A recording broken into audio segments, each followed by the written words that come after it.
Konoha Sata longs to be reborn as a refined adult woman in a cute body. She envisions herself acting with composure while assisting a lost child. The fantasy includes shedding childish selfishness to achieve academic excellence. She desires universal respect and overwhelming love from everyone around her. The story is titled The Dark History of the Reincarnated Villainess. Konoha Sata shadowboxes while discussing the manga draft with her editor Elliot. Elliot complains about the excessive number of background characters in the draft. The editor strikes the author alongside the draft in a visual metaphor of his critique. He ruthlessly applies an eraser to the panel to remove the clutter. Konoha is left in a state of gloom following the harsh corrections. Elliot cheerfully approves the now tattered draft and hopes for reader enjoyment. Konoha recalls a story she wrote during her middle school years. The protagonist was an elegant girl who bore Konoha's own name. It was a fantasy adventure filled with themes of love and magic. Young Konoha ignores her mother's scolding to focus intensely on her writing. She dismisses academic knowledge in favor of the magic within her story. She holds a firm belief that she will eventually be summoned to another world. She pens a farewell letter to her parents in anticipation of her departure. She speculates about becoming a beautiful girl with her current name in that new world. The adult Konoha realizes that writing the story was preparation for her journey. 10 years later, Konoha walks home from work. Her mother calls to report finding an old notebook and letter in the closet. Konoha gives her mother permission to throw the embarrassing items away. Her mother opens the sealed notebook wondering what Konoha wrote back then. A truck screeches toward the distracted woman. Konoha screams in horror as she realizes her dark history is being read. The impact occurs as she laments the exposure of her middle school writing. Her fading thoughts drift back to the story she created. She regains consciousness in a daze. She remembers the main character Countess Konoha as someone asks if she is okay. The narrative describes Konoha and Gino Ford falling in love in a garden. Gino Ford had originally come to court her little sister Iana. Iana was known far and wide for her wicked nature. An illustration shows the dark-haired villainess Iana. Jealousy would drive Iana into fits of indiscriminate rage. She established a reputation as a notorious villainess. Iana's rages caused significant trouble for the couple. Konoha and Gino Ford were unable to freely announce their engagement. The ugly-hearted Iana tormented Konoha in every conceivable way. Iana eventually attempted to take Konoha's life. A servant apologizes for the delay while handing a book to the awakened girl. The book is identified as The Dark History. The girl holding the book laughs maniacally about ending Konoha's life. She flips through the pages of the book rapidly. A servant warns Lady Iana not to look at the contents. The moment of realization begins to dawn. The dark history in Iana's hands triggers a violent reaction. Memories of writing the letter in the past cause physical pain. The letter speaks of a mission to another world and leaving friends behind. Servants rush to the aid of the collapsing Lady Iana. She recalls her hope of retaining her name and becoming beautiful. Character profiles reveal Konoha as the angelic heroine and Gino Ford as the hero. The protagonist realizes she has been identified as Iana Magnolia the villainess. She hears that someone is under arrest for the attempted murder of Konoha Magnolia.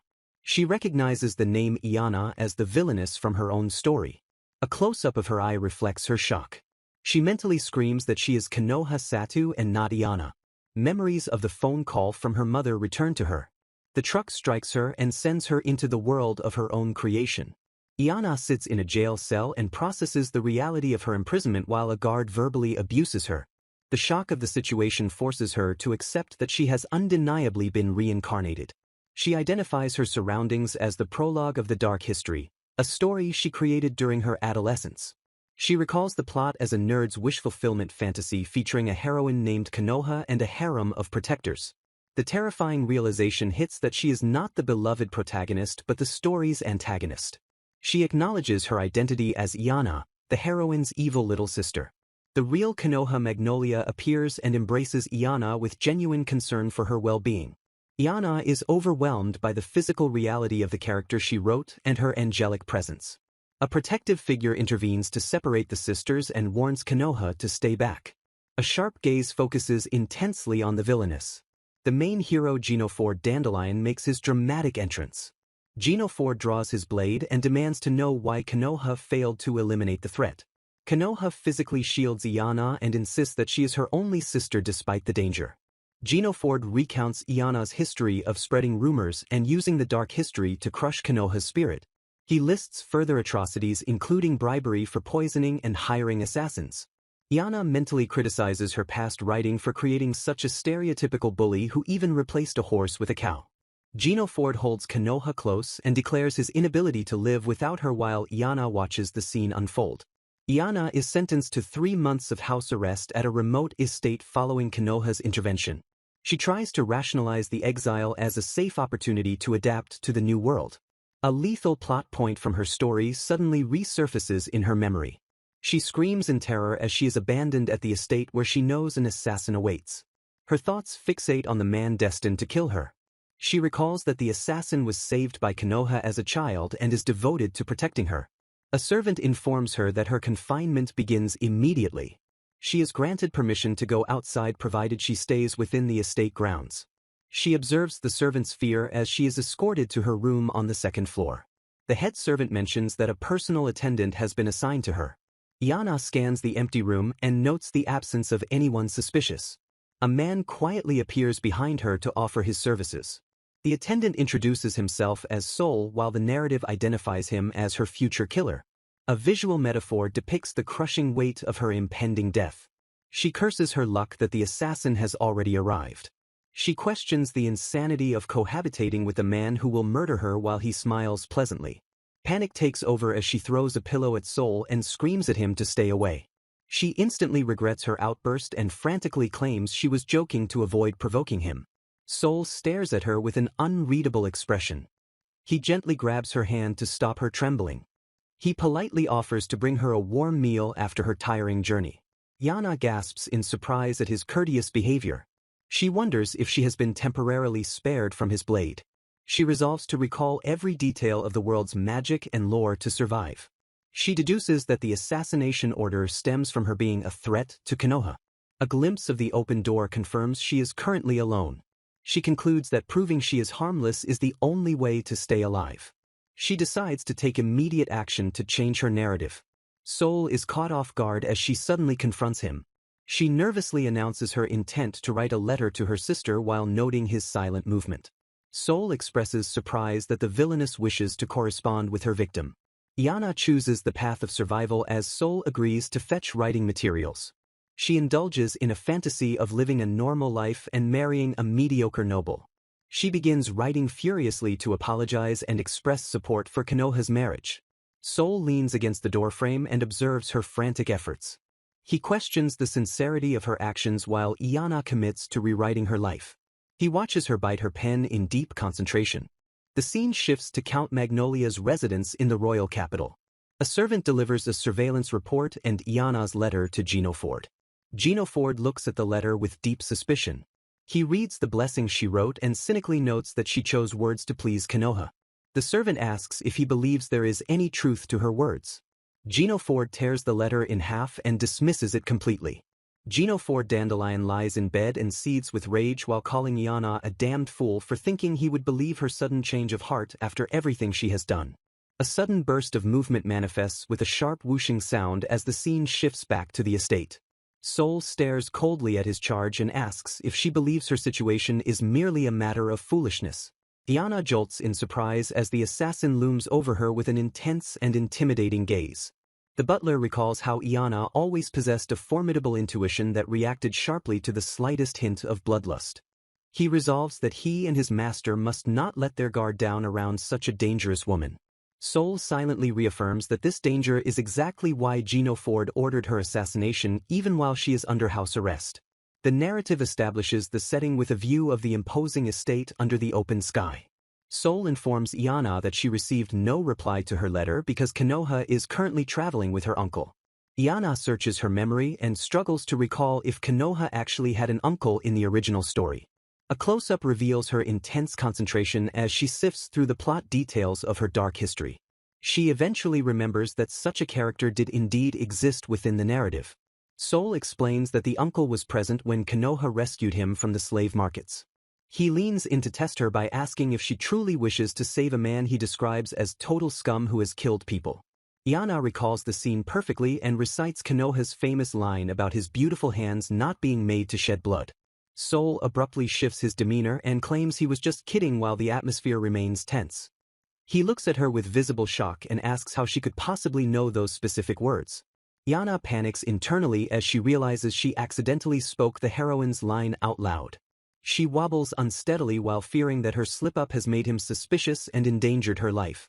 She desperately recalls the plot where Konoha and Gino Ford go to a church in a small village for a private ceremony behind Yana's back. She remembers that the uncle supposedly supported their relationship and provided secret meeting places. The horrifying truth dawns on her that the entire setup was a trap laid by the uncle. Yana continues to piece together the fragmented memories of the story she wrote.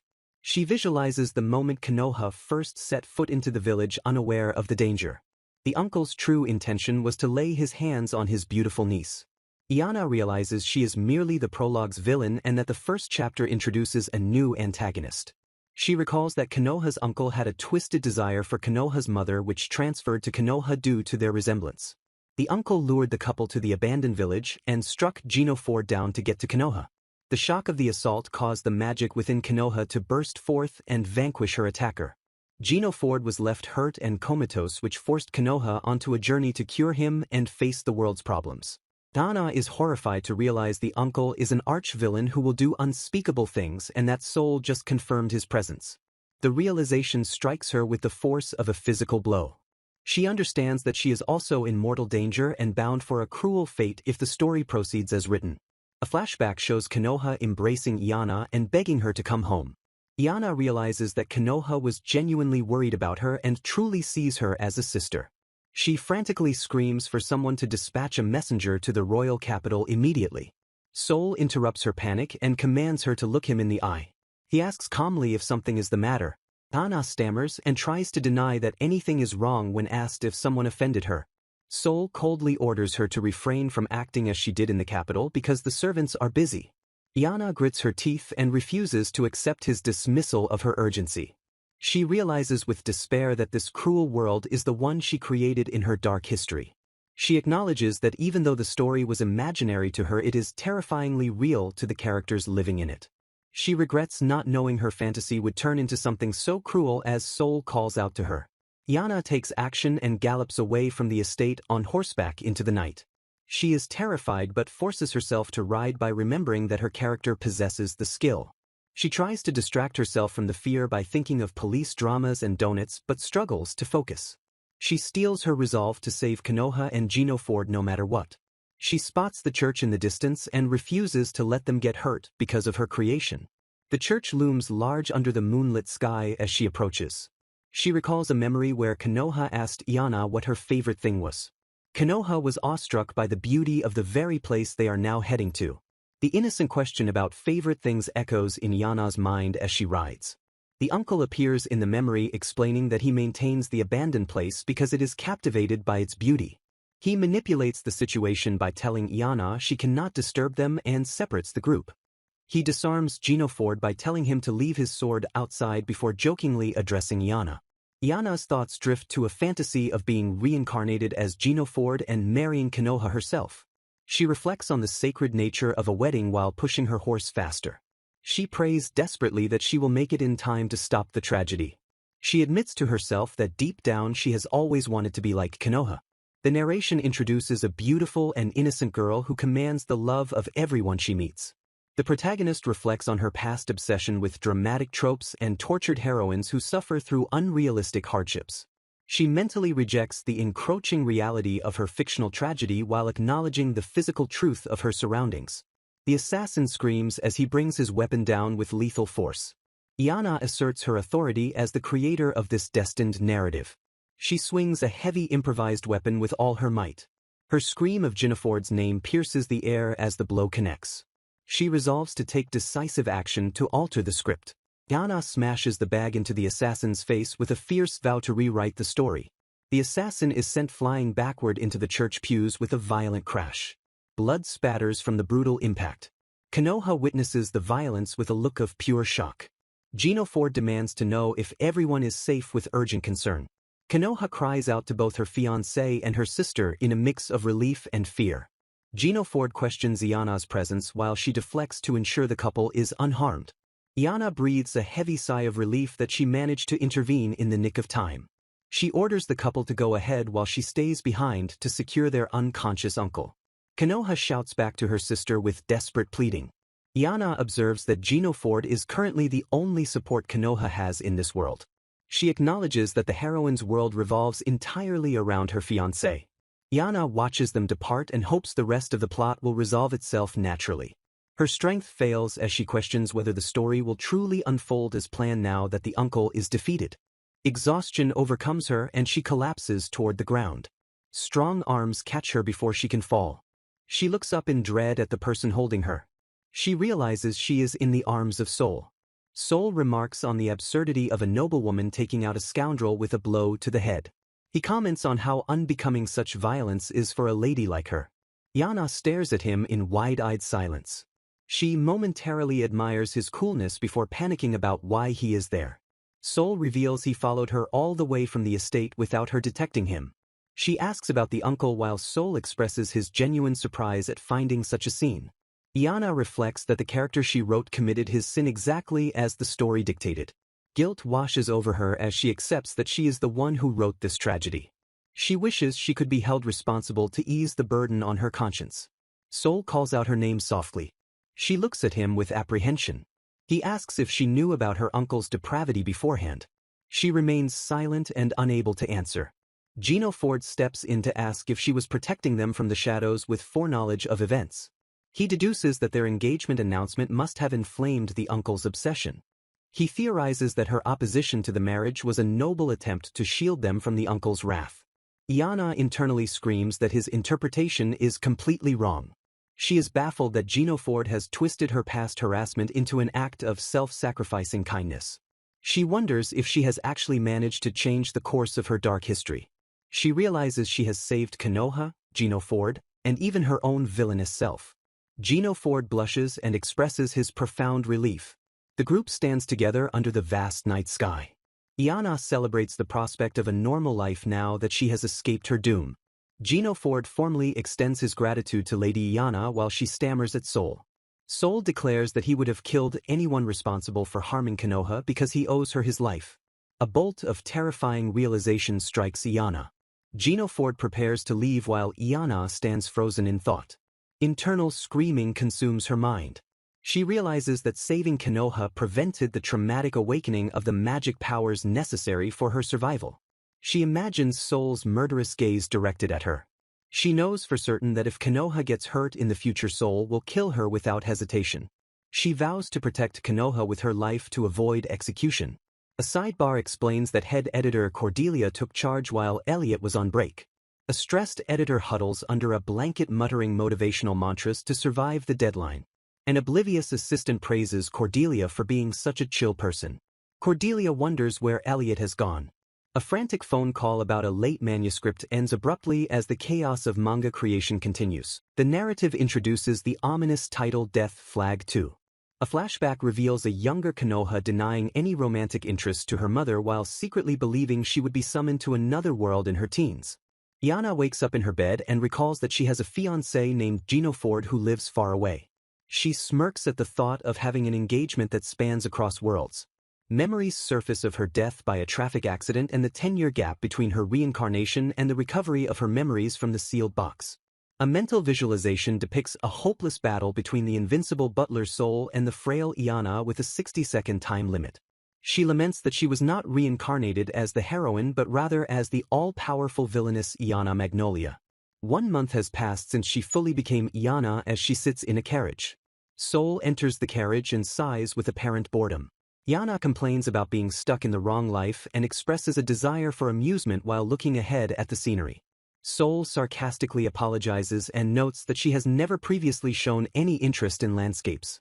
Iana gazes out the window at the weeping cherry trees and excitedly misidentifies the location as the Lily Kingdom.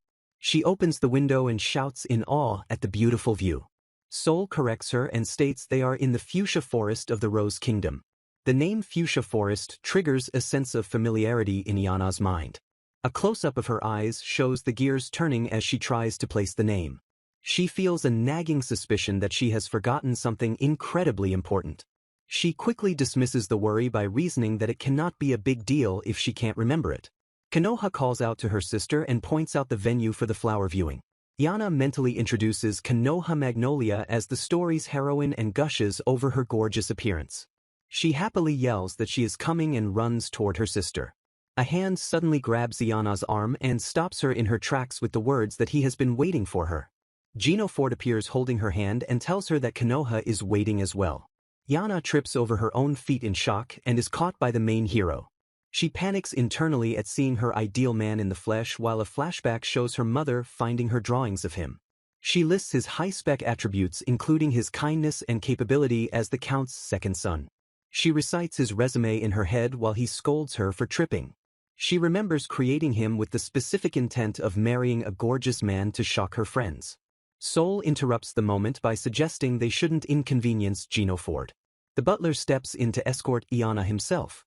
He offers her a hand with a polite but cutting remark about her inability to walk alone.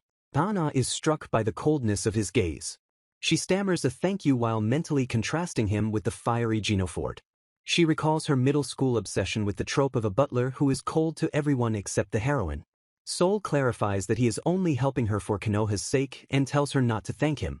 Yana admires his physical perfection and identifies him as the manifestation of her ideal aesthetic. She realizes with horror that her ideal man is terrifying to her and imagines him boiling her alive. A flashback reveals her past desire to be born into this world as she holds the sealed box. She accepts that she created this world as practice for her summoning and has now gotten her wish. Konoha turns back with a radiant smile. Yana bumps into her sister while distracted by her thoughts of enjoying her new life. Both sisters tumble to the ground in a heap. Gino Ford and Sol immediately react with alarm and suspect an enemy attack. Gino Ford shouts for everyone to protect Lady Konoha. The guards instantly draw their swords and surround the fallen Villainess. Dana frantically screams for them to lower their weapons and explains she just fell over. She remembers that she wrote the world to be a place of heroine supremacy where everyone is obsessed with Konoha. She looks toward Sol with genuine fear of what he might do if he suspects her. Sol glares at her and accuses her of pushing Konoha on purpose. Yana sweats profusely and forces a smile to deny the accusation and avoid a death flag.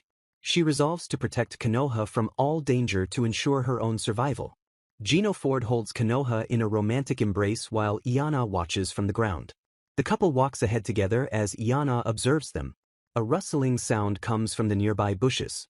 Konoha reveals she prepared a tea party to complete the flower viewing. She explains that she wanted to thank Gino Ford for saving them from their uncle. She offers him tea brewed from leaves harvested from their own lands. Dana catches a whiff of the tea and freezes. The sound of liquid pouring fills the silence. Gino Ford thanks Konoha for the tea while Sol addresses Yana. Gino Ford savors the tea's fragrance while touching his cup and musing that it feels brewed specifically for him. Yana reflects on her past life where she merely chugged bottled tea out of exhaustion without ever using a teapot. The peaceful atmosphere of the tea party allows Yana to feel her anxiety physically melting away. A sudden realization strikes her as she notices something in the environment. A rustling sound draws Konoha's attention to a small creature nearby.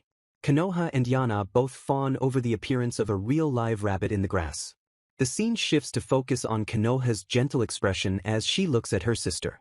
Konoha confesses her genuine happiness at being able to spend the day with Yana like this. The sincerity of the words moves Yana to the point of tears. She calls out her sister's name while fighting back an overwhelming wave of emotion. Konoha points toward a patch of blooming violets in the distance. Sol's expression suddenly sharpens into a look of deadly focus. Gino Ford screams a warning for Lady Konoha to stay away from the bushes. Konoha turns in confusion just before the threat reveals itself. A massive shadow lunges from the vegetation with terrifying speed. The beast snatches Konoha in its jaws as Gino Ford cries out in horror. A close-up captures the moment of abduction as Konoha is torn away from her protectors. Yana stares in shock at the giant wolf-like monster carrying her sister away.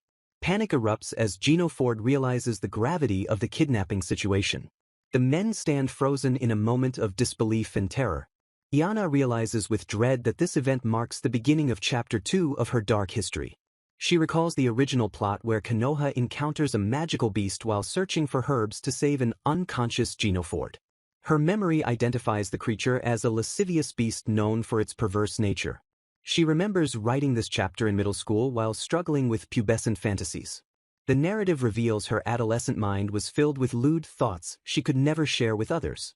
Her younger self delighted in the trope of a beautiful heroine facing a humiliating fate at the hands of a monster. This twisted fascination gave birth to the sex-crazed beast that now threatens her sister. She justified these scenarios in her writing by claiming that all relations in the other world are sacred rituals. She used the excuse of healing magic to explain away intimate contact and bodily fluids in her story. Sol interrupts her panic by appearing behind her and asking what she is doing. Yana frantically tries to deflect his suspicion by turning the conversation into an impromptu interview. She asks Sol what his favorite thing is and he smoothly replies that it is his mistress. Yana feels a squeeze in her chest at being called mistress despite knowing it is mere flattery. She points dramatically toward the chasm where the beast has disappeared with its prize. Gino Ford stomps the ground in frustration and orders everyone to find a path down to save Konoha. Sol notices Yana's hesitation and asks if something is wrong. He appears instantly behind her and demands to know if she is remembering something about the beast. Yana resolves to speak up for Konoha's sake despite the immense embarrassment of her creation. She motivates herself with the fear that Sol will execute her if Konoha comes to harm. She identifies the creature as a magical beast to the attentive men. She explains that Konoha will remain unharmed as long as they rescue her before the night ends. She elaborates that the nocturnal beast is dormant during the night and begins by merely admiring its prey. Gino Ford panics at the implication of ravishment while Yana confirms that the beast will eat her in the morning. Sol outlines the 3 paths ahead and instructs the group to check their arms for guidance. The party moves through the dense forest in search of the beast's lair. Sol confronts Yana about her previous claim that this was her first visit to the fuchsia forest. Yana sweats nervously and claims she did extensive research before coming here.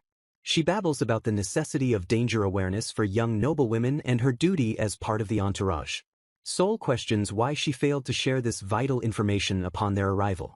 Yana worries that her excuse has only made him more suspicious of her true nature. Sol instructs her to lead the way since she claims to be prepared. Gino Ford praises her quick thinking and calls it a nice save. Yana reassures herself that Sol will be satisfied once Konoha is safely recovered. The group arrives at a clearing where the path seems to end. Yana confidently states that this path should lead directly to Konoha. She feels a wave of relief at knowing the location of the lair. A sudden chill hits her as she realizes Gino Ford and Sol do not share her foreknowledge. Sol's expression darkens into a terrifying scowl. His eye glints with dangerous suspicion as he contemplates the implication of Konoha's absence. Sol commands Yana to wait in the forest with him while the others proceed. He warns her that the path ahead is a game trail where a single misstep could plunge the world into darkness. He stares at her intensely and claims he does not want to put her in danger as well. Yana is shocked to hear him say he would protect her even if it costs him his life. Sol clenches his fist and describes Konoha as Jinaford's beloved. He speaks of Konoha as a precious ideal of innocence that must be preserved. Yana feels her heart race at his words and decides that his dedication clears him of suspicion. A sudden scream pierces the air and interrupts their conversation. Yana recognizes Konoha's voice and Sol immediately dashes off. She calls for him to wait but realizes she has been left behind. She remembers that her interference in the story means Konoha lacks defensive magic. The scene shifts to the massive beast looming over the helpless heroine. The beast snatches Konoha in its jaws as her protectors shout in horror. Gino Ford screams for his sister as the monster prepares to take her. A sudden impact shakes the scene as Yana throws herself into the fray. Gino Ford is stunned to see Yana intercepting the attack. Yana thinks desperately that all she wanted was to avoid dying. She looks into the beast's giant eye and reflects on her desire to drop the villain role. She recalls simply wanting to lead a normal life. A memory surfaces of her calling out to her dear sister. She questions what she is doing as she runs toward danger. Yana physically shields Konoha from the monster's assault. Gino Ford leaps over them to attack the beast with his sword. He roars at the creature to keep its filthy jaws off his woman. The beast is struck by the blade and knocked backward. Yana is sent tumbling across the ground from the force of the encounter. Gino Ford lands and prepares to follow up his attack. The beast retreats into the forest defeated. Gino Ford orders everyone not to pursue the fleeing monster. Iana groans in pain and wonders if the beast got away while clutching her injury. Gino Ford embraces Konoha tightly and thanks God she is safe. Konoha assures him she is fine and asks if he is hurt. She notices blood on him and realizes he was injured saving her. She tears a strip of cloth from her dress to use as a bandage. She wraps his wound while expressing her relief. She confesses that she believed he would come for her. She tells him she fears nothing when she thinks of him. Gino Ford looks at her with deep admiration. He praises her strength and calls her his Konoha. Iana watches the couple from a distance and feels glad that Konoha is okay. Sol silently approaches Iana as she sits on the ground. He suddenly scoops her up into a princess carry without asking. Iana looks up at him in surprise. She is confused by his actions and his silence. Sol carries her effortlessly and notes she shows no signs of trauma. He glances back at Gino Ford and Konoha before asking to be excused. Iana blushes at the proximity and the sudden intimacy. Sol remains stoic as he holds her. He asks if she would like to rest or if she is fine to walk. He casually mentions a rumor about a man-eating flower in this part of the forest. He smiles dangerously and tells her to let him know if she wants to fall prey to it. Iana realizes he is effectively forcing her to accept his help. She notes that the tea party ended abruptly due to the incident. She reflects that the dark history she wrote still seems to dictate some events. She accepts that despite the changes she doesn't know what will happen next. 2 months pass following the incident in the forest. Sol enters Iana's room and apologizes for the intrusion. He stands formally in the doorway. He announces that he has come to deliver a letter from her father. He suggests that her period of house arrest is likely over. Iana looks at him with a mix of anticipation and anxiety. Sol waits for her reaction to the news. She wonders what the letter contains. A close-up shows the reflection of the letter in her eye. The letter is revealed to be an invitation to a ball. An image of the heroine Konoha Magnolia shows her upside down. The protagonist reflects that she created this entire world throughout her middle and high school years. She recalls that the accident which reincarnated her here happened over 3 months ago. A visualization of a video game battle screen shows Gino Ford defeating Konoha. The couple stands on a balcony as Gino Ford compliments their dresses. Konoha blushes and thanks him for the compliment while Iana watches from the side. Iana remembers that today marks the beginning of Chapter 3 of her dark history, which centers around the royal ball. She mentally pleads for Konoha not to dance at today's event. A flashback shows Iana stammering and trying to dissuade Konoha from attending the ball. Konoha looks confused as Gino Ford interrupts to ask if they are ready to leave. Iana worries internally that Konoha will be in trouble if she dances. A flashback to her previous life shows her legs walking down a street. Her mother asks why she isn't going to the Bond Dance Festival. The young Konoha refuses while cleaning her room. She reasons that making memories in this world is pointless because she will soon be summoned to another one. She remembers spending her entire summer break alone in her room fantasizing about becoming a saint and defeating the Demon King. Her mother tries to enter her room without permission, causing an argument. She regrets ruining her social life for a fantasy. She recalls the plot point where Konoha goes on a journey after dancing with multiple suitors at the ball. She fears that if Konoha leaves without awakening her magic, she will be defenseless and Sol will kill Iana for it. She resolves to stop Konoha from dancing with the princes no matter what. A voice interrupts her thoughts with an, "Excuse me." Iana turns around thinking someone is speaking to her but realizes they are addressing the main couple. She wonders if Gino Ford and Konoha know the stranger. She thinks the man looks vaguely familiar. She recognizes him from her middle school character sheets as the fresh-faced Knight Commander. She is horrified that her idol sketch has come to life as a real person. The Knight Commander asks Konoha for a dance. Iana intervenes with a forced smile and accepts the dance on Konoha's behalf. The Knight Commander looks confused but agrees to dance with Lady Magnolia. Iana schemes to intercept every dance partner to prevent Konoha from dancing. She successfully blocks the Knight Commander. She realizes there really is nothing to do in the Rose Kingdom except attend balls. The third eldest prince of the Lily Kingdom approaches Konoha for a dance. He compliments Konoha's beauty and asks for a dance. He addresses her as Miss, instead of using her title. Iana steps in again and claims he must be talking to her. She declares, "Here's Iana," while blocking his path to Konoha. She remembers one more character she created for Chapter 3. A silhouette of a mysterious court musician appears in her mind. She recalls designing a special costume for Konoha to wear for this specific character. The mysterious musician approaches Konoha and asks for a dance. Konoha looks entranced by him. A close-up of the musician's eyes reveals his intense gaze. A servant clumsily spills wine all over the floor near the musician. Konoha gasps in shock. The musician reveals himself to be the clumsy servant. Iana realizes with relief that another death flag has been averted. She looks around for food, hoping to find some manga-style meat. Sol approaches her and asks for a dance. Ana is stunned by his offer. She panics internally as he takes her hand. He pulls her onto the dance floor. The music begins as they stand close together. Iana stares into his eyes in disbelief. She tries to calm herself down but can't believe she is dancing with her future killer. She accidentally steps on his foot. Sol tells her to listen carefully to the music. He spins her around suddenly. Iana feels herself getting dizzy. Sol instructs Iana to relax and entrust her body to him as they sway to the music. He whispers for her to surrender to the feeling while leading her through the steps. Iana feels herself getting swept away by the atmosphere and lets out a small gasp of surprise. Sol pulls her in tighter and notes that she is becoming more nervous by the second. Iana looks up at him in bewilderment and asks who he really is. A piercing gaze cuts through the moment in silence. Sol spins her around and accuses her of preventing Konoha from dancing for the entire evening. He looks down with his face obscured by shadow. He asks if she is trying to make Konoha happy with her actions. He trails off before posing the alternative possibility. He asks if she is perhaps trying to make her sister sad instead. Iana is struck speechless and stammers in confusion. She thinks to herself that she truly does not know the man holding her.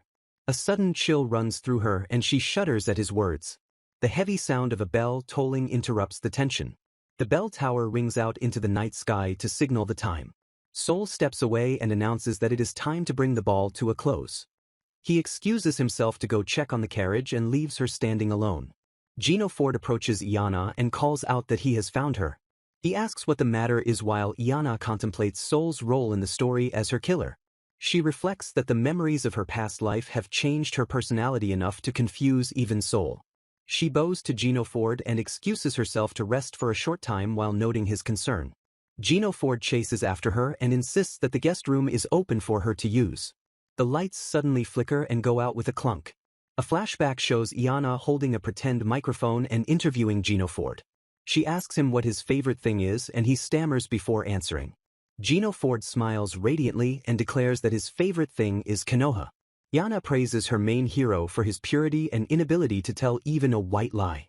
The ominous rumble begins to shake the building as smoke appears. Iana decides there is no point in thinking about complicated things while she is this tired. She drifts off to sleep with the thought that worrying probably won't help. She concludes that thinking won't get her anywhere as the sound of destruction grows louder. Guests in the ballroom panic as they spot a fire breaking out. Gino Ford screams for Sol in the chaos. He frantically asks Iana if she has seen Konoha anywhere. Gino Ford freezes in horror as he realizes Konoha is missing. He orders Iana to check the other side while he searches up ahead. Gino Ford runs desperately while calling out for his love. He finds Konoha slumped on the ground outside and rushes to her. He asks if she is all right while she admits she hurt her foot. Konoha explains she twisted her ankle before the ball and apologizes for not dancing with him. Gino Ford realizes Iana prevented Konoha from dancing to protect her injury and feels the need to apologize. He turns to ask where Iana is. His eyes widen in sudden realization. A look of horror washes over his face. A massive fire roars through the building as Iana wakes up to the chaos. She realizes she nodded off in the guest room and is now trapped in a fire. She wonders if the story triggered a death flag on its own since Sol didn't kill her. She complains about dying in a traffic accident in her past life and now facing death by fire on the third floor. She realizes she has no choice but to go through the burning building to escape. The fire intensifies with a whoosh as she braces herself. She notices the silence and realizes Konoha and the others must have already evacuated. She feels like a true villainess being left behind to die all alone. She clenches her fist and declares that there is still hope. She reminds herself that she has survived many ordeals up until now. She runs through the flames while recalling that her story is about a heroine overcoming hardships. She reflects on how she came to desire happiness for Konoha after spending time with her. She remembers the thrill of seeing Konoha smile. She cherishes the joy those moments brought to her life as Iana. Yana skids to a halt as she encounters an obstacle. Yana feels a strange sensation as Sol asks her to relax and trust him. He guides her movements and tells her to entrust her body to him. She realizes with a start that she is actually relaxing in his arms. Sol holds her close and notes that she is getting more nervous by the second. Yana stares up at him and asks who he really is. A split panel shows Sol's face partially obscured by shadow. He accuses her of preventing Konoha from dancing for the entire evening. He looks down with an unreadable expression.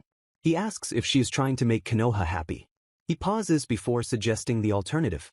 He questions if her goal is to make her sister sad. Yana is speechless and stammers in response. She thinks to herself that she truly doesn't know who he is. A sudden chill runs down her spine at his words. The heavy toll of a bell interrupts them. The bell tower rings out into the night sky. Sol steps back and announces that it is time to bring the ball to a close. He excuses himself to go check on the carriage. Gino Ford approaches Yana and calls out to her. Sol reflects on his confusion about his role in the story, which is supposed to be killing Yana. He notes that the memories of his past life seem to have changed his personality. Yana bows to Gino Ford and excuses herself to rest for a short time. Gino Ford chases after her and insists that she use the guest room. The lights suddenly go out with a flicker and a clunk. Gino Ford greets Yana cheerfully in a flashback. Yana asks him what his favorite thing is for an interview. Gino Ford smiles and answers without hesitation. He declares that Konoha is his favorite thing, of course. Yana praises her main hero for being so pure that he can't even tell a white lie. She decides there is no point in thinking about complicated things while she is tired. She drifts off to sleep with the thought that worrying won't help. She concludes that thinking won't get her anywhere as a rumble begins. Guests panic as they spot a fire breaking out. Gino Ford screams for Sol in the chaos. He frantically asks Yana if she has seen Konoha. Gino Ford realizes Konoha is missing with a look of horror. He orders Yana to check the other side while he searches up ahead. Gino Ford runs desperately while calling out for Sol and Konoha. He finds Konoha slumped on the ground outside and rushes to her. He asks if she is all right while she admits she hurt her foot.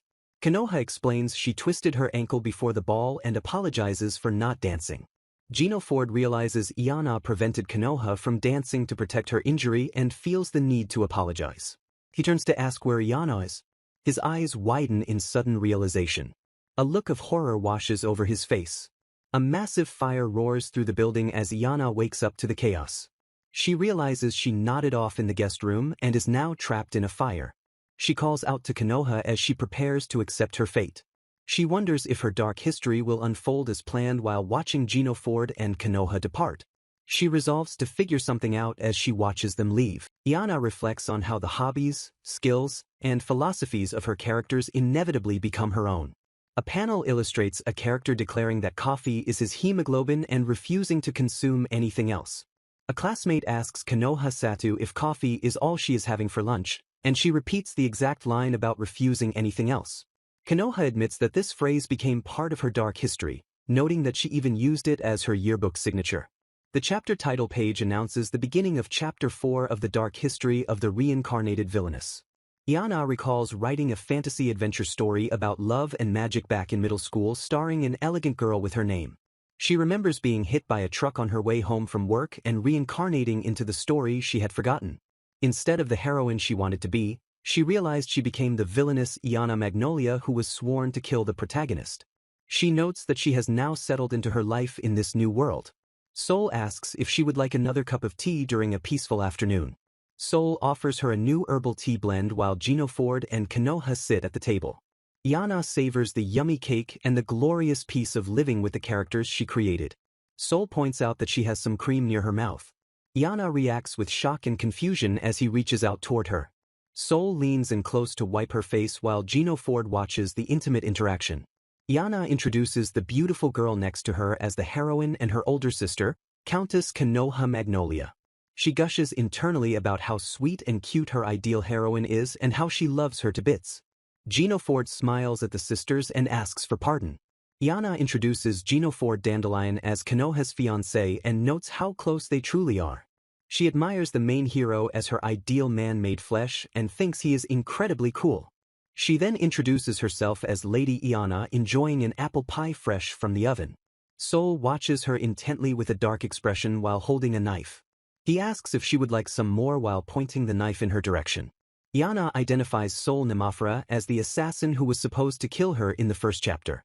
She nervously confirms that the knife is for the pie while thinking he is keeping a close eye on her. She realizes she must protect Konoha from harm to avoid tripping a death flag that would lead to Sol killing her. Sol interrupts the tea party to announce that Lady Iana has a visitor. A dark-haired young man appears and greets Iana by saying it has been a while. He asks if she has finished her study abroad in the Lily Kingdom. Iana panics internally and wonders who this person is while trembling. The visitor is revealed to be a handsome young man in a white uniform. He introduces himself as Yomi Blacksarana and claims they met at a party since their fathers are friends. Iana decides to play along and assumes he must be a dark history character here to see Konoha. Yomi greets Konoha and she reflexively replies that she missed him too. Yomi smiles and says he is really happy to hear the girl he likes missed him. Konoha realizes what she said and tells herself to calm down while Gino Ford looks shocked.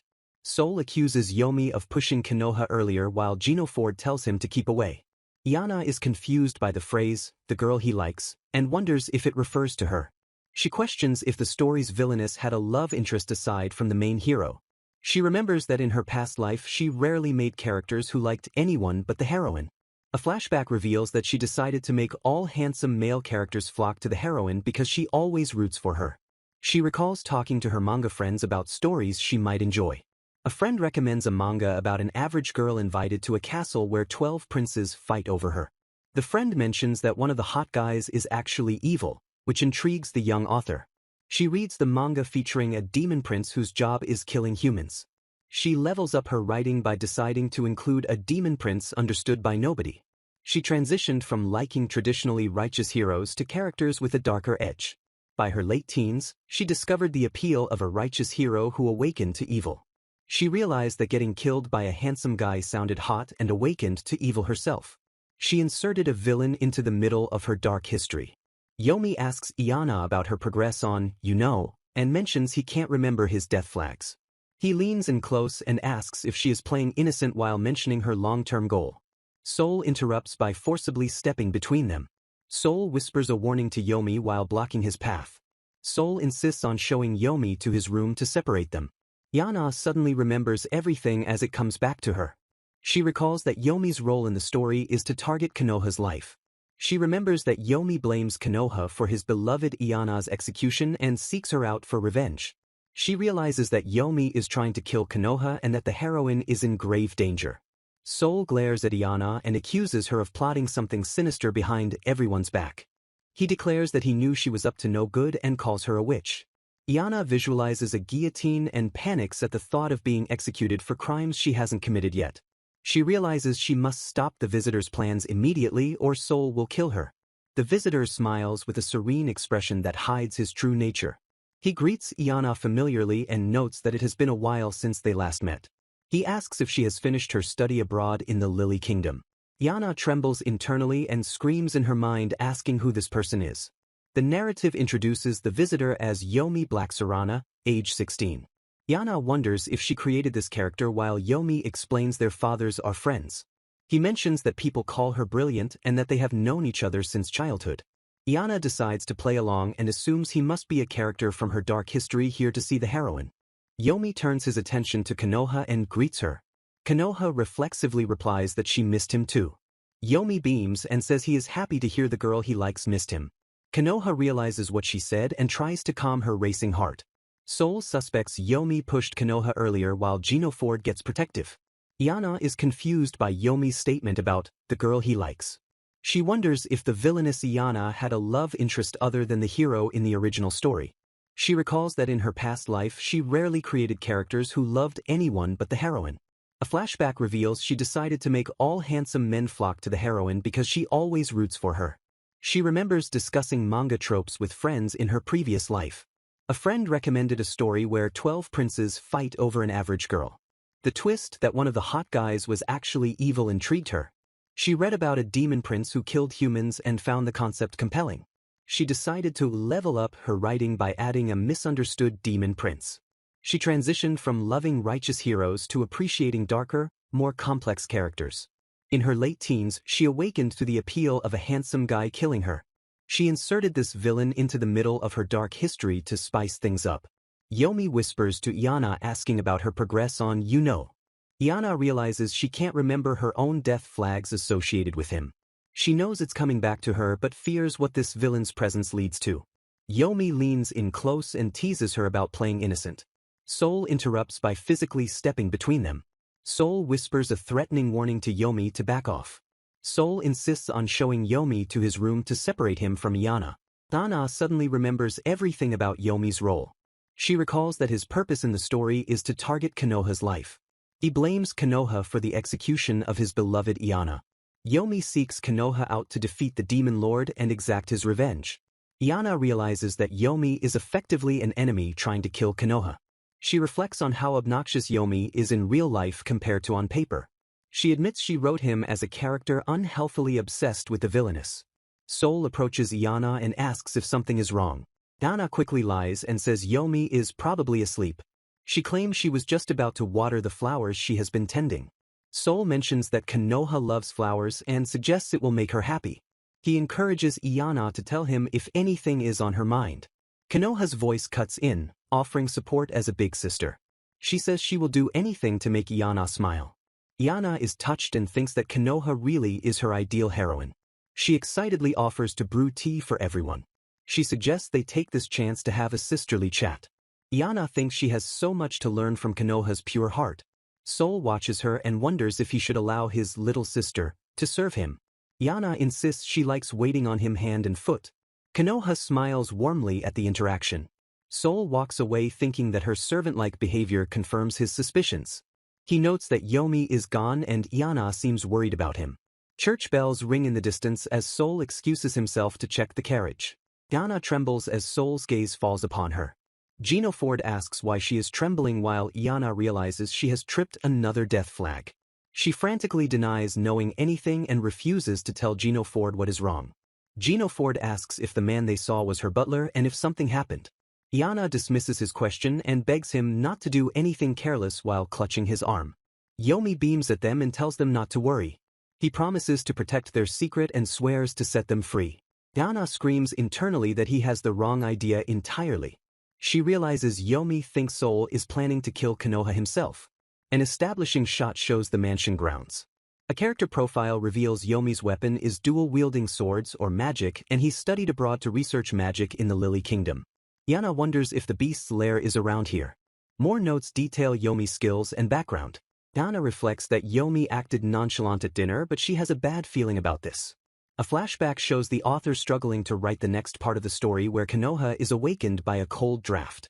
The scene describes Konoha opening her eyes to a starry sky as Yomi carries her.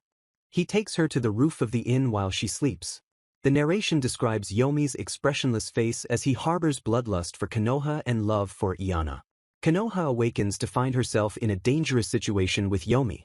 Iana recalls that Yomi is powerful and there must be a way to beat him. She remembers that in the story Konoha releases a surge of magic to blast Yomi away when her comrades appear. She realizes that she must beat Yomi to Konoha to save her. She rushes forward while thinking that she cannot let him harm her sister. Yomi wonders why Iana is going to Konoha's room so late at night. He questions the timing as he watches her movement. A sound effect indicates sudden movement or magic. Iana lands with a thump. Yomi enters the room and approaches the bed. He finds a large insect on the pillow instead of Konoha. He calls out Konoha's name in confusion. A knock at the door interrupts him.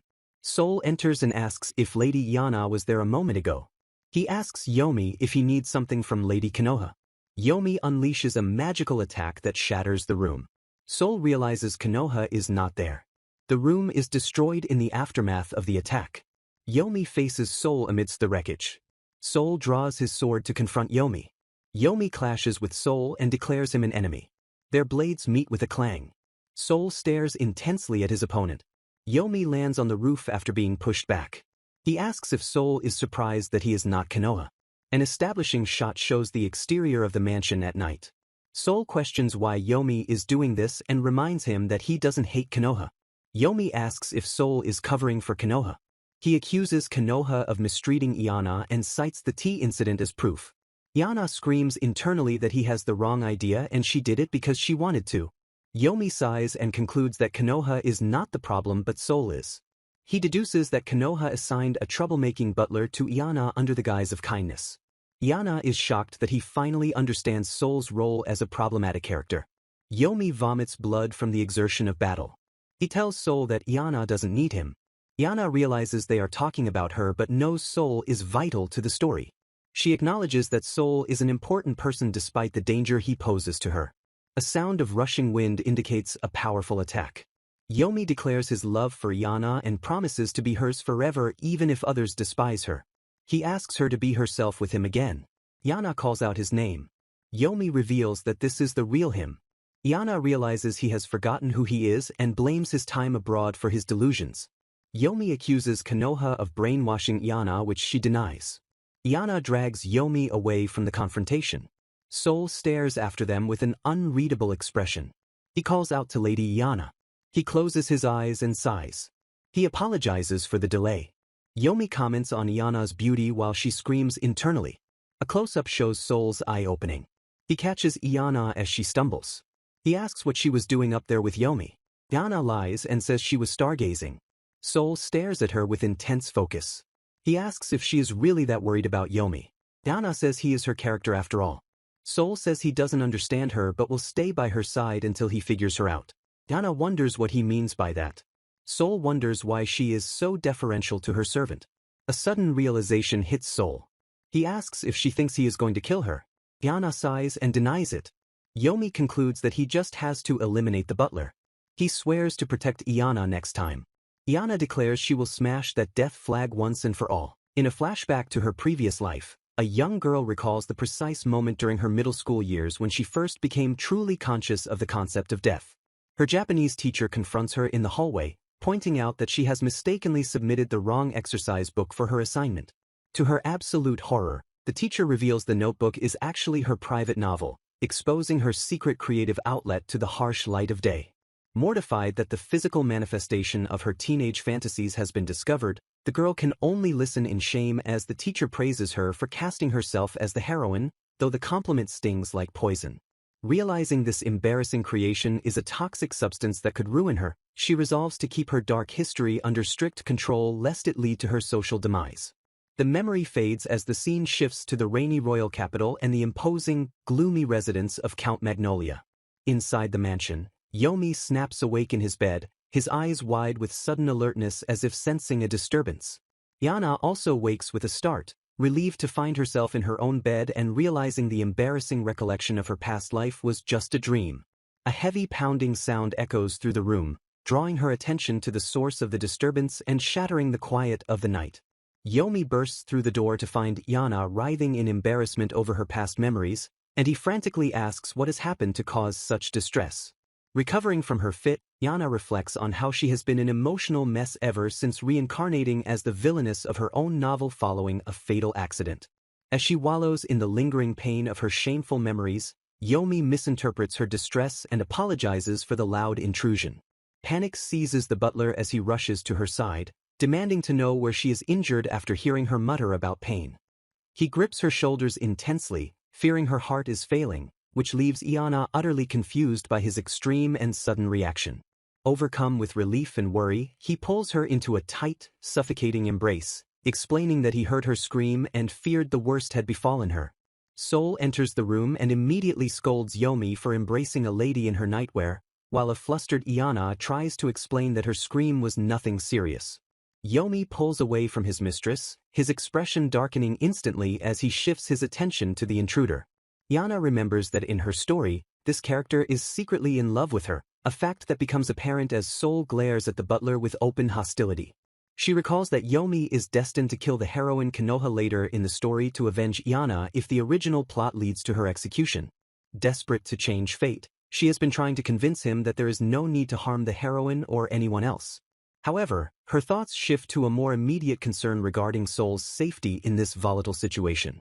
She realizes that Yomi finding another man in her bedroom has expanded his list of targets, putting Soul in grave danger. Soul stands his ground, seemingly unaware of the murderous intent directed at him by the jealous retainer. Yomi glares back with eyes full of cold, lethal calculation, assessing the man who dared to enter his lady's chamber. A palpable tension fills the air as the two men lock eyes, the silence heavy with unspoken threats. The butler suddenly breaks the tension with a polite, mask-like smile, apologizing to Sol and announcing he will return to his patrol. He bows and exits the room with a wish for a good night, leaving Iana to awkwardly bid him farewell while sensing the danger isn't over. Sol turns to Iana with a sigh, gently advising her not to push herself too hard given her condition. As he leaves, a chilling memory surfaces of Yomi whispering a dark promise to eliminate any threats to her happiness. She realizes that his previous words about taking care of him were actually a warning, and a shiver of fear runs down her spine. She visualizes the catastrophic chain of events where Yomi kills Sol, leading the heroine to track down the killer and resulting in Iana's execution as the mastermind.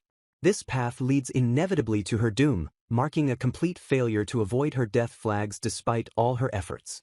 Frantically imagining herself pulling up death flags like endless weeds, she realizes that mere words won't be enough to stop Yomi's murderous devotion. The scene shifts to a bright, sunny terrace the following day where preparations for the morning are underway. Iana sneaks along the balcony, trying to remain undetected as she observes the area below. She spots Sol waiting alone and notes with relief that Yomi does not seem to be present in the courtyard. While she thought she remembered everything about the plot, she realizes she is hazy on details that don't directly pertain to the main story events. She struggles to recall the specifics of Yomi's dangerous combat abilities as she watches Sol from above, feeling a sense of dread. Suddenly, a streak of light flashes through the air, heading straight for the unsuspecting Sol. Sol reacts instantly, dodging a razor-sharp gust of wind that slices through the space he just occupied. The invisible blade of wind strikes the stone structure with terrifying force, cracking the masonry. Iana watches in horror from her hiding spot, her hands flying to her mouth to stifle a scream. She recognizes the nature of the attack as wind magic and is stunned by the revelation. Terrified for his life, she screams Sol's name as he is sent flying by the impact of the blast. Sol lands gracefully on one knee, composing himself after the narrow escape with practiced ease. He looks up with a sharp gaze, sensing her presence, and calls out to Lady Iana as the dust settles. Iana scrambles frantically down the stairs to check on him, her composure completely shattered by the near-death experience. She berates him for his recklessness, but he immediately retorts that she is the one who is constantly acting without caution. Ignoring his comment, she frantically checks his body for broken bones, causing him to ask if she is actually worried about him. A look of genuine surprise softens his features as he realizes the depth of her concern is real. His suspicion returns as he asks what she is plotting, and Iana realizes with despair that he still thinks she is the villainess planning something. She demands that he call for help, but he insists he is fine, leaving her bewildered by his calm reaction to being attacked. Sol lets out a sigh, seemingly more exhausted by her hysterics than the assassination attempt itself. He explains that he sensed a suspicious presence and managed to dodge the attack, though the assailant had already fled the scene. Iana dwells on the nature of the attack, convinced that the invisible strike was magic. Sol dismisses the idea, stating that no one in the estate can use magic and attributing it to a freak gust of wind before excusing himself. Left alone, Iana realizes that while the heroine should have awakened her magic by now, there is one other person who fits the profile. A terrifying memory unlocks as she recalls that Yomi studied abroad specifically to research magic and poisons, confirming that the wind blade was his doing. Heavy footsteps approach from behind, signaling the return of the very man she is thinking about. Yomi appears with a dark smile, casually remarking on how gracefully her butler managed to dodge his ambush. Frantic thoughts race through Iana's mind as she desperately prays that Sol does not discover the true magical nature of the attack, while Yomi internally curses his failure to eliminate the target. Yomi stands before a glowing magic circle hidden away from prying eyes, clicking his tongue in visible irritation that his assassination attempt was thwarted. Determined to prevent any further murder attempts, Iana resolves to glue herself to Yomi's side for the entire day, using the excuse of enjoying the roses in the courtyard to keep him under surveillance. The next day, Iana struggles to stay awake in the garden, admitting to Yomi that she was up late reading about her sister and Sergino Ford, prompting the butler to suggest she take a nap. As she drifts off, Yomi looms over her with an ominous promise to watch over her, his expression suggesting vigilance that goes beyond mere duty. Iana wakes with a start to find that Sergino Ford and Sol have arrived in the courtyard, and she realizes with a jolt that her surveillance nap has been interrupted by the very people she aimed to keep apart. Flustered by their sudden appearance, she stammers incoherently, shocked to see the main hero and his butler standing right in front of her and Yomi. Panic sets in as she wonders if Sol overheard anything compromising, terrifying herself with the idea that the stealth butler might have gathered dangerous intelligence. Yomi smoothly intervenes, offering tea to Sir Gino Ford while they wait for Konoha to wake up, prompting Iana to reflect on how the protagonists always seem to be at the center of events. Gino Ford is intrigued by the tea, noting that the leaves are a rare blend from the Lily Kingdom, and mentions his own extensive tea cultivation. Seizing the moment, Yomi insists on brewing the tea himself, claiming a special steeping technique is required to properly unlock the flavor. Gino Ford politely accepts the offer, and Yomi extends the hospitality to Sol as well, urging the rival butler to indulge just this once. Iana watches in silent horror, internally screaming for them to refuse the drink, knowing exactly what Yomi's special technique implies. She recalls with dread that Yomi is an expert in toxicology, realizing that the tea he is so eager to serve is undoubtedly laced with poison. The sound of liquid filling the cups echoes like a death knell as Yomi pours the lethal brew with practiced elegance. Iana trembles, unable to believe he would be so bold as to serve poison tea right in front of her in broad daylight. Desperate to stop them, she throws herself at the table, crashing into the tea set with a loud clamor and shouting a terrible lie about tripping over a non-existent cat. Yomi coolly brushes off the incident, telling her it is no problem, while Iana apologizes profusely for her feigned clumsiness. He leans in close, whispering that it is a shame she isn't fond of murder by poison, mocking her for ruining his plan yet again. Sol immediately kneels to clean up the shattered porcelain, prompting a sharp cry of alarm from Iana as he reaches for the wet shards. She dives toward him, screaming for him to stop, terrified that his assassin senses will detect the poison if he gets too close. A sharp, focused eye, likely Sol's, narrows as it catches a detail in the mess, hinting that her interference might not have been fast enough. Iana tackles Sol to the ground, desperate to keep his face away from the tea-soaked debris to prevent him from smelling the toxin. She realizes that if a trained killer like Sol examines the mess closely, he will figure out the assassination attempt immediately. Sol looks at her with concern, asking if she is cold, completely misinterpreting her frantic tackle as shivering. Seizing the excuse, Iana orders Sol and Gino Ford to go fetch cleaning tools and a blanket for Konoha, effectively banishing them from the scene. Once they are gone, she grabs Yomi by the arm and drags him away from the crime scene, demanding he come with her immediately. Yomi stops her frantic pulling, snatching her hand to halt her momentum before she trips. He pulls her into a steadying embrace, gently warning her to slow down so she doesn't fall. He smiles down at her with a disarming warmth, asking if she is okay, a stark contrast to his murderous intent moments ago. Iana is struck by how gently he holds her, confused by the duality of his caring touch and his lethal nature. She reminds herself that despite being a villain, he is a nobleman's son who received a proper education and is not a mindless thug.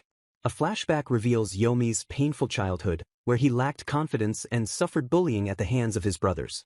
She recalls that his life changed when he saw the original villainess Iana standing with dignity, a moment that sparked his obsessive devotion. Returning to the present, she wonders why such a decent man with status and looks would fall for someone as flawed as her. The realization hits her like a physical blow. She is the one who wrote him to be this way. Trembling with guilt, she acknowledges that his twisted personality is her fault because she designed him to be a crime-committing tool for her story. She remembers that Yomi was created solely to be defeated and die for the heroine Konoha's sake, a disposable villain for the plot. Her past self had written these cruel fates to vent her own life grievances, creating a handsome childhood friend character just to make the heroine's harem look better. Overwhelmed with remorse, she collapses to her knees, feeling she has no right to be angry at Yomi when she is the architect of his suffering. Suddenly, she jolts up and grabs Yomi, demanding he listen to her carefully. She stares him down, desperate to convey her feelings, and tells him he has to stop what he is doing. Unable to find more words, she buries her face in his chest, hugging him tightly in a plea for him to end the violence. Yomi misunderstands her, trembling for fear, comforting her and asking if the scary butler frightened her. He casually reveals that she doesn't need to worry because he has already set a magic trap for Sol. Iana freezes, her mind struggling to process the words magic trap as the gravity of the situation sinks in. She stammers, asking what he means by set off, dread pooling in her stomach. Panic explodes as she screams for him not to trigger it, but a loud boom in the distance signals it is too late. She quickly calculates that since she is still alive, Yomi's magic hasn't reached its full potential, implying the trap might be survivable. Her thoughts turn to Konoha, realizing the heroine is currently defenseless and asleep, making her an easy target for the trap. Terror grips her as she imagines Soul and Genoford being caught off guard, leaving Konoha completely exposed. A massive, magical plant monster erupts from the ground, its vines thrashing violently and posing a terrible danger to everyone nearby. A heavy impact shakes the area, followed by a scream for Lady Konoha, confirming the worst has happened. Yana sees Konoha falling through the air amidst the chaos and screams her name. Without hesitation, Yana rushes into the fray, sliding towards the danger to intervene. She resolves that Yomi does not deserve to die for her past self's gratification, rejecting the fate she wrote for him. Accepting full responsibility for the chaos, she dives toward the monster, determined to fix her mistake. She vows to crush the death flags and protect Yomi from his own destructive destiny. With a battle cry, she attacks the magical vines, declaring she will smash them all to save everyone, including Yomi. Simultaneously, Soul flashes into action, his blade slicing through the magical vines with precision to neutralize the threat. Soul evades the magical assault with practiced ease, his movements a blur as he sidesteps the destructive force of the trap meant to ensnare him. Yana lands amidst the chaos, her sudden entrance drawing the attention of both Soul and Genoford, who stand amidst the sliced remains of the magical vines. She marvels at their terrifying efficiency, realizing that the two powerful figures decimated the magical threat in a mere second before she could even intervene. Soul rushes past her to check on Konoha, leaving Yana to dread the inevitable clash, knowing that Yomi stands no chance against the combined might of the hero and his shadow. Her concern is entirely for Yomi, but Soul interrupts her panic by asking if she is unharmed, his voice laced with confusion at her distress. Ignoring Soul, she throws her arms around Yomi in a desperate embrace, whispering an apology for the dangerous situation her creation has placed him in. She squeezes him tightly, her guilt manifesting in the force of her hug as she tries to shield him from the consequences of his own actions. Yomi breaks the silence, his voice low and serious as he claims to have sensed a malicious presence targeting them, attempting to deflect suspicion. He audaciously suggests that the monstrous flower was an indiscriminate trap meant for him as well, spinning a fabrication to cover his tracks. Soul listens to this explanation with a sharp, discerning gaze, his eyes narrowing as he processes the convenient excuse. The butler falls silent, his hand drifting to his face in contemplation as he pieces together the fragments of the event. He remarks that the magical residue carries a scent identical to a specific poison used for disciplining slaves, linking it directly to the tea spilled earlier in the courtyard. He admits that the toxin caused him a moment of paralysis, a damning piece of evidence that connects the failed poisoning to the magical ambush. Panic surges through Yana as she realizes the jig is up, and she physically clings to Soul, desperate to distract him before he voices the final conclusion. She hangs off him, using her entire body weight to impede his movements and thoughts, a frantic barrier between the detective and the truth. Soul stops and looks down at her, his expression unreadable but intense as he scrutinizes her erratic behavior. He addresses her by name, his tone grave and demanding as he prepares to confront her about the undeniable reality. He points out her recent string of bizarre actions, his suspicion mounting with every passing second of her desperate charade. The question finally comes, a direct inquiry into whether she possesses knowledge about the attacks, cornering her with the weight of his suspicion. Tana freezes, her eyes widening as the direct accusation hangs in the air, leaving her with nowhere to run. She reels in shock, realizing that his deductive skills have led him to suspect her involvement as the mastermind behind the villainous plots. She lowers her gaze, accepting the burden of blame, resigning herself to the role of the villainess to protect the one she inadvertently created. With a heavy heart, she prepares to confess, intending to take the fall for Yomi's crimes to spare him from Soul's retribution. Before she can condemn herself, Yomi interjects with fierce loyalty, commanding Soul to cease his suspicions and declaring Yana's absolute innocence. He tosses a glove onto the ground between them, a formal challenge that shocks Yana into screaming his name in terror. Yomi demands they end the charade and settle their conflict physically, and Yana watches in horror as the gauntlet is thrown, signaling a duel to the death. Yomi issues the formal challenge to Soul Namafra, his voice ringing with lethal intent as he instigates a battle that Iana has been desperate to prevent. A dramatic tableau of the conflict, depicting the hero Soul and the villain Yomi standing back-to-back with weapons drawn while the heroine Konoha and her sister Iana loom above them like contrasting fates. Yomi steps forward with a cold, resolute expression, explicitly confessing to the crime of the magical attack to draw all suspicion onto himself and away from his mistress. He doubles down on his admission, stating clearly to the group that he alone is the one at fault for the dangerous incident. Turning to protect his lady, he asserts with absolute finality that Iana had absolutely nothing to do with the scheme, shielding her from the hero's judgment. Iana is struck dumb with shock, covering her mouth as she realizes Yomi is taking the fall entirely for her sake. Yomi looks down at the ground with a menacing hum, commanding Soul to pick up the object lying there. The object is revealed to be Yomi's glove, a traditional and formal item used to issue a challenge between gentlemen.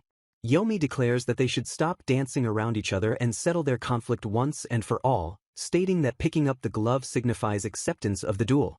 Iana screams in protest as Yomi formally challenges Soul to a duel, ignoring her desperate pleas to stop the madness. To Iana's horror, Soul bends down to retrieve the glove, prompting her to internally scream that she didn't raise him to be a hot-tempered man of honor but a calculating assassin.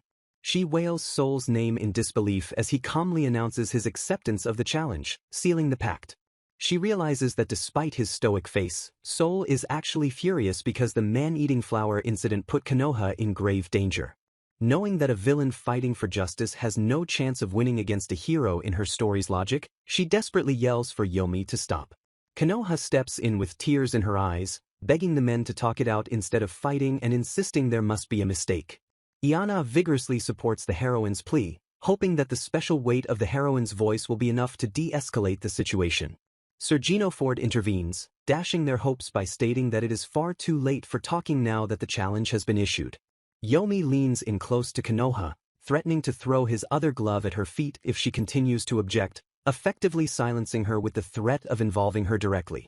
He tosses the second glove aside as Iana screams his name, terrified by his aggressive commitment to this lethal course of action. Iana mentally categorizes this as a standard duel scene common in stories, noting that they often break out over the heroine and have little to do with the main plot. Soul draws his sword with a sharp metallic ring, confirming that his motivation for fighting is indeed the protection and honor of the heroine. He offers his sincere apologies to Lady Konoha for what he is about to do, preparing to explain why he cannot back down now. Soul explains that to withdraw from a duel once accepted is akin to blaspheming God, citing the sacred nature of the challenge in this world. Iana writhes in frustration as Soul quotes the very lore she wrote in her story notes about the humiliation of withdrawing after a glove is thrown. She turns to Gino Ford for support, but he solemnly agrees with Soul's assessment of the situation, validating the duel's inevitability. Gino Ford continues that while he would usually demand an explanation for the attack, he is powerless to stop a duel that has already formally begun. Iana watches anxiously, telling herself she doubts Soul will lose, but a seed of fear lingers in her mind.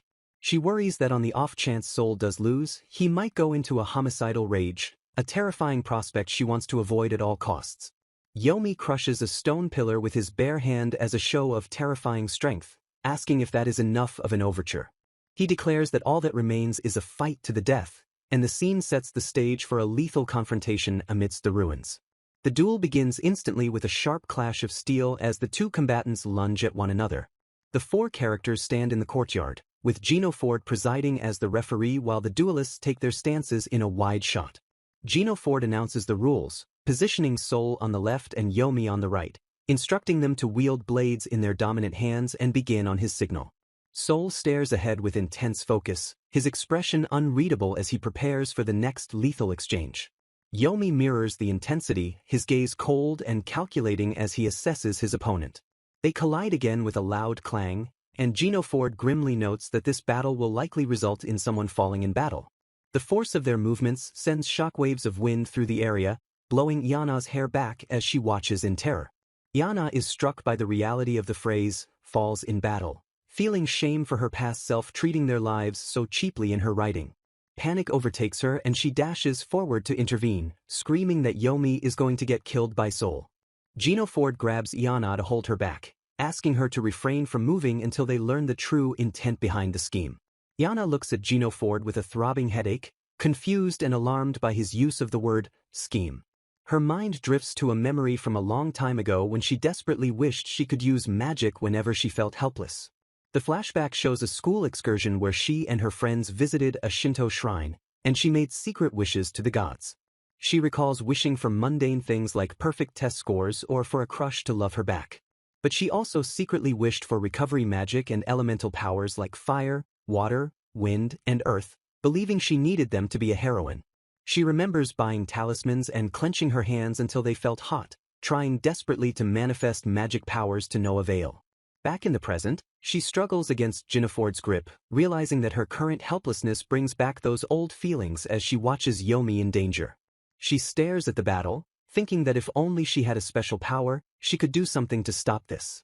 A massive sword swing slices through the air dangerously close to the spectators, causing Iana to gasp in fear. Jinaford notes that the duel is not over yet, while Iana looks on in confusion at the unfolding fight. Iana wonders if Sol is going easy on Yomi, but quickly dismisses the idea, knowing Sol wouldn't hold back when Konoha is involved. She realizes with shock that Sol is actually barely holding his own against Yomi's onslaught. The swords clash repeatedly with sparks flying, and Iana is shocked to see Sol being pushed back. Yomi launches a fierce attack, his blade moving with incredible speed as Sol defends. Sol leaps into the air to dodge or reposition, surprising Yomi with his agility. They land and clash again, sparks flying as their swords meet with heavy impact, signaling a stalemate. Dana watches Sol's movements closely and suddenly realizes something is wrong with his sword hand. She notices that his timing and form are off as he defends against Yomi, struggling to maintain his grip. She vividly remembers the time she fell off the roof and Sol caught her, realizing that he must have injured his hand saving her back then. Overcome with guilt, she slumps down, realizing that Sol might actually lose this duel because of her. A dark thought crosses her mind that if Sol dies, her death flag might be erased, but she struggles with the moral weight of that possibility. Iana stares blankly ahead, rejecting the grim possibility of Sol's death with a flat refusal to accept such a convenient yet tragic outcome for her death flags. She slaps her cheeks with both hands to snap herself out of her hesitation, reminding herself that she is the villainous Iana Magnolia and must act like one.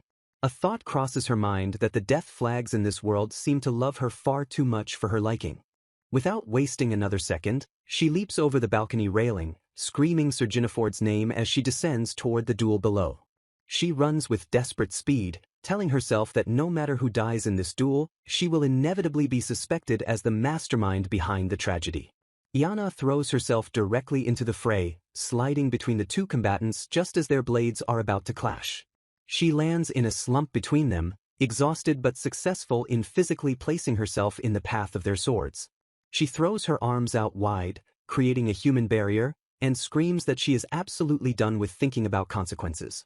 Sol freezes mid-strike, his eyes wide with shock as he recognizes the person who just jumped into a lethal duel. Konoha watches with teary eyes, horrified by her sister's reckless intervention in the battle. Yomi stares in stunned silence, his sword halted in the air as he processes Iana's sudden appearance. Jinaford calls out from the sidelines, yelling for them to wait, his voice filled with panic at the escalation. Iana stands panting between the two men, her back to Sol and her front facing Yomi, effectively stopping the fight with her presence. She realizes that while stopping them is good, she has no plan for what to do next, grinning nervously as the adrenaline fades. Sol's voice breaks the silence, demanding she move because he won't let anyone get away with hurting her, which Iana realizes is a misunderstanding of her intent. She internally groans, realizing Sol believes she is intervening to save Yomi out of affection, and wonders if the plot is controlling his logic. Yomi, regaining his composure, points his sword at her and states that he accepted the duel, warning that intervening is an act of blasphemy. Iana shouts back that she will not forgive him for putting Lady Konoha in danger, internally noting that his obsession with honor is too serious. Konoha begs both of them to stop, and Iana frantically wishes she had the heroine's power to end conflicts with a single tear. Realizing she cannot rely on miracles, she decides she must talk Yomi down, while noting that Sol's injured hand makes the fight unfair. She commands Yomi to calm down, her voice firm despite her shaking knees. She argues that dueling in such a miserable, emotional state is the real blasphemy against the code he cherishes. She declares that Soul is her servant, and therefore anyone who dares to challenge him is effectively challenging her, his mistress. With a swift motion, she draws a weapon and points it directly at Yomi, putting herself in the position of his opponent. Yomi looks at her with a mix of shock and confusion, unable to comprehend why she would turn a blade on him. Internally, Yomi thinks to himself that everything he is doing for her, making her hostility all the more painful. Yana yells that she will not step aside, daring him to come at her with everything he has if he wants to reach Soul. Internally, she panics at the messed up situation, realizing she is trapped between Soul and Yomi with a sword too heavy to actually use.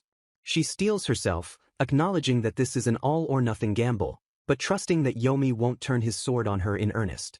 She taunts him, trembling visibly, begging him to surrender while shouting for him to come at her. The sound of metal hitting stone rings out as Yomi drops his sword, surrendering to her bluff. He looks at her with a heartbroken expression, realizing that she was fighting to protect Soul from him. Yomi collapses to his knees, overcome with the realization that his attempts to fight for her resulted in her rejecting his feelings. He mutters that it would be meaningless to continue, his will to fight completely drained by her intervention. Gino Ford approaches the group, demanding an explanation for the chaos that just unfolded. Yomi admits that his actions caused injury to Lady Konoha, a fact that weighs heavily on his conscience. Konoha tries to reassure him that she is alright, though she looks shaken. Yomi tells her to show herself more respect, his tone gentle and filled with regret. Yana grabs Yomi by the head, her grip firm as she prepares to force an apology out of him. She forces his head down into a bow, shouting an apology to everyone on his behalf. She explains to the group that Yomi heard a false rumor while studying abroad that they were all bullying her. Konoha looks at Yomi with wide, surprised eyes, processing this new information. Soul stares at Yomi, his expression softening slightly as he understands the motivation behind the butler's hostility. Yana realizes that Yomi has been worried about her all this time, his misguided actions stemming from a desire to protect her. She thinks that while she can't expect them to accept this excuse fully, the fact remains that he was doing this for her based on a misunderstanding. She decides that a sincere apology is the only way to fix the situation and bows her head alongside him. Yomi looks at her and asks quietly if that is all she has to say. He asks if she is going to apologize more, hinting that there is something specific she needs to address. He grabs her head and shoves it down, forcing her to bow to Soul, stating that he has been observing her during the duel and understands everything now. Yomi apologizes sincerely, his voice filled with genuine remorse. He admits to Yana that he has wronged her, acknowledging his mistakes. He confesses that he was verbally abusive toward her and hurt her with his actions because he misjudged her nature due to his inexperience. He recalls the time he was hostile to her and realizes that she is not the weak victim he thought she was. Konoha looks at him, realizing that perhaps Sir Yomi acted out of a misplaced sense of justice. Gino Ford suggests that Yana is also at fault, seemingly trying to distribute the blame to de-escalate. Just as the tension diffuses, Gino Ford smiles, his pure-hearted nature accepting the resolution. Soul and Konoha stand together, the danger finally past. Yomi looks down, his expression somber as he accepts the outcome. He tells Yana that he thinks it is best to let things go, advising her to refrain from actions that are easy to misread in the future. He warns her that if it is to protect Lady Konoha, he is capable of monstrous things, a lingering threat masked as advice. He advises her to be more careful, his words hanging in the air as a final caution. Yana stares at him blankly, her energy completely spent. A sudden throb of pain hits her, and she winces, clutching her head. Gino Ford asks Konoha if she is injured, his concern immediately shifting to the heroine. He insists on taking her to a doctor despite her claims that it is just a graze. Yana says she has to take Yomi, but Soul protests, asking why she would go with him. Yomi tells her that he will be back for her too, promising not to abandon her. Yana thinks that at least she made it through the ordeal in one piece, though she feels incredibly heavy. She wonders if the heaviness is just relief, but her vision begins to blur. Her legs give out and she collapses to the ground with a heavy thud. Soul turns, his eyes widening in shock as he sees her fall. As consciousness fades, Yana feels overwhelmingly tired for some reason. Her thought trailing off into silence as darkness takes her. The scene opens with a dramatic illustration of the main cast, setting the stage for the final confrontation. Yana wakes up abruptly from a dream where her editor, Cordelia-san, was checking her draft pages, disoriented by the sudden shift. She is confused by the dream's content, wondering if something is wrong with her manga or her past life. A flashback within her mind shows a panel where Yomi asks Soul to marry him, a bizarre twist that shocks her. Even more shocking is Soul's acceptance, leading Yana to internally scream that this must be the final chapter of a very different story. She reflects on the chaotic production of her manga, noting that they have overcome all kinds of mistakes, much like her current life. Reality sets in as she feels the softness of the bed and the heaviness of her body, realizing she is back in the game world. Yomi is by her bedside, looking relieved as she finally wakes up, his expression softening from its usual severity. He checks her temperature by touching his forehead to hers, noting that she still has a slight fever. He informs her that she slept through the night due to overexertion and a fever, explaining her groggy state. He asks if she remembers collapsing after the duel, bringing the memories of the previous day rushing back. Yana panics, thinking it is morning and she is late for work, momentarily reverting to her past life's mindset. She scuttles around frantically, muttering about missing meetings and getting fired, completely disconnected from her current reality as a noblewoman. Her greatest fear seems to be unable to buy manga merchandise or BL games if she loses her job, revealing her otaku priorities. Yomi watches her erratic behavior with confusion, questioning her strange mutterings about buying and fired. He deduces that Konoha must have been secretly forcing her to work, misinterpreting her panic as a sign of abuse. He assumes her talk of BL games refers to something she was forced to do, completely missing the context. Yana realizes she has dug herself a hole and tries to explain, but Yomi is already convinced of his theory. She internally screams that there is no way to explain BL games to him without sounding insane. She reflects on her past life as a dating sim and BL game nerd, acknowledging that these were her sources of inspiration. Terrified that she blurted out her secret hobbies, she tries to backtrack, but Yomi is already in protective mode. He declares that if Konoha is blackmailing her, he will have to kill her, escalating the situation instantly. Ana frantically waves her hands, shouting, "No!" to stop him from murdering the heroine over a misunderstanding. She decides she has to explain things to Konoha herself to clear up the confusion before Yomi takes drastic action. She realizes she can't count on Yomi getting attached to Konoha naturally, so she must change his mind right now. She recalls that she told him he was wrong many times, but he won't listen, so she needs a new strategy. Desperate, she decides to glare at him, hoping to assert dominance and make him listen. She remembers that Yomi once faltered when she showed aggression, realizing that might be his weakness. Taking a gamble, she decides to play the role of the villainess to control him. She adopts a haughty persona, telling him she is enjoying a wonderful game of deception right now. She claims that she is playing the role of a loving sister to fool everyone, building their trust only to betray them later. She declares she will send them all to hell, painting herself as a mastermind to justify her actions. She scolds him for being dense and needing it spelled out, maintaining her act. She tells him she doesn't need him to do anything for her, rejecting his help to keep him from interfering. However, she adds that if he is a good boy, he can follow her example and behave, framing obedience as a reward. She asks him what he says to that, calling him her sweet little puppy, to seal the dynamic. Yomi blushes deeply, completely disarmed by her dominance, and slides down the wall in a daze. He responds with a single word, woof, accepting his submission to her will. Yana breathes a sigh of relief, realizing she has successfully tamed him for now. She promises not to act alone anymore, and Yomi admits he is glad she shared her true thoughts with him. He apologizes to her, and she feels a twinge of guilt for manipulating him, but knows it was necessary. A few minutes later, Yana decides she should go apologize to Konoha for chasing her out earlier. She plans to explain that it was due to her fever, hoping to smooth things over. She also intends to invite Konoha somewhere to foster a friendship, playing the long game for peace. Yomi watches her go, thinking she isn't putting much thought into her scheme, but he lets her leave. He tells her she doesn't have to interact with Konoha too much, still protective but compliant. Yana leaves the room, relieved that at least they will get along fine now. She notes that while her lie convinced him, the situation is still precarious. In the hallway, she runs into Konoha, who looks worried and asks if she is okay. Soul is also there, offering to carry her if she is still unwell, but she insists she is fine. Konoha suggests seeing a doctor, concerned about the grays Yana mentioned earlier. Yana insists she has to take care of Yomi, causing Soul to protest and ask why. Yomi appears behind her, promising he will be back for her too, reinforcing his loyalty. Iana realizes that even though she hasn't fully convinced Yomi of the truth, Gino Ford seemed to understand. She feels a sudden wave of exhaustion, her body feeling heavy again as the adrenaline fades. She wonders if it is just relief, but her vision begins to blur and she stumbles. As she falls, she hears Soul calling her name in panic. She loses consciousness, her last thought being that she is so tired. The scene fades to black, leaving her fate uncertain as she succumbs to her physical limits. Her collapsing, the weight of her actions finally catching up to her. Gino Ford stands by the bedside and asks Iana if she is certain she should be awake.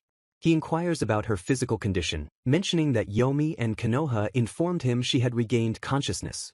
Iana freezes completely for a split second as her mind processes his presence. She is internally struck by the realization that he is absolutely her type, while Gino Ford notices her fever seems to be worsening. He interprets her stunned silence as a sign of illness, but she wobbles and quickly denies it, claiming to feel better than the previous day. Iana tries to push him away, insisting that he must be busy and should be spending his time with her sister instead of her. Gino Ford's expression turns nostalgic as he recalls that it was around this time last year when a specific memory took place.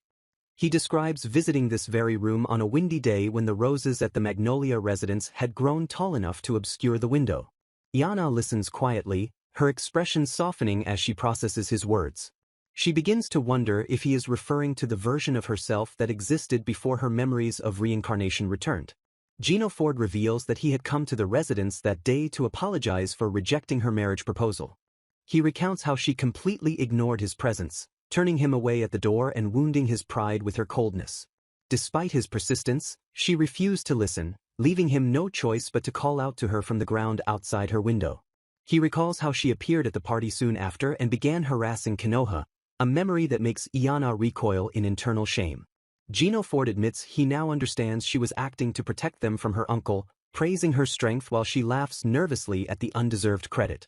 He suddenly leans forward and bumps his forehead against hers to express his gratitude, adding that there is one thing he wanted to say in private. He whispers her name softly, holding the intimate position for a moment.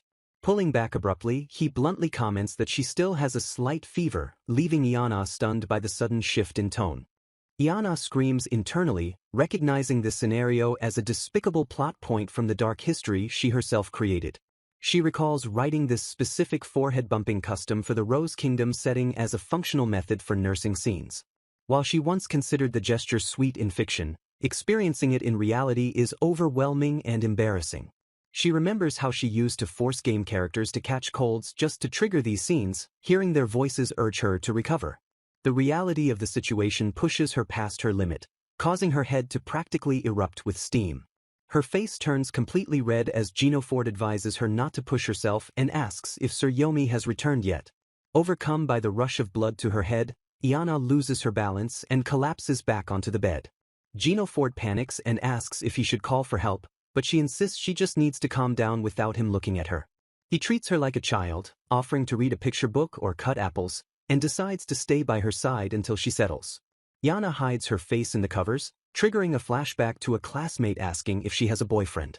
The memory continues with girls gossiping that not having a boyfriend at their age is socially embarrassing. Iana flaunts her portable game console, declaring that her fiancé in the other world is far superior to any real man. The flashback shifts to a game scene where a character declares that meeting Gino Ford must be destiny. Gino Ford's in-game avatar replies that the player's devotion is incredibly cute. The name Sir Gino Ford echoes in her memory as the source of her long-standing affection. In the memory, she stands outside a door labeled for Konoha, hearing a rattling sound from within. She opens the door cheerfully, intending to deliver some custard pudding to her sister. The scene inside the room causes her to freeze in the doorway, the memory cutting off abruptly. She reaches out with a trembling hand as the vision fades back into the recesses of her mind. Iana clutches a fan book in the present, reaffirming that Gino Ford has been her ideal man for her entire life. She reflects on how her broken fantasies of wind elementals and rainy days always revolved around him protecting her. Her artistic skills evolved solely to draw him better, and she consumed every piece of dating sim knowledge to understand him. She realizes that all her years of obsession have led to this singular moment of reality. Gino Ford reads aloud a children's story about a piglet who doesn't want to be eaten, confirming his tangible presence before her. Yana bursts into laughter at the absurdity of the situation, causing Gino Ford to look up in confusion. Tears form in her eyes as she smiles genuinely, telling him that he is funny. Gino Ford blushes and looks away, muttering awkwardly for her not to tease him. Yana thinks that he is exactly the man she expected him to be, thanking the real Gino Ford in her heart. Her mind drifts to Yomi's lateness, realizing she has once again been reminded of her specific and unyielding taste in men. Gino Ford breaks the silence, wondering if the rose garden is visible from the bedroom window. Sol bursts into the room with a chaotic shout, announcing that he has brought her medicine. Seeing her hesitation, Sol wonders if she dislikes the bitterness, while Yana frantically fears he is about to poison her. He sprinkles a substance into the cup, assuring her it isn't poison and urging her to swallow it quickly. Yana cries out in terror, refusing to take the suspicious liquid he is forcing upon her. Sol calls out her name, trying to manage her resistance as she struggles. He restrains her, asking why she is moving so much and worrying that she might be in pain. Muttering complaints about the thinness of the mattress, he orders her to hurry up and return to bed. Sol leans his face close to hers, observing her pallor and announcing that he needs to take her temperature. Hana panics and vehemently refuses, terrified of another romantic forehead bump, which confuses Sol. Sol moves his hand quickly before she can protest further or escape. He places his hand gently against her forehead to check her fever, utilizing a normal method instead of the romantic gesture she feared. Yana sighs in relief, realizing he just took her temperature normally and that she doesn't actually have a fever. Yana lies in her sickbed and informs the presence beside her that she is physically feeling a little better. Sol stands by her bedside, his face partially obscured as he quietly begins to speak about what will happen next time. He sits down and vows that he will not thrust her into such a dangerous situation again, promising to take better care of her. Sol chastises her for being outright reckless during the recent duel, while Yana wonders if his description of her behavior is meant to be an insult. He takes her hand gently, admitting that he never dreamed she would act the way she did during the conflict. Yana notices a pang of pain in Sol's right hand as he holds hers, realizing that he must be injured. Sol jolts when she mentions his injury and quickly tries to deflect, claiming the fever had spread to her head when she collapsed. He scolds her for ignoring the potential pain, pointing out that she is not accustomed to holding a sword as he tries to slide his hand away.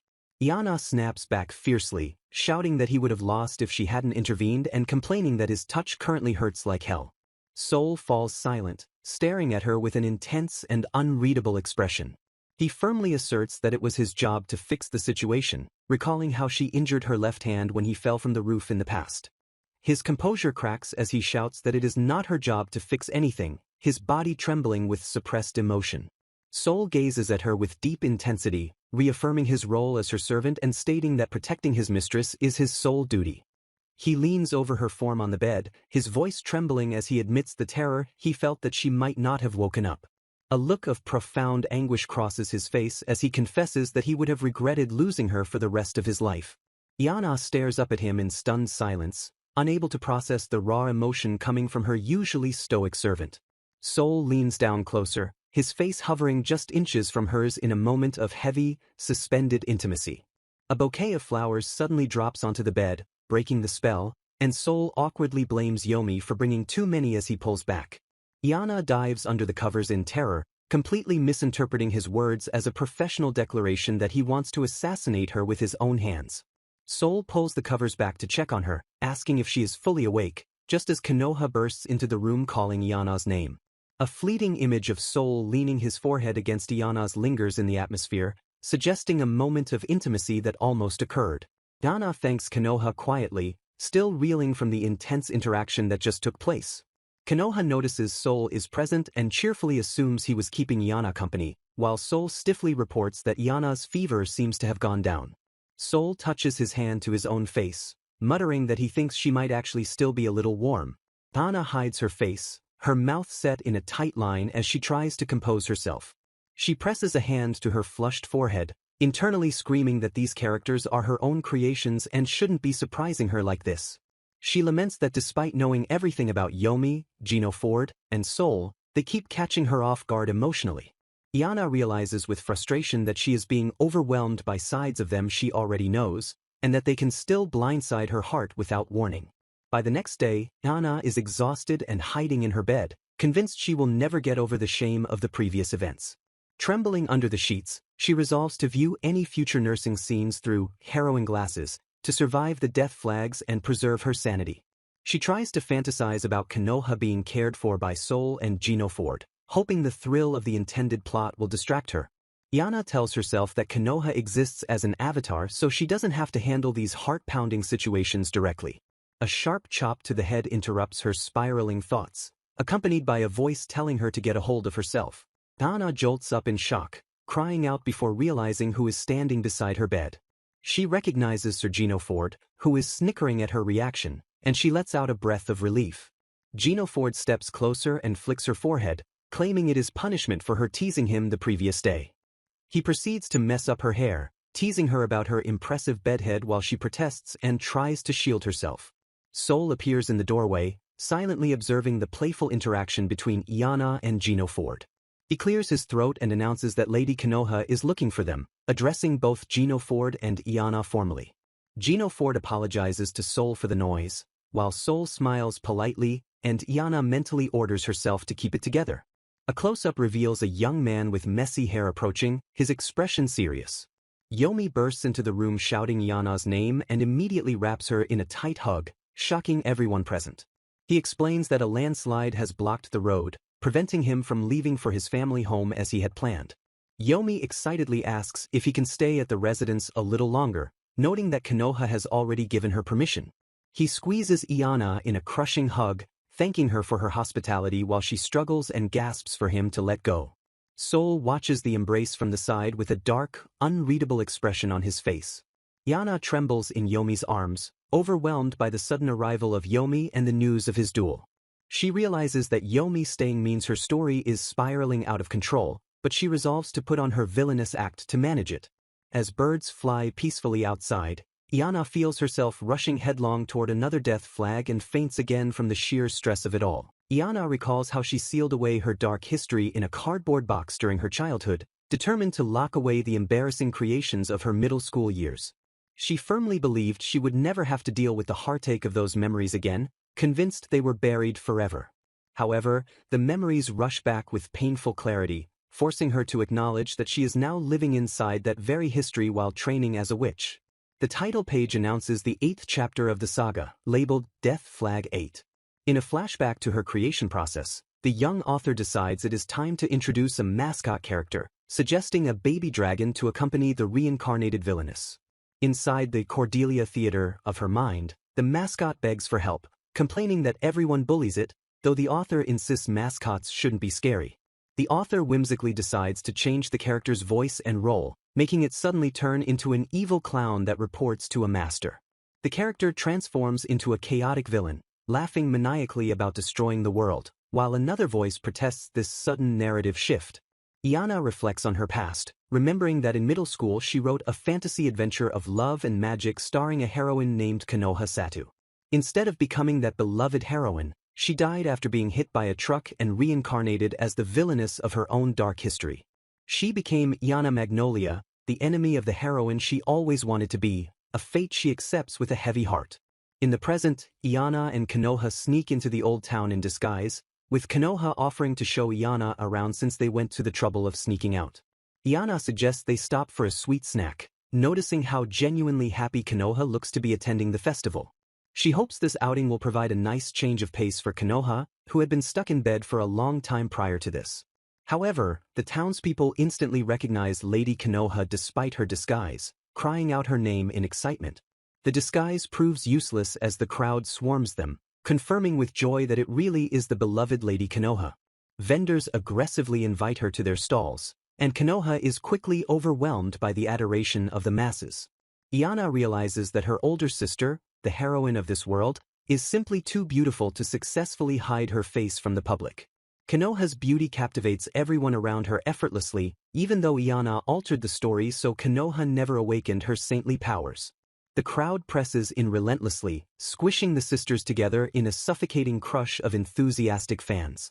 Iana panics and tries to politely ask the crowd to let them through, but her voice is lost in the commotion. She realizes with dread that if Konoha gets even a scratch, Soul will blame her, effectively tripping a death flag that leads to her execution. Desperate to survive, Yana shoves her way through the crowd, yelling at them to not butt in as she tries to reach her sister.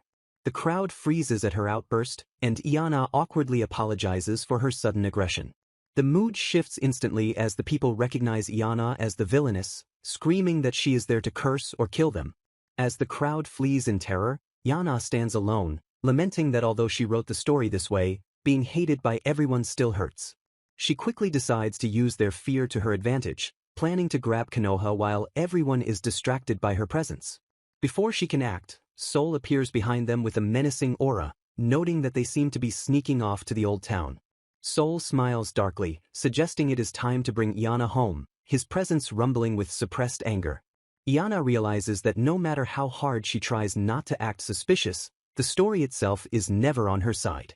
She resigns herself to her role as the villainess destined to be killed, contrasting her fate with Konoha, the beloved heroine. Konoha speaks up, claiming she is the one who invited Yana and apologizing to both Sir Gino Ford and Soul for the unauthorized outing. Soul explains to Gino Ford that since Konoha was bedridden until recently, he allowed it because he wanted to lift her spirits. Yomi bursts onto the scene, complaining that he wanted to come too but was asleep, while Konoha praises Soul's kindness. Gino Ford interrupts the lighter mood, stating that he must admonish them despite their reasons. He touches Konoha's face gently, warning her that she is beautiful and must be more aware of danger because young women have been going missing. Konoha blushes and replies that she isn't worried because she has both Gino Ford and Soul to protect her. She admits that she trusts them completely and may have been taking her safety for granted because of that trust. She asks Gino Ford to promise to stay by her side, and he agrees, telling her that they are strong because she is there. Yana watches from the sidelines, grinding her teeth as she observes how Konoha's words alone are enough to boost the men's morale. A knock at the door interrupts the scene, drawing the attention of everyone in the room. A uniformed man enters, apologizing for the intrusion and noting he wasn't expecting to find Lady Konoha present. Gino Ford recognizes the visitor, who apologizes again for the lack of notice regarding his arrival. The visitor states he came to warn Lady Konoha Magnolia about a series of serious incidents that have been occurring lately. He introduces himself as Clematis Chino, the vice captain of Team Hydrangea, 2nd Division of the Rose Kingdom Public Security Force. Yana is shocked to hear his title, realizing that the police force of the kingdom has arrived. Gino Ford asks if the missing people include Lady Cosmos, Lady Margaret, and Lady Pansy, listing specific names. Clematis confirms the disappearances, stating 5 women have vanished, and warns Konoha that she is likely the next target due to her beauty. Yana trembles with fear for Konoha, thinking, poor thing, and acknowledging that trouble always follows the heroine. She suddenly pauses, struck by a realization about the plotline and questioning if this event is part of the original story. She recalls the specific plot arc, the case of the missing beauties in the Rose Kingdom. Panic sets in as she realizes there is a high probability that this storyline will trip a major death flag for her. She remembers that in the story, Konoha gets kidnapped by the culprit, and Yana is subsequently blamed for the crime. Soul notices Yana's pale expression, while Yana internally rages about why she wasn't given this crucial information sooner. Clematis turns his gaze to Yana, sensing malice, but dismisses her as a potential target because the kidnapper only takes beauties. He brutally insults her by implying she has no reason to fear being kidnapped, causing Yana to sense serious malice coming from him. Soul asks if Yana is feeling unwell as she sways dizzily, overwhelmed by the insult and the situation. Yana looks up with a vacant, dazed expression, her eyes losing focus. Soul supports her, insisting she stop pushing herself so she doesn't pass out again like she did earlier. Yana tries to brush off his concern, claiming she was just thinking about her cursed fate, but Soul insists she return to her room to rest. Yana glances back at Soul's retreating figure, unsure if his insistence on her resting is a subtle command for her to leave or a genuine expression of concern for her health. She scrutinizes his stoic face in her mind, frustrated that the character she created has such an unreadable expression that oscillates ambiguously between happiness, sadness, and annoyance.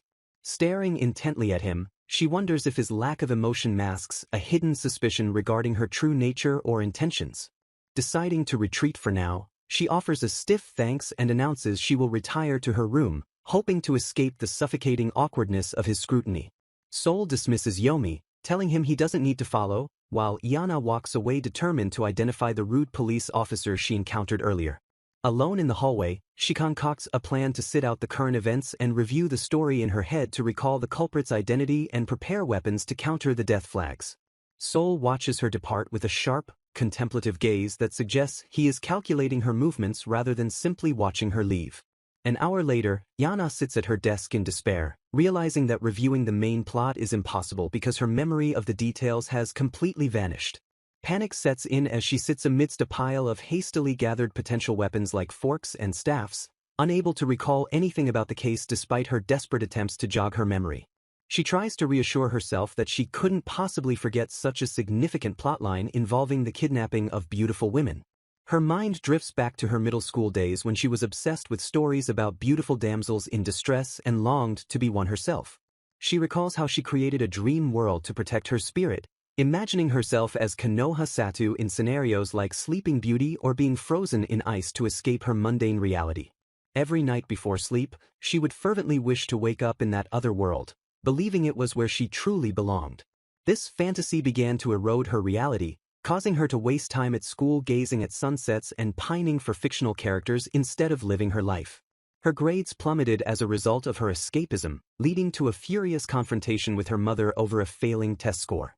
She justified her lack of study by convincing herself that bringing knowledge from Earth to the other world would result in divine punishment from a foreign king. She acknowledges that she eventually received her divine punishment in the form of terrible grades, realizing she lived in a fantasy from dawn to dusk without documenting every detail. A nagging feeling persists deep inside her that she is missing something crucial, perhaps a detail she fantasized about vividly but never actually wrote down in her notebook.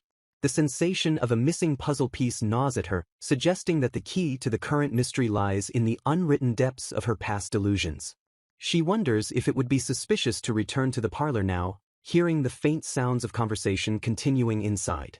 Desperate for information she can't find in her brain, she presses a cup against the wall to eavesdrop on the discussion in the next room.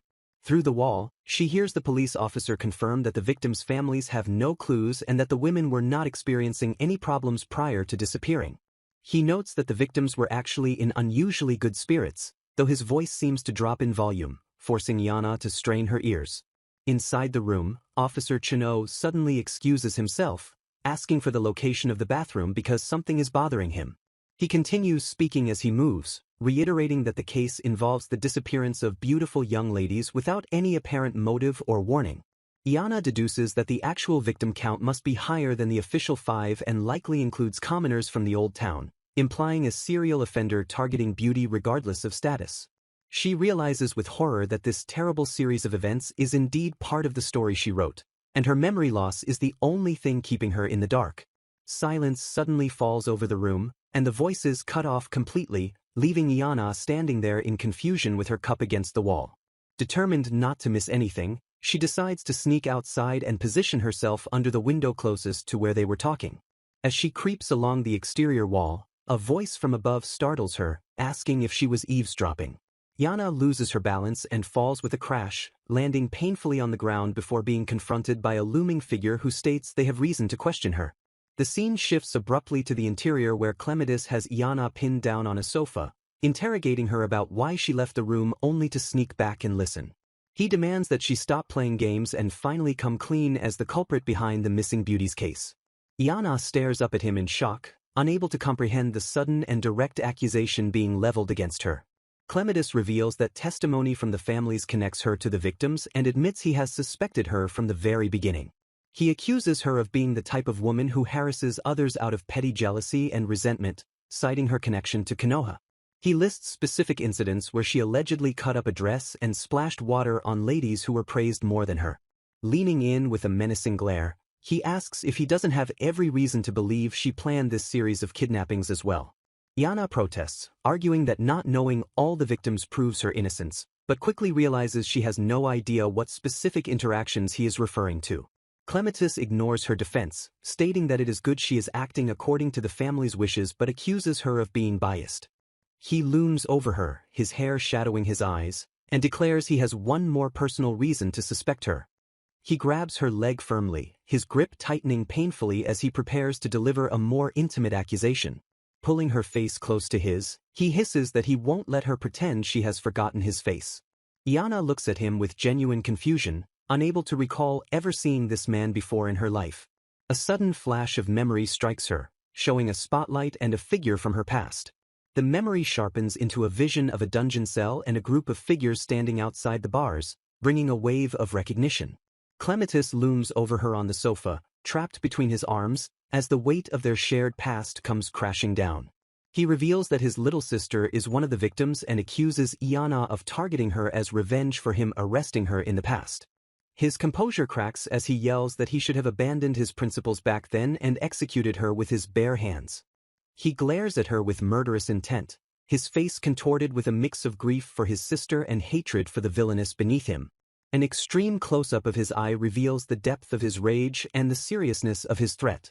Suddenly, Clematis freezes and looks up, his attention snapping away from Iana as he senses another presence. He demands to know what she has been doing, his tone shifting from accuser to confused observer. Iana remains pinned beneath him, breathless and terrified, as the tension in the room shifts. Sol and Yomi burst into the room, calling out Iana's name and freezing at the sight of her compromised position on the sofa. Iana's mind races as she realizes Sol finding her in this situation could reveal the police suspicion and lead to her execution. Desperate to salvage the situation, she lies through her teeth, claiming that Officer Chino was just teaching her some self-defense moves. Sol stares at the pair with wide eyes, processing the absurd explanation for the intimate and violent scene before him. Iana doubles down on the lie, arguing that she needs to learn to defend herself so she doesn't get taken out first if Konoha is in trouble. Sol looks at her with a mixture of disbelief and confusion, asking what in the world she is, while Clematis stands frozen in the background. Sol stares down with a sharp, unreadable expression, his gaze piercing through the tension in the room. Iana maintains her innocent facade, smiling sweetly despite the chaos she just caused with her desperate lie. Sol's composure cracks as he shouts furiously at the intruder to get out immediately, his voice booming with authority as he expels the man. The officer clicks his tongue in annoyance, realizing his interrogation has been forcibly cut short by the servant's intervention. Feigning a sudden recollection of urgent business, Clematis excuses himself to escape the confrontation, turning his back on them to retreat. Before departing completely, he pauses to address Iana, instructing her to pass a message to Lady Konoha. He leaves with a chilling declaration that those who do evil will always be brought to justice, implying there is no need for the innocent to worry. The scene shifts to the next day, signaled by the chirping of birds in the morning sun. Iana wakes up groggy and sleep-deprived, scoffing at the officer's parting words about there being no cause for alarm. She realizes she recognizes the rude cop as a background character from the arrest scene in her past, though she doesn't understand why they met again now. Her anxiety spikes as she acknowledges that without her memory of the plot, she has no way of knowing what actions will trigger a death flag. Later that morning, Iana joins the others in the parlor, noting that her sister and the group have gathered earlier than usual. She observes Konoha hugging Yomi and learns that Gino Ford has been reviewing security measures since the police warning. Konoha presents a letter that arrived early that morning, drawing everyone's attention. Sol stands by attentively as the group focuses on the mysterious correspondence. The letter is revealed to be an invitation to Duchess Amaryllis's birthday party, thanking Konoha for her dance with the prince. The invitation reassures them of reinforced security so guests can relax despite the rumors of missing women. It explicitly states the hope that Konoha will grace them with her presence to take her mind off the recent disturbing events. Iana recalls that Duchess Amaryllis is the Rose King's little sister, impressed by the high status of the invitation. However, she finds the timing suspicious, noting it has been only a day since the warning about the kidnappings. She feels the story weaving itself towards a specific path but assumes Konoha will decline the invite given the danger. To Iana's shock, Konoha blushes and admits she wants to go, confessing she has always admired the Duchess. Iana freezes in panic, realizing she cannot remember the story or anticipate the dangers that lie ahead. Konoha invites Iana to come along, reasoning that the Duchess's security will surely be better than their own. Iana agrees hesitantly, terrified of the unknown death flags that could be waiting for her at the party. The residence of Duke Amaryllis in the Western Rose Kingdom, a land that was once barren but now flourishes with crops thanks to groundwater springs. Gino Ford explains to a disinterested Iana that the region's prosperity is due to a compound found in the water that serves as a beauty serum, a discovery credited to Duchess Amaryllis. Iana is awestruck that they have been invited to the party of the Duchess, whom she reveres as the innovator of beauty in the Rose Kingdom. The crowd erupts in excitement and admiration as the Duchess makes her grand entrance into the hall. A close-up reveals the sharp, captivating eye of the woman Iana identifies as the guest of honor. Cisalina Rosa Amaryllis, the beautiful Duchess, stands before her guests as the text ominously notes the activation of Death Flag 9. The Duchess welcomes everyone to her birthday party, expressing her hope that they will all have a wonderful time tonight. The atmosphere feels like an idol concert to Iana until the Duchess singles out Lady Konoha Magnolia, startling her. The Duchess approaches Konoha, praising her angelic beauty and claiming she recognized her immediately, while Konoha humbly tries to deflect the compliment. Bystanders whisper in awe about how stunning the two women look together, noting that no one else stood a chance against Konoha's presence. Duchess Amaryllis announces that the police are cooperating with her security forces so that guests can soothe their hearts and forget about the recent kidnappings. She concludes her speech by stating she wanted to introduce Konoha before the security forces return to their posts to ensure everyone's safety. Team Hydrangea, the handsome security force led by Clematis, promises to keep the venue safe, while Iana realizes with dread that they are actually the police. Clematis scans the room with a sharp, professional gaze, looking for potential threats. His eyes lock onto Iana, narrowing with intense suspicion and a piercing glare that cuts through the crowd. Iana flinches violently, letting out a small cry of terror as she feels the weight of his scrutiny. A waiter suddenly appears to take her glass, and a paranoid Iana wonders if he is one of the secret police coming to arrest her. The waiter reveals himself to be Soul in disguise, bluntly admonishing Iana that eating and drinking to excess is vulgar. Iana grumbles that she is eating oranges because she has nothing else to do at the party. Soul silences her complaints by pointing out that her sister is currently occupied dancing with Sir Gino Ford. Iana internally rages at Konoha for leaving her behind with Soul and regrets not bringing Yomi, though she recalls he had to stay home due to a bad cold. Wandering off, Iana becomes enchanted by the display of the Duchess's new cosmetics and eagerly asks for a sample. She notices a commotion nearby where people seem to be getting hyped up about something. A girl rushes into the scene with incredible speed, politely but loudly asking if she may join the circle. The girl moves with such velocity that Iana wonders if she just teleported, noting she left in a hurry. The girl attempts to speak up amidst the crowd, trying to get their attention. She awkwardly stomps forward, trying to blend in by commenting on how delicious the food is. Upon seeing Iana, the girl internally labels her a villainess who ruins the fun and assumes she tagged along with Konoha again. The girl recoils, thinking that Iana's presence is awful and could ruin the atmosphere. She reflects on a past life where Satu wins, worrying that Iana will have even more trouble making friends in this life than the last. The crowd ignores Iana and flocks to Konoha, squealing in delight at the heroine's presence. The mysterious girl admires Konoha as a princess of virtue and a natural heroine who draws people in effortlessly. She glances at Iana's poker face but decides that as long as she can gaze at Konoha, her heart will be full. Guests whisper about how dreadful it is that the villainess is standing all alone in the corner. Iana stands isolated, her expression obscured as she endures the silent judgment of the room. A quiet moment passes, emphasizing her solitude in the bustling party. Iana acknowledges to herself that while she lacks friends, she certainly has a surplus of enemies, emphasizing the point by clinking her glass. She feels the needle-sharp glares of the servants, guards, and Clematis's police force, all suspicious of her involvement in the crimes. She bumps into someone while thinking that she feels more at ease alone and that her lack of memory might mean this event is unrelated to the plot. A girl with wine dripping from her head stands before Iana, muttering a partial apology. The girl trembles in fear, apologizing for spilling wine on herself, while Iana looks on in shock at the bloody appearance of the liquid. Iana breathes a sigh of relief upon realizing that the red liquid is just wine.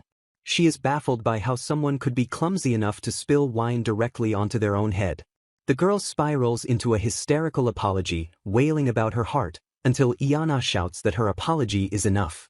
As the girl continues to apologize to avoid a scene, Iana feels a pang of sympathy, noting that this girl reminds her of her own past life. Iana urges the girl to leave with her, warning that her clothes will smell of alcohol if they stay there.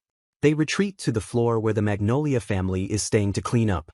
Seeing the wine-stained girl triggers a memory of Iana's bloody Rosa villain phase and a time her grandfather spilled wine, connecting the visual to blood. Yana asks if the girl is sure about borrowing clothes, while the girl changes behind a screen. The girl emerges wearing one of Iyana's dresses, thanking her for the loan. Iyana is grateful Yomi packed so many dresses and mentally promises to apologize to the lender later, sure he will understand. She admires the girl's beauty, which is distinct from Konoha's, and asks how the accident happened. The girl hallucinates a demonic visage over Iyana's face when asked if she fell, terrified by the inquiry. Tears well up in the girl's eyes as she is overcome with terror at Iyana's expression. Iyana realizes her face is scaring the girl again and quickly reassures her that there is no pressure to talk if she doesn't want to. The girl hesitates, saying it's hard to share, but Iyana, eager for gossip, encourages her to speak. The girl confesses she is a nobleman's love child, and Iyana decides her inner middle schooler is qualified to listen to this drama. The girl explains that after her mother, the mistress, died in the old town, she was brought to live at her father's estate. She reveals that her elder half-sister, born to the lawful wife, lived there first and describes her with intense disdain. The girl rips a cushion in half with surprising strength, screaming that her sister is ghastly, leaving Iyana stunned by the outburst. Manoa unleashes her frustration, kicking the air as she rants about how her sister, who has never worked a day in her life, mocks Manoa's mother's profession and treats her like a slave because of their status difference. She reveals that today she was the only one invited to Duchess Amaryllis's party, but her sister bought an invitation from a lower-status lady just to follow her. Manoa cries out that her sister humiliated her by pouring wine on her head in front of everyone, ruining the dress which is a cherished keepsake from her late mother. As she screams that her sister is an evil witch, Yana observes a powerful evil aura radiating from the girl, causing poltergeist-like phenomena around them. Yana's heart pounds as she empathizes with Manoa's pent-up stress, silently apologizing for the chaos her own dark history has caused. Manoa suddenly calms down, relieved to find a sympathetic ear, and realizes she should have asked earlier who Yana is, revealing that she herself is a countess. She promises to send a thank you gift for the borrowed dress once she returns home and finally introduces herself as Manoa. Manoa pauses, realizing Yana doesn't recognize her name, and explains that she hasn't always been part of the nobility before stating her full name, Manoa Camellia. Yana freezes upon hearing the surname, then abruptly announces she should take her leave, wondering where Sol is. The door creaks open, revealing Sol and Yomi standing outside, having apparently overheard the conversation. Sol stares at Manoa with a cold, unreadable expression, while Yana wonders what the correct response to this situation is. Yana mentally flips through the pages of her dark history, trying to recall where this character fits into her story. She remembers creating a phase where she surrounded Konoha with male characters, creating a male harem phenomenon where every guy was in love with the heroine. In this fantasy, Konoha was the center of the universe, surrounded by adoring men who would do anything for her, leaving no room for significant female characters. Yana admits that even when she did include women, she treated them poorly, often giving them no backstory or casting them as jealous rivals to be defeated. Instead of female friends, she often featured male characters who were as cute as girls to fill the role of a female BFF, further isolating Konoha from other women. Yana repents for her past writing sins, realizing that as the story progressed and required female characters, she lazily made most of them lesbians obsessed with Konoha due to outside influences. Sol comments that it is unusual to see Yana with someone other than Konoha and confirms that the girl is indeed from the Camellia family, handing over an earring Manoa must have dropped. The scene shifts back to the party, where the crowd chatters excitedly, but Gino Ford and Sol have only come to pick up Konoha's outerwear. Yana worries that it might take a while to find Konoha in such a large crowd, feeling uneasy in the expensive dress she borrowed. She laments that she can't relax while wearing something so valuable, wishing buildings in this world had loudspeakers to page people. Suddenly, a voice calls out, demanding to know what she is doing in that dress. Yana turns around, startled by the aggressive tone. She is confronted by a furious young woman who accuses her of stealing the dress. The woman screams that Manoa is lying about borrowing it, claiming Manoa demanded their father buy it for her and questioning how a newcomer could have friends. Manoa steps forward, explaining calmly that her own dress had wine spilled on it, so she borrowed this one from a friend. The sister scoffs, claiming their father took Manoa in only to fulfill the bare minimum of responsibility after her mother died and doesn't spoil her. She spitefully adds that she is sure their father has bought Manoa more dresses than she can count, threatening to tell him about this incident. She accuses Manoa of humiliating her at the party, twisting the narrative to make herself the victim. Manoa snaps, shouting at her sister to shut up, but then tries to calm herself, reminding her sister that they have company. The crowd whispers viciously about Manoa being a mistress's child and questions how she dares to impose on a count's residence or ingratiate herself with the Duchess. Manoa's sister snatches Manoa's arm, declaring that a common-born girl like her is only fit to be a slave. The sister raises her hand to strike Manoa, but before she can connect, a dark figure rushes in to intercept. A loud slap echoes through the hall as the blow is blocked. The onlookers gasp as they realize that Iana has stepped in to protect Manoa. Clematis watches from a balcony, noting the scuffle at the center of the venue and identifying his hated enemy at the heart of the commotion. He recognizes Iana Magnolia as the source of the disturbance. The sister stares in shock at the person who dared to stop her. A close-up of Clematis reveals his sharp, calculating gaze fixed on the scene below. The crowd parts to reveal Iana standing protectively in front of Manoa, blood dripping from her face where she took the blow meant for her new friend. The sister asks if she is unwelcome, confused by the intervention, while Iana glares back with a terrifying intensity. Iana forces a smile, telling herself to be nice and try to talk the sister down, though she internally questions what she just got herself into. Sol warns the sister that she needs to stop treating Manoa like this, his voice cold and threatening. The sister stammers that Manoa is just a commoner, but Sol cuts her off, stating firmly that she is not a slave. Iana grins maniacally, declaring that Manoa is her friend, a statement that shocks everyone present.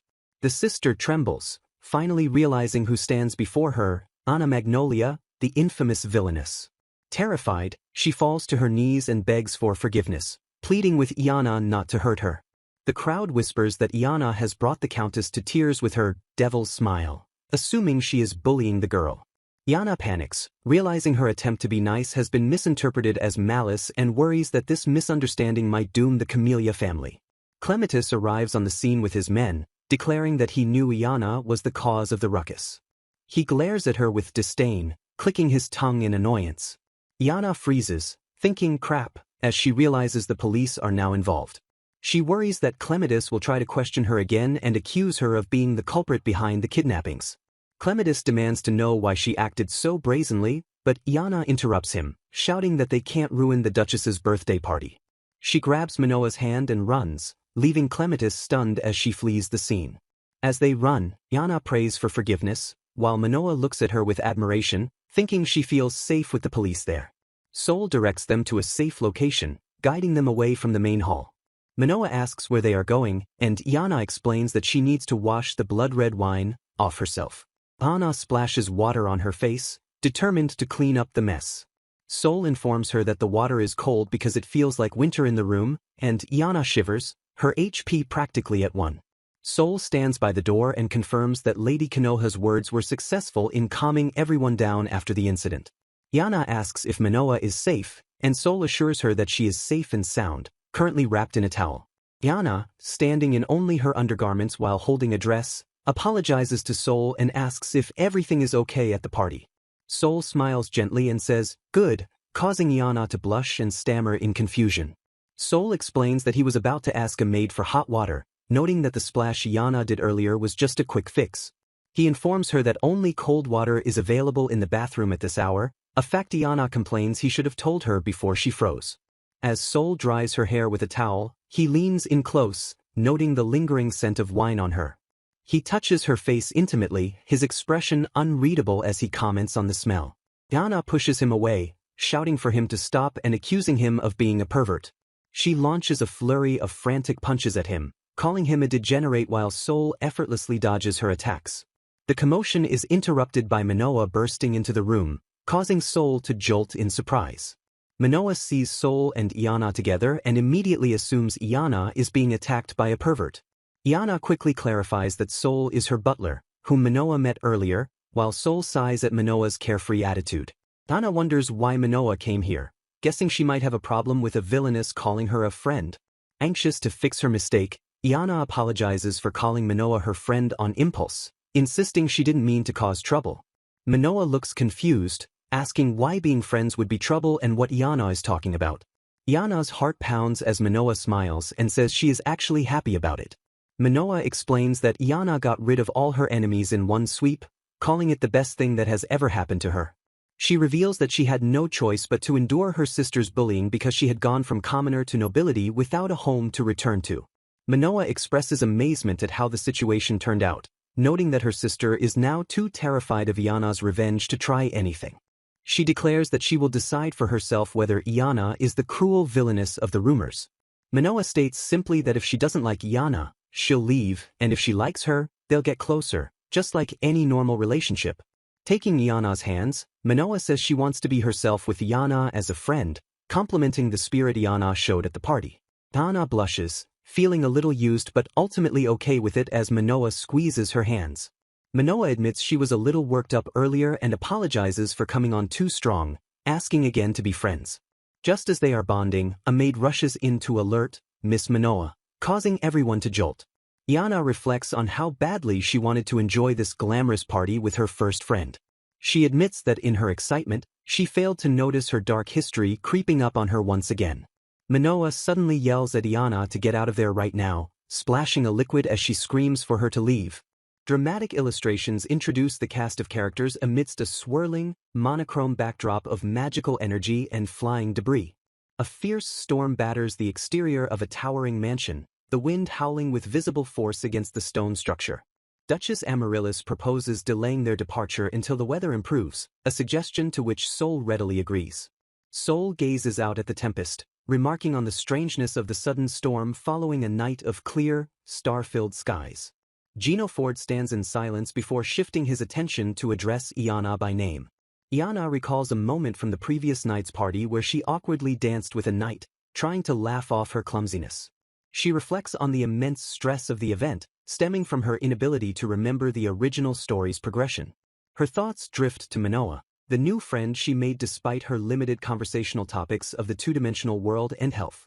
Iana worries about the age gap between them and whether their friendship can truly bridge the divide of their past lives. Despite her suspicions that Manoa might only want to use her for her villainous reputation, Iana feels a surge of genuine joy at making a friend. Determined to treasure this rare connection, she is interrupted when Gino Ford points out an object she unknowingly dropped. Gino Ford holds up a jeweled earring, examining it with a questioning look while lightning crackles in the background.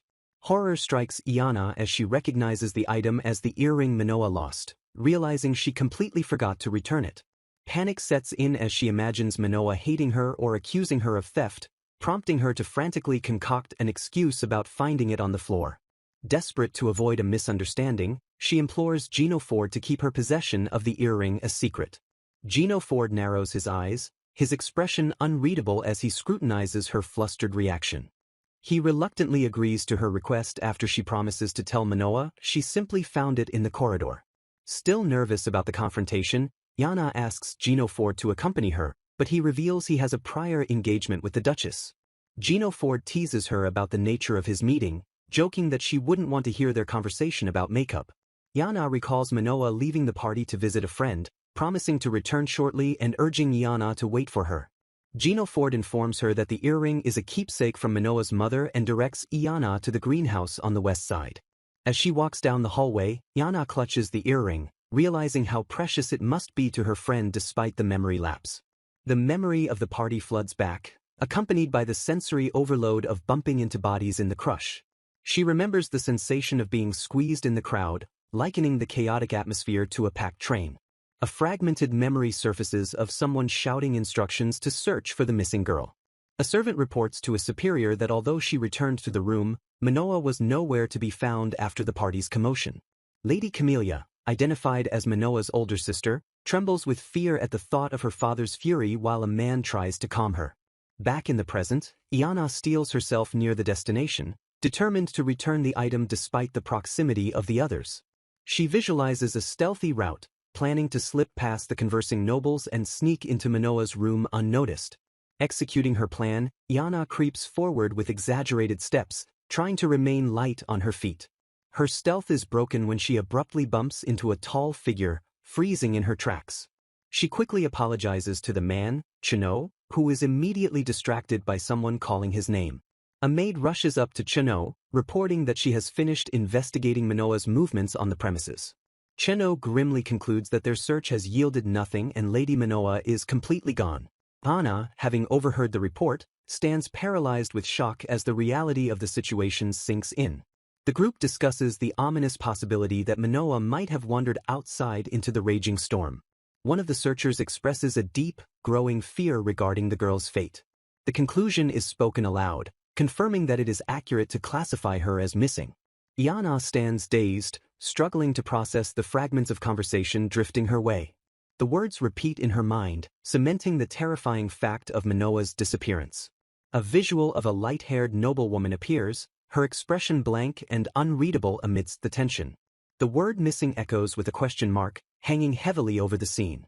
Iana begins to stammer a question, her confusion mounting. Sol turns his sharp gaze directly on Iana, addressing her by her full name with a piercing intensity. He reveals his suspicions, stating he knew something was wrong the moment Manoa befriended someone like her. Sol accuses Iana of preying on the common-born girl's ignorance to manipulate her. He escalates the accusation, claiming she intended to kill Manoa just as she tried to kill her own sister, Lady Konoha. The accusation of attempted murder sends a shockwave through the gathered crowd, who immediately begin to whisper and condemn the witch. A close-up of Iana's eyes shows her utter bewilderment and horror at the sudden turn of events. The crowd's gossip turns vicious, labeling her a vile woman and citing the adage that criminals return to the scene of the crime. Iana internally screams in confusion, wondering why she is being framed as a villainess instead of being executed if she were truly guilty. Guards surround her, announcing she is under arrest, while the crowd looks on with hostility. The scene shifts abruptly to the sound of shattering glass as a light-haired girl stands next to a broken vase. A dark red liquid pools on the floor, leaking from the shattered remains of the container. Duchess Amaryllis asks the girl if she is hurt, apologizing for her own carelessness in causing the accident. Amaryllis continues her apology, noting that it is dangerous to carry so many glass cosmetics at once. She observes that the girl looks pale, while the girl admits to feeling a sense of unease.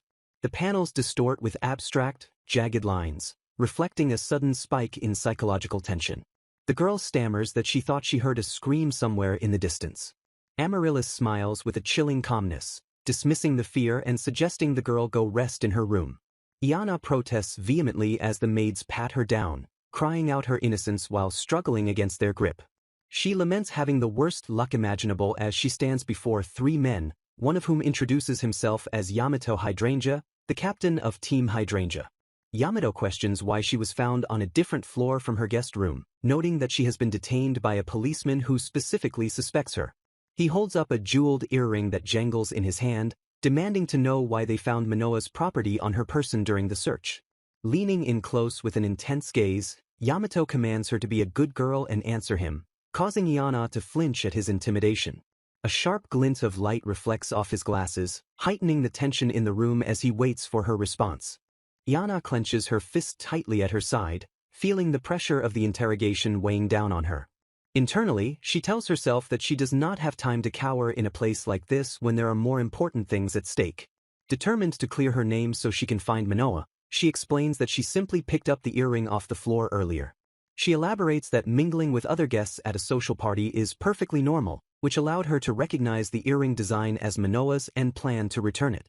While speaking, she frantically thinks of a way to explain her interactions with Manoa without drawing further suspicion to herself. She reasons that she can mention how the other guests and even Officer Cheno saw them together during the commotion. Bolstering her defense, she recalls that Sol was also with them when she met Manoa after the party concluded. Yamato leans in again to ask one final time if she really found the earring on the floor today, prompting Iana to state that is all she has to hide. Meeting his gaze with a steady expression, she affirms her story with a single, simple confirmation. Yamato looks away as Iana realizes that if they discover she has had the earring since yesterday, they will naturally suspect she did something to Manoa. Knowing she cannot risk being confined if she wants to search for her friend, she listens as Yamato orders an escort to take her to her room. A memory of Manoa clutching her hands and asking to be friends flashes through her mind, strengthening her resolve. Yamato interrupts her exit, coldly stating that a full investigation is about to begin and asking who said she was being released. Sol steps into the conversation, declaring that she is to wait in another room under his strict personal supervision. Another official chimes in, noting that Sol clearly does not want her to slip through his fingers since she is a suspect in the case. The man adds that such suspicion is only natural considering she attended the event where the beauty disappeared.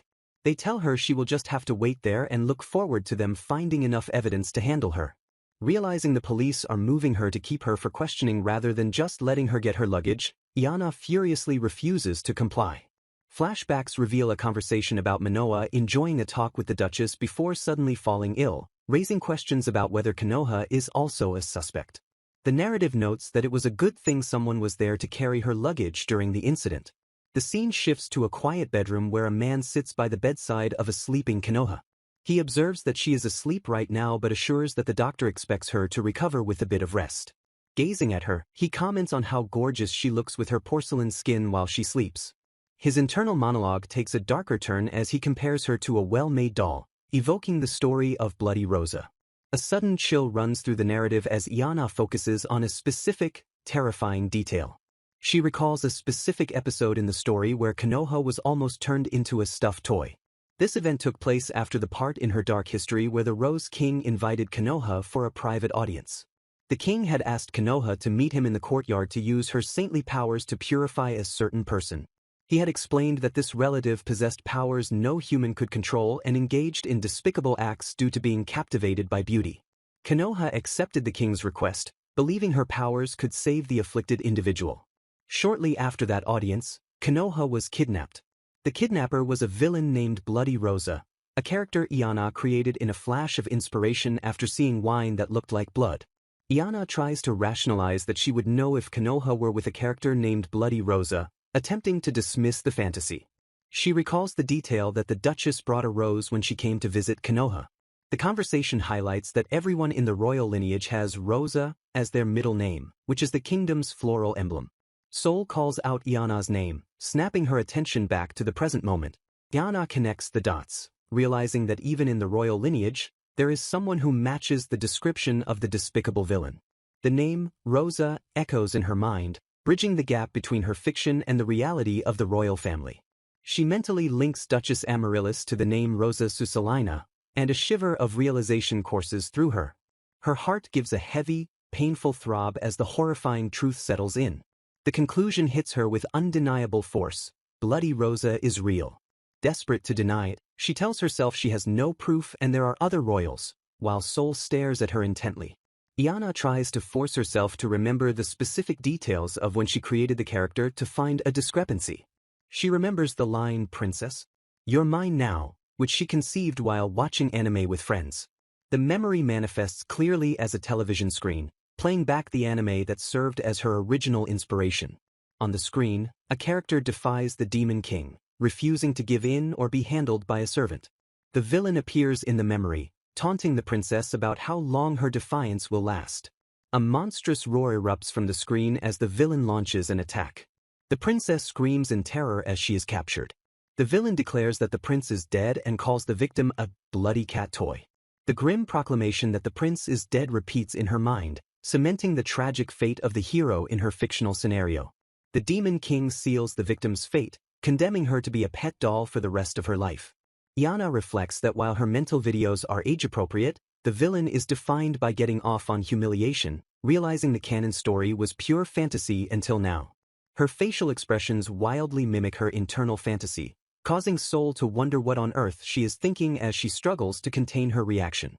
Iana mentally reviews the timeline of her story, recalling the enemies, arc where the Demon King appears and Konoha awakens her magic to become a respected saint. She focuses on the villain Bloody Rosa, noting that while the character eventually kills girls by sucking out their blood, she begins by showering them with affection to enhance her own beauty. Connecting the timing, she realizes that girls only started going missing 6 months ago, which coincides exactly with when Chino arrived at the Magnolia residence. She hypothesizes that if the villain has not yet fully awakened her blood-sucking instincts, and if Bloody Rosa is indeed Duchess Amaryllis, there is still hope. Iana concludes that the chances are high the victims are still alive and must be hidden somewhere on the premises. A close-up of her eyes shows a steeling of resolve as she commits to this theory. She addresses Sol directly, declaring that she will find Manoa and the others no matter the cost. Sol ignores her declaration, stating he has finished speaking with Officer Chino and will now accompany her to her new room. Iana attempts to refuse his escort, insisting that he does not need to come with her. She internally reasons that as long as the police suspect her, She is actually safe from Soul's immediate retribution because she is under constant supervision. Soul warns her that she should be thinking about the safety of the other girls and his dear sister Konoha instead of herself. He glares at her with intense pressure, demanding that she protect his sister. Ana clenches her fists, her thoughts trailing off as she struggles with the weight of her helplessness. She realizes she cannot simply accuse Duchess Amaryllis right now, as no one, especially Soul, would believe her without proof. Resigned to the fact that she has no allies, she decides she must reveal the Duchess's true identity herself. Alone in her room, she swears an oath to find Manoa and the missing girls. A makeshift rope constructed from tied-together sheets and curtains hangs out of a high window in the rain. Ana climbs down the precarious lifeline, which includes a life-size Amaryllis wall scroll tied into the length to reach the ground. She lands roughly in the bushes below, the fabric tearing as she hits the ground with a startled yelp. Clutching her chest, she terrifiedly realizes that the jump was from a dangerous height and feels like she triggered a death flag. She justifies the reckless action as her only option, knowing she couldn't afford to get arrested by Cheno at this critical moment. Her mind races back to Officer Cheno, recalling how he abruptly excused himself earlier to attend to some business. She suspects his business is connected to the locations in her dark history setting. Deducing the location of the lair, she remembers that Bloody Rosa killed beautiful women in her basement. She hesitates, realizing that the noble mansions in her story were drawn ridiculously huge, making a search difficult. Pushing aside her doubts, she decides to check it out anyway, reasoning that since she changed the story, the layout might be different too. She worries that her interference might have unintended consequences, fearing that even if she saves someone, her changes might lead to someone else's death. She cautiously opens a door, only to be startled by a figure inside, causing her to immediately try to close it and apologize. She begs for excuse, terrified of being caught by the occupant. The man inside, wearing a distinct uniform, smiles sharply and invites her in, snapping his fingers ominously. He introduces himself with a bizarre title, declaring that he is Skeleton Magnolia. Yana screams, "Stalker," in recognition or horror, while he yells back calling her a criminal and revealing he has been chasing her for years. He swings a large capture net at her, which she narrowly manages to dodge. Panicking, Ana sprints away, realizing she absolutely has to lose him to continue her mission. She turns a corner only to scream in despair as she runs straight into a dead end. The pursuer catches up and grabs her roughly by the arm. He corners her against the wall, menacingly drawing out her name as he looms over her.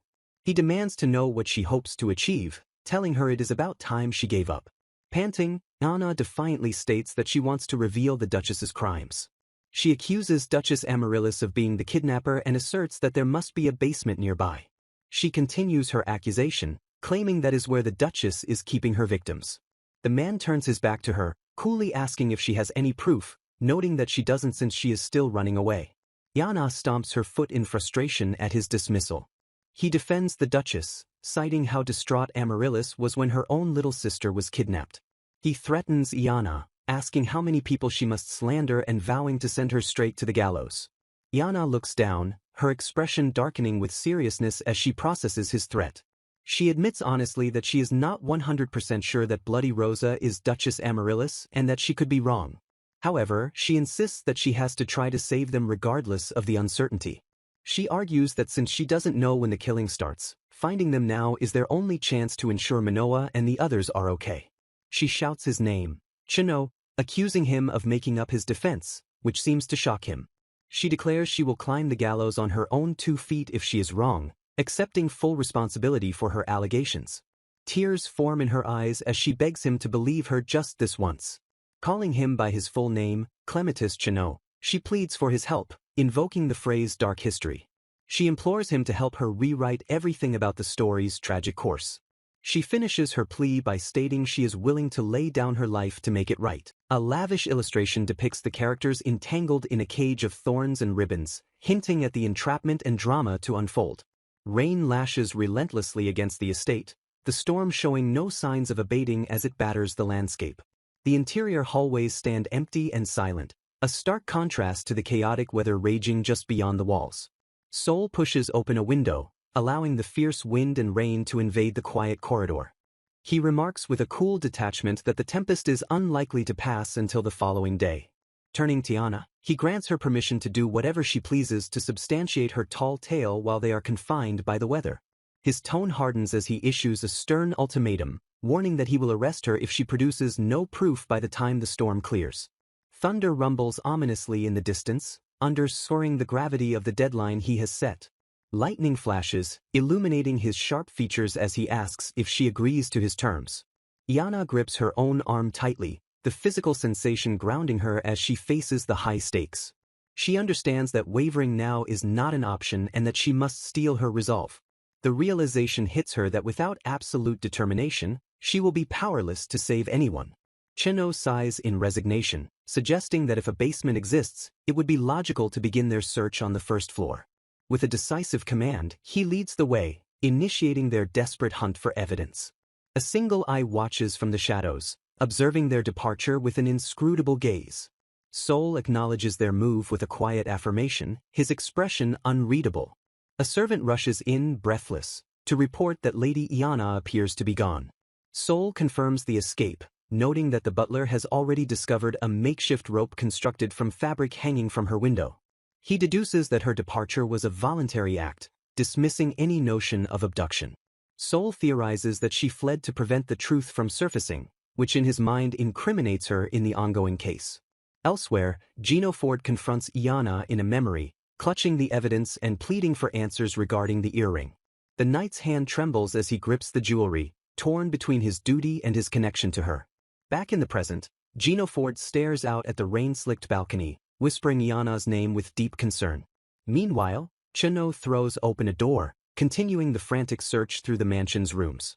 He complains loudly that they have been scouring the first floor for nearly an hour with nothing to show for it. Chino insists there is no basement, while Iana retorts that as security, he should have the layout memorized better. He grumbles that his only motivation for helping is to arrest her and prove Duchess Amaryllis's innocence.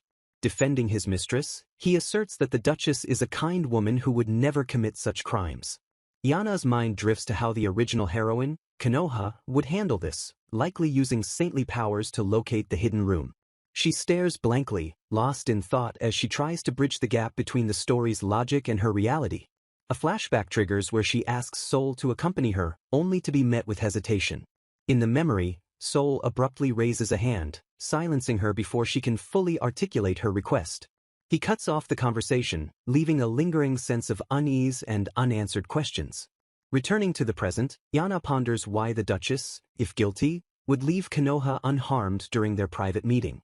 She turns to Chino, posing a hypothetical question to unravel the villain's behavior. Yana asks if he can imagine a scenario where a kidnapper is alone with their target but decides not to take them. Chino looks baffled, questioning why she would ask him such a specific thing. Sol's piercing gaze flashes in her mind, a fragment of the puzzle she is trying to solve. A voice suggests that perhaps the situation changed, or the target simply never dropped her guard. The reasoning continues that if a third party intervened, the perpetrator would be unable to make their move. The realization strikes Iana like a bolt of lightning. Sol was the third party who interrupted the potential kidnapping. She grabs Shino's arm in excitement, the pieces finally falling into place. Iana declares that she needs to inspect the specific location where the Duchess invited Konoha, thanking Chino for the inadvertent clue. She identifies the greenhouse on the west side as the critical location and urges him to follow. They rush to the greenhouse, the destination looming ahead as the potential site of the secret entrance. Chino explains that while usually private, the area was opened for the investigation into Camelia's disappearance. Iana stands firm, convinced that this is the place where the secret basement is hidden. Her eyes scan the room intensely, looking for discrepancies that others might have missed. Chino remains skeptical, noting the area was already searched, but Iana ignores him and begins rustling through the plants. She discovers a stone statue that acts as a mechanism, twisting it to reveal a hidden function. The water in the fountain swirls and drains away, indicating the opening of a concealed passage. Iana peers into the drained basin, her suspicion confirmed by the dark void beneath. She notes that the entrance is cleverly designed to be difficult to spot from a casual glance. A beam of light cuts through the darkness, revealing the hidden path they have been desperately seeking. Ana shouts for Chino, triumphantly announcing that they have found it. The two of them rush towards the opening, ready to descend into the depths of the mansion. Elsewhere, A pair of tear-filled eyes slowly flutter open, waking from a deep slumber. Sol and Genoford hover anxiously by the bedside, relieved to see Lady Konoha regaining consciousness. Konoha sits up, overwhelmed with emotion, hiccuping through her tears as reality sets in. She calls out to the two men, her voice trembling as she seeks comfort in their presence. Tears stream down Konoha's face as she wakes in a panic, her eyes wide with fear and confusion. A voice urgently asks if she is hurt anywhere, their concern palpable as she continues to tremble violently. Konoha confesses that she is scared, her voice trembling as she admits to sensing an overwhelming darkness. She explains that someone is trying to seize control of this darkness, which has now completely enveloped the estate. The depth of the shadow fills her with a profound sorrow, leaving her overwhelmed by the malevolent presence she detects. Elsewhere, Nana and Chino burst into a large chamber filled with cages, horrified to find captive girls trapped within. Manoa is seen suspended in chains, while a chilling voice welcomes the intruders to the dungeon. Sol is revealed to be bound in chains as well, looking displeased as the voice invites them to her personal paradise. Duchess Amaryllis lounges amidst a group of scantily clad, bound women, holding a glass of wine and asking for opinions on her collection. She gazes at her reflection in a mirror, asking rhetorically if beauty is not a wonderful thing. Sol laughs mockingly from his chains, telling her that neither she nor Iana is remotely qualified to judge, while Iana stares in shock at the Duchess. Sol sighs in exasperation, remarking that she must be kidding to reveal herself in such a manner. He recalls how she shed tears when his little sister was kidnapped, noting how distraught she had appeared over the case. Amaryllis smirks, calling him a foolish man for falling for her performance. She leans in, taunting him by asking if he really trusted her innocent act. A memory of her feigned sadness contrasts sharply with her current manic giggle as she revels in her deception. Amaryllis admits to keeping his sister in her favorite room and showering her with affection, confirming her role as the kidnapper. She mocks his efforts, pointing out that the sister he searched for so fiercely has been under his nose for 6 months. Manoa cries out for her big brother, realizing rescue has arrived as Sol spots Iana. Tana screams at the Duchess, calling her a monster, while noticing that Manoa is trapped there as well. Sol struggles against his restraints, calling Amaryllis a brute, while footsteps echo as Chino approaches the cage. Amaryllis ignores the insults, stepping closer to Sol and remarking that she actually quite likes his face.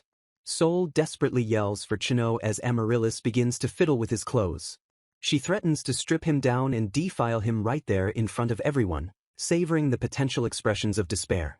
Her hand tugs at his clothing, the sound of fabric straining filling the tense air. Sol screams in protest, his composure cracking under the threat of humiliation. Amaryllis leans in to kiss him while commanding him to become as naked as the day he was born. Dana panics, knowing she has to save him but having no idea how to intervene in such a bizarre situation. In a moment of desperate improvisation, she shouts out, asking if the Duchess really thinks she can take his clothes off. Amaryllis pauses, looking back with a confused expression, while Iana wonders what she is even saying. The Duchess reacts with shock, stopping her assault to process the strange question. She demands to know if Iana is implying the clothes have a deadly curse on them or something equally absurd. Iana thinks to herself that the Duchess won't be able to remove the clothes, confirming her bluff is based on a hidden truth.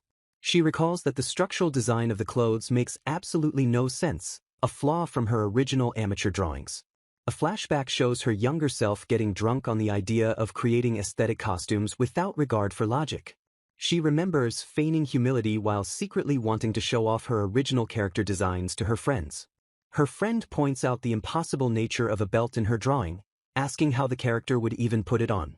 Iana remembers staring blankly, having no answer for the practical mechanics of her design. She admits that she started using magic as a catch-all excuse for any costume that looked good but didn't function realistically. A diagram illustrates the mystery of the uniform, showing the character with clothes on and off with a giant question mark in between for the changing process. Iana clutches her chest in shame, realizing she owes her characters a groveling apology for the impossible clothing she forced upon them. Amaryllis, mistaking the design flaw for a trap, wobbles in uncertainty, thinking Sol had a trick up his sleeve. She turns her attention to Iana, smiling slyly and suggesting that perhaps they could join forces instead. Amaryllis brings up Iana's reputation, noting she is famous for harassing beautiful people like Konoha out of jealousy. She accuses Iana of hating beautiful girls and proposes they work together to bring victims to her. The Duchess's expression darkens into a sinister grin as she tries to recruit her supposed fellow villain.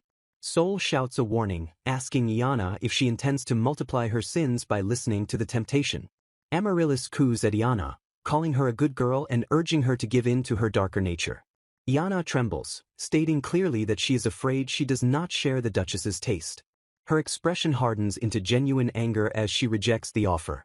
Internally, she screams that she doesn't want to remember her past self, seeing her own twisted history reflected in Amaryllis. Amaryllis asks if she is over it, prompting Iana to snap and yell back, demanding to know what she said. A flashback shows young Iana admiring Konoha's beauty and wishing to abandon herself to that admiration. Iana realizes that Amaryllis is exactly like the person she used to be, twisted by an obsession with beauty. Enraged by the reflection of her own past ugliness, Iana winds up and slaps the Duchess across the face. The slap connects with a sharp crack, shocking everyone in the room. Sol yells, "Damn it!" and tells them that is enough, trying to stop the escalation. Amaryllis, now furious, declares that if Iana won't join her, she will die and become nourishment for her beauty. Sol demands to know what she is planning, while Iana is left confused by the phrase, nourishment. With a close-up of Amaryllis's eyes, burning with malicious intent, Amaryllis stands behind Iana, holding her captive in chains, and vividly describes how she intends to slash her body and drink the blood from within her veins. The narration explains a gruesome legend from the East where people hacked the blood of young girls to maintain their own beauty, while Iana curses her desperate situation. Iana feels her head spinning with fear but internally resolves that she wants to keep loving her character creations in their beautiful forms, realizing that at this rate the Duchess will kill her. Desperate, Iana shouts at Sol to stay awake, demanding that he not dare pass out on her now. The narrative shifts to the original story's timeline, recounting how Konoha was taken captive by Duchess Amaryllis.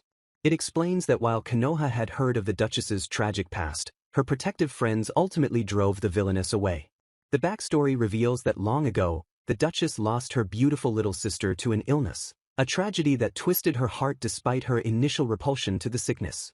A flashback shows the Duchess by her sister's bedside on a cold day, listening to the dying girl whisper a final wish for her big sister to stay beautiful.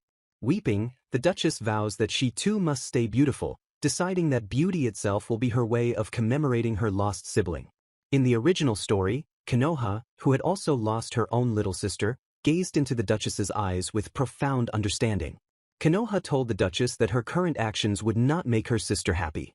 She continued, explaining that it was the Duchess's compassionate heart that moved her to protect her sister, and that what the sister saw that day was true beauty.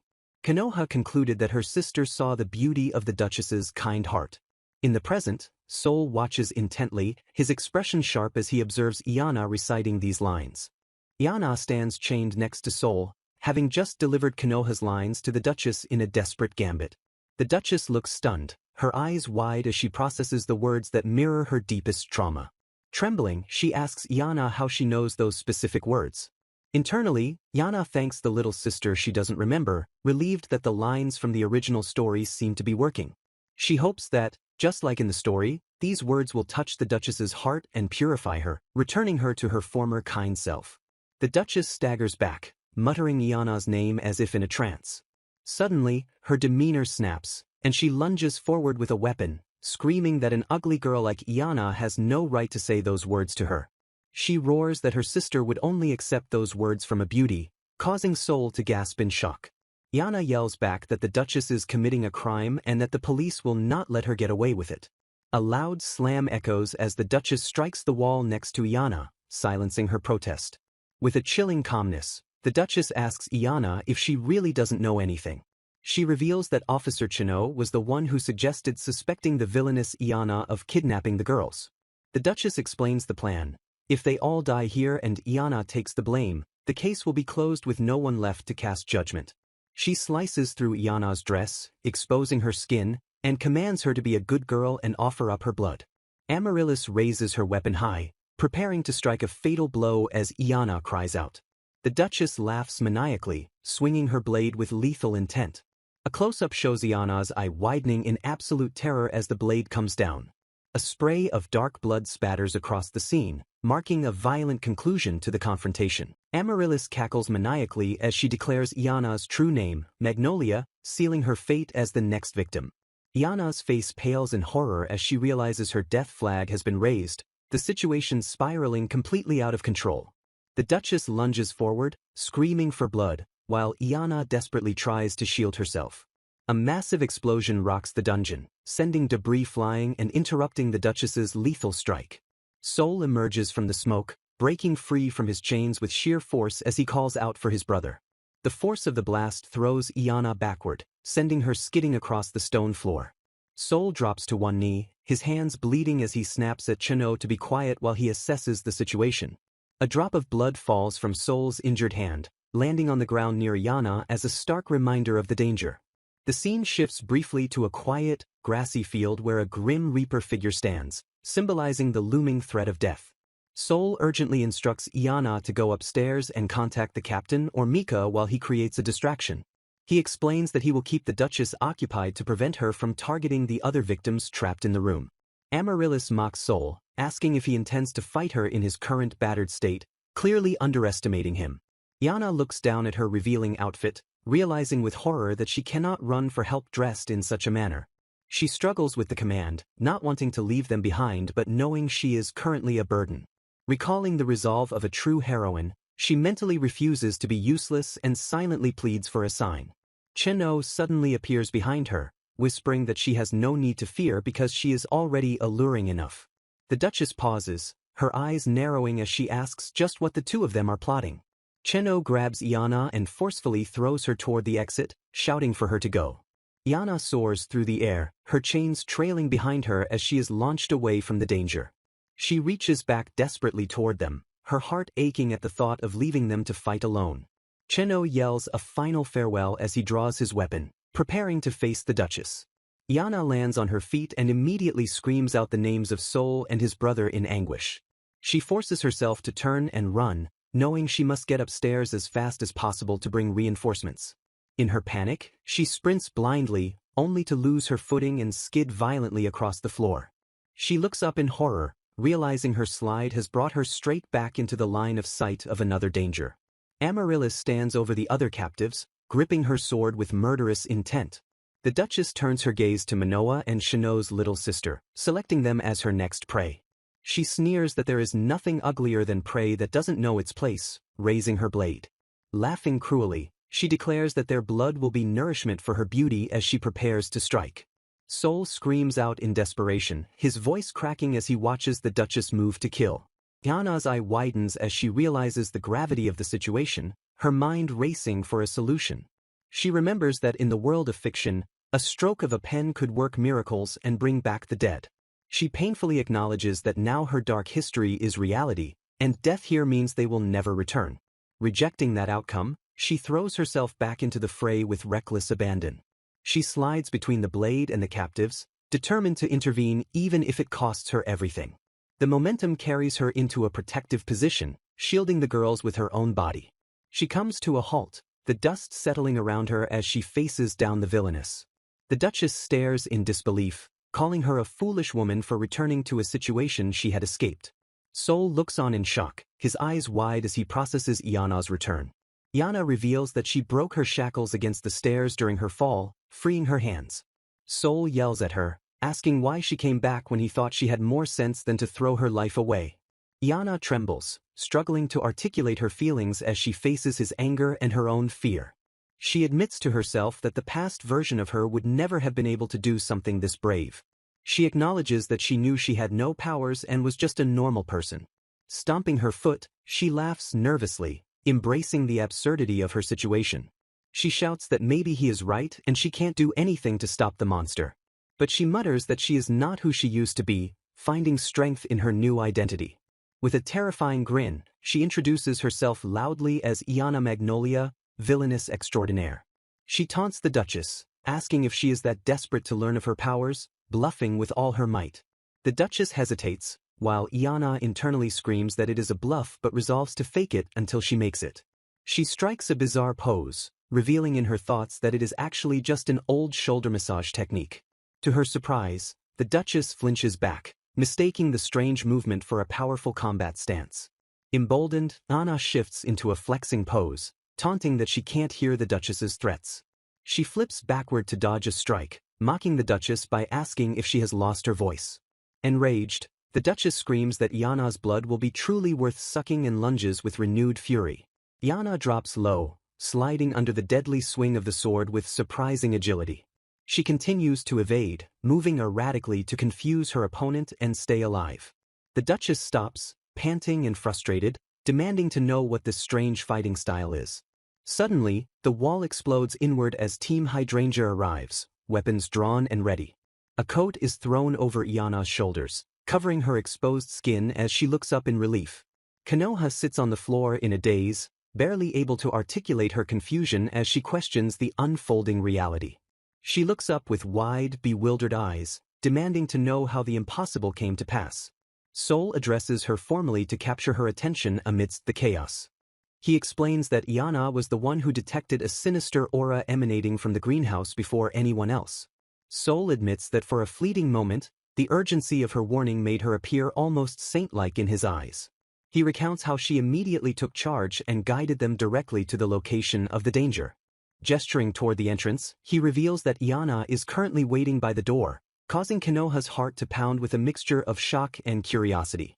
Sol looks down at Konoha with a grave expression, his voice softening as he says her name.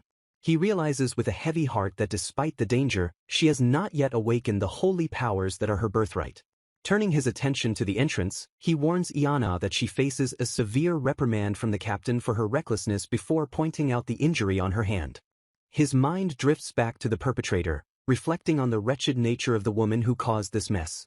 He recalls the clash with Duchess Amaryllis, who screamed about protecting her paradise while he silently resolved to dismantle her delusions. The memory vividly replays the moment their powers collided in a violent burst of light and force. The exertion catches up to him in the present, forcing a harsh cough from his battered chest. Iana interrupts his brooding by screaming at him to go easy on the culprit, terrified that he is about to turn his lecturing fury upon her instead. Ignoring her outburst, Sol draws his blade with a sharp metallic ring and formally names Susselina Rosa Amaryllis as the suspect. He pronounces the official emergency arrest for the crimes of kidnapping and assault against the women of the nobility. The shattered remnants of the greenhouse glass loom overhead, framing the aftermath of the violent confrontation. A procession of rescued victims and guards begins the slow descent down the stairs, leaving the scene of the crime. Sol gently assists Konoha, warning her to be careful on the steps, before turning his gaze back to Magnolia. Iana furiously yells at him to prioritize his own bleeding wounds over posturing, shocking him into a bloody cough. She berates him through tears, scolding him for recklessly endangering his own life just to play the hero for everyone else. Her eyes glisten with unshed tears as the emotional toll of the ordeal finally breaks through her defenses. Sol calls her a fool but softens his tone to admit that her actions saved many lives, including his sister's, acknowledging that she is their savior despite her past. The onlookers whisper in disbelief at Sol's fair treatment of the villainess while Iana forcefully tends to his injury, telling him to stand proud even as she pokes his wound. Gossip ripples through the crowd as they speculate that the villainess must be the true culprit given the kidnapper's preference for beauties, a rumor that strikes fear into Iana's heart. Bystanders warn Konoha to stay away from the tainted woman, causing Iana to tremble with the realization that she is still viewed with deep suspicion. Konoha steps forward decisively, cutting through the murmurs to confront the woman everyone fears. She calls out to the so-called villainess with a loud, piercing cry. Iana flinches and squeezes her eyes shut, bracing herself for condemnation as her name is spoken. Konoha's voice trembles as she acknowledges just how terrified Iana must have been throughout the entire ordeal. Instead of striking her, Konoha throws her arms around Iana in a desperate, tearful embrace, leaving Iana stunned by the display of affection. Iana internally confesses her guilt over keeping the earring a secret and acting suspiciously, assuming she had ruined their trust. She admits to herself that she believed Sol and Konoha had turned against her like everyone else. Tears well up in her eyes as the realization hits that her fear of being suspected was entirely in her own head. She understands now that they do not see her through the lens of her villainous reputation. As Konoha holds her tight and declares her safe, Iana realizes with relief that to these people, she is simply herself. Sol watches the emotional reunion, a dark and ominous aura swirling around him as he confirms his resolve.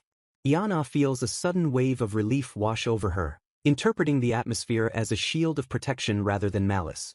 Sol fixes his gaze upon her, speaking her title with an intensity that sends a shiver down her spine. Panic instantly replaces relief as Iana realizes Sol isn't worried about her safety but is scrutinizing her, causing her to scream internally as her mental image of safety crumbles.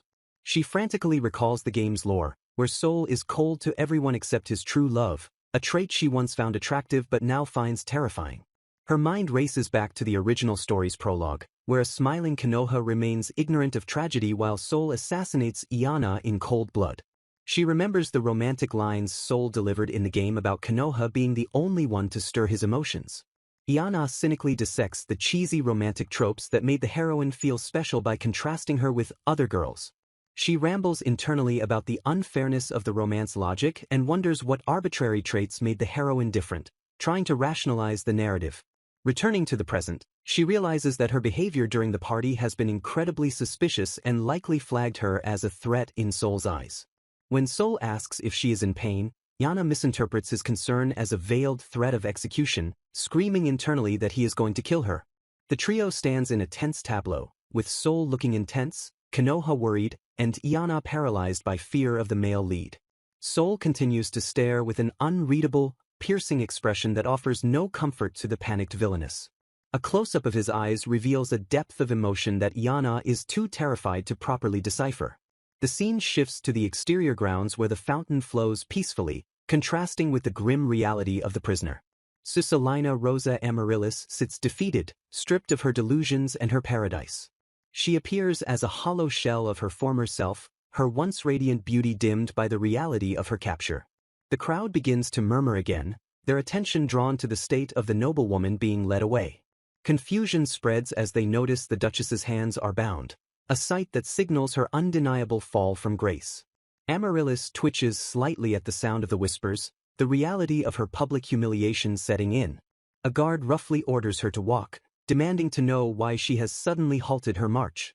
The onlookers gasp as they realize the Duchess has stopped moving entirely, staring blankly ahead after being purified by Konoha. With a smile that signifies her total acceptance of defeat, Amaryllis whispers a final, simple request for a glass of wine. Duchess Amaryllis claims she has no hope of escape, yet asks the guards a seemingly harmless question as they lead her away.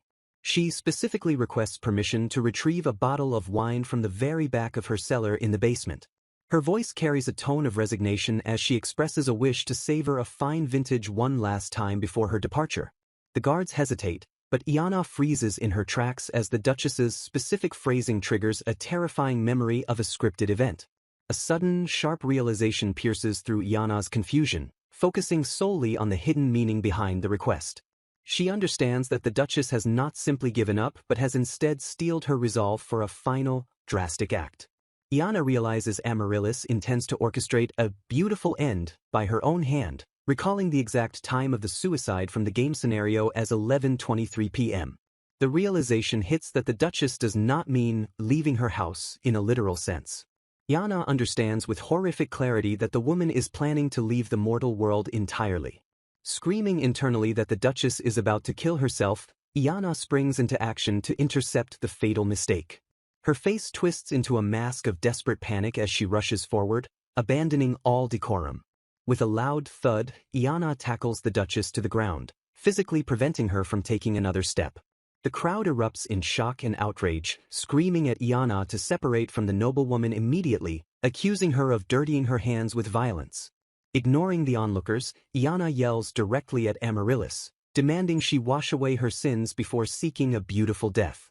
Iana glares intensely, her eyes burning with the urgency of saving a life despite the misunderstanding of those around her.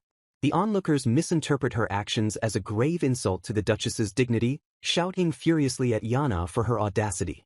Before Iana can explain, a blur of motion rushes past her as Sol intervenes with blinding speed. A close-up reveals Sol's focused, calculating eye as he targets the struggling Duchess. With a precise, calculated strike to the neck, Sol instantly incapacitates Amaryllis, knocking her unconscious before she can react. The Duchess's body goes limp and buckles under the force of the blow, collapsing safely into silence. Sol casually assures the stunned crowd that he has merely put her to sleep and she is unharmed, leaving Iana bewildered by his sudden competence. Turning his attention away from the captive, Sol reaches out and gently touches Iana's face, silencing her confusion. He gazes at her with a soft, intense expression that contrasts sharply with the violence he just enacted. In a low murmur, he recites a line about her being the only one who can stir his emotions, a phrase ripped directly from a romance script. Iana stares back at him blankly, her mind racing to process the absurdity of receiving a confession in the middle of a crime scene. She connects the dots, realizing the wine was poisoned and that Sol's romantic line was actually a flagged quote from the game. Sol instantly reverts to his cold, professional demeanor, ordering his subordinates to investigate the poisoning and prevent a scandal for the royal family. He declares he will personally investigate the Duchess, leading to her swift conviction the following day. Manoa, displaying her powerhouse nature, immediately files for compensation, determined to make the culprit pay heavily for the ordeal. Iana reflects that she was allowed to go home largely due to Shino's testimony, though she still feels unsettled by the police investigation. Back in the present, Iana stands with a vacant, traumatized expression, still reeling from the rapid succession of events. A menacing, rumbling aura surrounds Sol, indicating that his fury has not been appeased despite the case being closed. Konoha approaches Iana with concern, but Iana hallucinates a fight-slash-run-slash-item battle menu, terrified that she has entered a combat encounter. Sweat pours down Iana's face as Konoha asks if she is okay, unaware of the internal crisis occurring within her friend. Iana trembles, convinced that Sol's lingering intensity means he has entered ready-to-kill mode, and she might be his next target. A bewildered Ayazo questioning reality, swearing to fulfill his promise as he finds himself trapped in a second loop of his dark history. He explains that after dying a second time in an accident, he has inexplicably reincarnated into this world again, returning to his role as the villainous count from his own dark creation. Determined to break the cycle, Ayazo screams in internal agony as his sibling hugs him, resolving to prove he has no romantic feelings for his family and instead find a shy, beautiful noblewoman to marry to avoid his death flag. His sibling Kanoda interrupts his frantic thoughts, asking point-blank if Ayazo is looking for a bride, to which Ayazo awkwardly tries to deny everything. Ayazo is suddenly grabbed, realizing too late that in this second reincarnation, the fundamental rules of his world have shifted alongside him. The horrifying truth is revealed as Kanoda Magnolia is identified not as a sister, but as his older brother and the head of the house, causing Ayazo to shriek in terror at the gender-swapped reality. Despite being physically perfect and technically Ayazo's ideal man, Kanoda displays a terrifying possessiveness, aggressively questioning if Ayazo hates him while physically dominating the space. Kanoda turns his intense glare toward a new arrival, accusing the newcomer of trying to keep Ayazo all to themselves. Yomi steps forward to challenge him, declaring that she won't let anyone hurt Ayazo and suggesting that if he needs a bride, he should simply choose her. The newcomer is introduced as Yomi Black Serena, a 16-year-old with a deceptive appearance. She strains against physical restraints, making strange grinding noises that hint at her unstable nature. Yomi justifies her extreme behavior by claiming Ayazo is in danger of execution, insisting that she cannot allow him to take a single step outside the mansion for his own safety. Her obsession rivals even Kanoda's as she cheerfully offers to install gratings on the windows and shackle Ayazo's feet so he never has to worry about the outside world again. Ayazo stares in horror at the two obsessive figures, realizing he is trapped between a possessive brother and a Yandere stalker, a scenario he identifies as a merry bad end. Kanoda launches a physical assault on Ayazo for making him sad, striking him down while Ayazo tries to apologize in vain. The story loop concludes with a defeated Ayazo sitting in a void, crying out his desire to just marry a normal girl as the narrator confirms he has been reincarnated yet again. Lana gossip about their love lives in a classroom, with one girl shyly admitting to her friends that she has developed a crush on a boy from the middle school section. Sadu is caught off guard when a classmate remarks that she does not seem like the type to act on such romantic feelings, a sentiment she quickly affirms to deflect further attention. In her private thoughts, she recalls how she was once deeply hurt because the girl she had feelings for turned out to have absolutely no interest in men. She decided that 2D men like Gino Ford were a safer investment than 3D relationships, accepting the loss of her normal friends as collateral damage for her escapism. The narrative shifts to the conclusion of the Missing Beauties case involving Duchess Amaryllis, stating it was safely resolved after Konoha led the police to the basement. A young man asserts that the maid was not an accomplice to the Duchess and explains that he and Magnolia worked together to solve the case. He confidently claims that he never would have been successfully kidnapped because the maid would have fought to the death to prevent it. Gino Ford questions Konoha's surprise at the fact that he kept the secret regarding the earring and the culprit's identity. Konoha explains that since the accused party was not actually guilty, she saw no reason to report the information to the police. A close-up reveals Konoha's gentle expression of relief and affection as she listens to the conversation. Gino Ford helps Iana into the carriage, and she reflects that her name has been officially cleared thanks to the collective efforts of the group. Despite the victory, Iana realizes she is still in serious trouble as Soul's wrath has not yet been appeased by the turn of events. 3 days pass as the group travels back to the mansion at a leisurely pace specifically to accommodate Konoha's lingering fatigue. Soul greets the returning party with a bright and happy smile, visibly relieved to see Konoha safe. He immediately instructs the servant Aim to take a specific box labeled for Cordelia and place it with the other luggage. A sharp, glinting glare from Gino Ford causes Iana to jolt in sudden fear as she stands behind the servants. Gino Ford suggests taking a smoke break after moving the stuff and carelessly tosses a massive package directly toward Iana. The sheer weight of the package crushes Iana instantly, sinking her into the ground as if she is holding a boulder. A loud crash echoes through the area as she collapses under the load, prompting a startled cry of her name. Iana struggles to comprehend the density of the object, wondering if it is full of heavy stones despite how easily the men were handling it.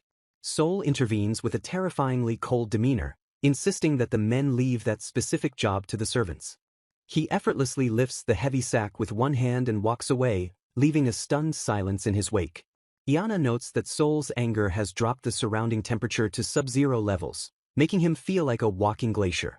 She watches him leave with trepidation, desperately wondering exactly what he is so angry about. The group finally arrives back at the estate, welcomed by the sight of the familiar mansion towers. Yomi rushes out to meet them and embraces Iana tightly, complaining that she is late while noting he changed clothes for her arrival. He tells her that he was ready to go out and pick her up himself before asking how she is recovering from her cold. Yomi pauses in his greeting, peering closely at Iana's face with a sudden look of serious observation. He remarks that she looks a bit worn out from the long journey. Gino Ford comments on how close the two are, while Iana frantically thinks that Yomi must not know about the kidnapping lest his fever return. Soul asks if Konoha is with them, but Gino Ford explains that she has already gone to her room to unpack. A sudden, loud scream from the hallway draws everyone's attention, causing them to rush toward the source of the noise. They arrive at the open door of Konoha's room and freeze in shock at the scene that awaits them inside. The room has been completely ransacked, with furniture overturned, curtains torn, and belongings scattered across the floor. Iana stares in stunned silence at the chaotic scene, unable to process who could have caused such destruction. She surveys the absolute mess, noting the destruction of the personal space. The timing of the vandalism seems impossible to Iana given their very recent arrival at the mansion. She realizes internally that they had only just finished moving all of Konoha's luggage into the room moments ago. Soul comforts a weeping Konoha, who explains that she left the room for just a moment and returned to find it in this state. Soul examines the wreckage and identifies one specific piece of luggage that has been opened and emptied. He holds up a distinct polka dot cloth that was found inside the ransacked bag to show the others. Recognition flashes across the faces of the group as they identify the item that was wrapped in the cloth. Gino Ford explains he bought an unusual ornament at a market and asks Konoha if that was what was inside the bag. As Konoha confirms it was the ornament, Iana realizes with horror that the heavy package she carried earlier was that exact present. Panic sets in as Iana connects the heavy object to the missing item, sensing a catastrophic misunderstanding is about to occur. Soul turns his gaze toward Iana with a menacing aura, calling her name in a tone that promises retribution. He demands to know what is the matter, his expression colder and more terrifying than ever before. Iana's internal monologue screams a repetitive chant of panic as she realizes the gravity of the situation. Soul points out the damning fact that Lady Iana was the one explicitly tasked with carrying that specific package. He accuses her of attempting to steal the contents, causing Iana to shake uncontrollably in sheer terror. Iana bolts from the room in a desperate dash, lamenting that everything always goes wrong whenever Soul is angry at her. The narrative notes that the ornament went missing only a short time ago, implying it must still be nearby. Iana decides that her only chance to clear her name and appease Soul's suspicions is to find the stolen item and return it. Soul watches her flee with a cold expression, remarking on how suspicious her running away makes her appear. He stands silently in the room, clutching the empty polka dot cloth in his hand. Birds fly peacefully over the roof of the mansion, contrasting with the high-stakes drama unfolding within its walls. Iana charges through the grounds wielding a rake, declaring that she has avoided every death flag until now and refuses to let a crook ruin her streak. She stops to aggressively question a gardener, demanding to know if he has seen a suspicious person in the area. The gardener is terrified by her intensity, admitting he mistook her for a giant monkey that had just passed by. Iana is shocked by the gardener's description of a giant monkey just as she hears a suspicious rustling in the bushes nearby. A sudden rustling noise from the nearby bushes startles Iana, causing her to jolt violently while gripping her rake in a defensive stance. She freezes, her eyes narrowing as she intently scans the foliage to locate the source of the disturbance. Amidst the green leaves, she spots a distinct piece of polka dot wrapping paper, the same pattern used for the missing ornament. Iana wastes no time and dives headfirst into the shrubbery, tearing through the branches to reach the clue. She lands with a heavy thud on the other side, immediately noticing a trail of deep, heavy footprints stamped into the earth. The footprints confuse her, as their shape and size do not match any human intruder she expected to find. Her mind races to the plot of her own story, wondering if she had written a scenario where the culprit was actually a giant monkey. A hand reaches down to snatch up the discarded polka dot cloth, confirming the thief passed this way. Iana's eyes widen in sharp realization as she pieces together the path the thief took. Meanwhile, back near the mansion, Gino Ford spots a figure approaching and calls out in surprise. He waves urgently, shouting, "Thank heavens," as he recognizes Soul approaching the scene. Gino Ford quickly informs Soul that Lady Iana just ran through the garden, looking absolutely frightful while brandishing a pitchfork. He warns Soul that the gardeners were scared witless by her rampage and advises him not to follow because she is currently a terror. Soul completely ignores the warning and sprints past Gino Ford, heading directly into the garden after his sister. Gino Ford watches him go, remarking, "Poor Iana," as he observes the intense, darkened expression on Soul's face. As he runs, Soul angrily thinks that Konoha should be responsible for finding her own property and is at fault if it gets stolen. He mutters a quick apology to no one in particular, his mind focused solely on intercepting Iana before she does something reckless. Soul dashes past Yomi with blistering speed, barely acknowledging the other man's presence in his haste. Yomi watches the blur of motion pass him and clicks his tongue in annoyance, calling Soul rude for the abrupt behavior. Deep in the garden, Iana thinks that her anxiety about how others perceive her makes her paranoid, but decides that if Soul is going to be mad anyway, she will make the thief hate her instead. Her thoughts drift back to a traumatic memory from middle school involving a specific art class.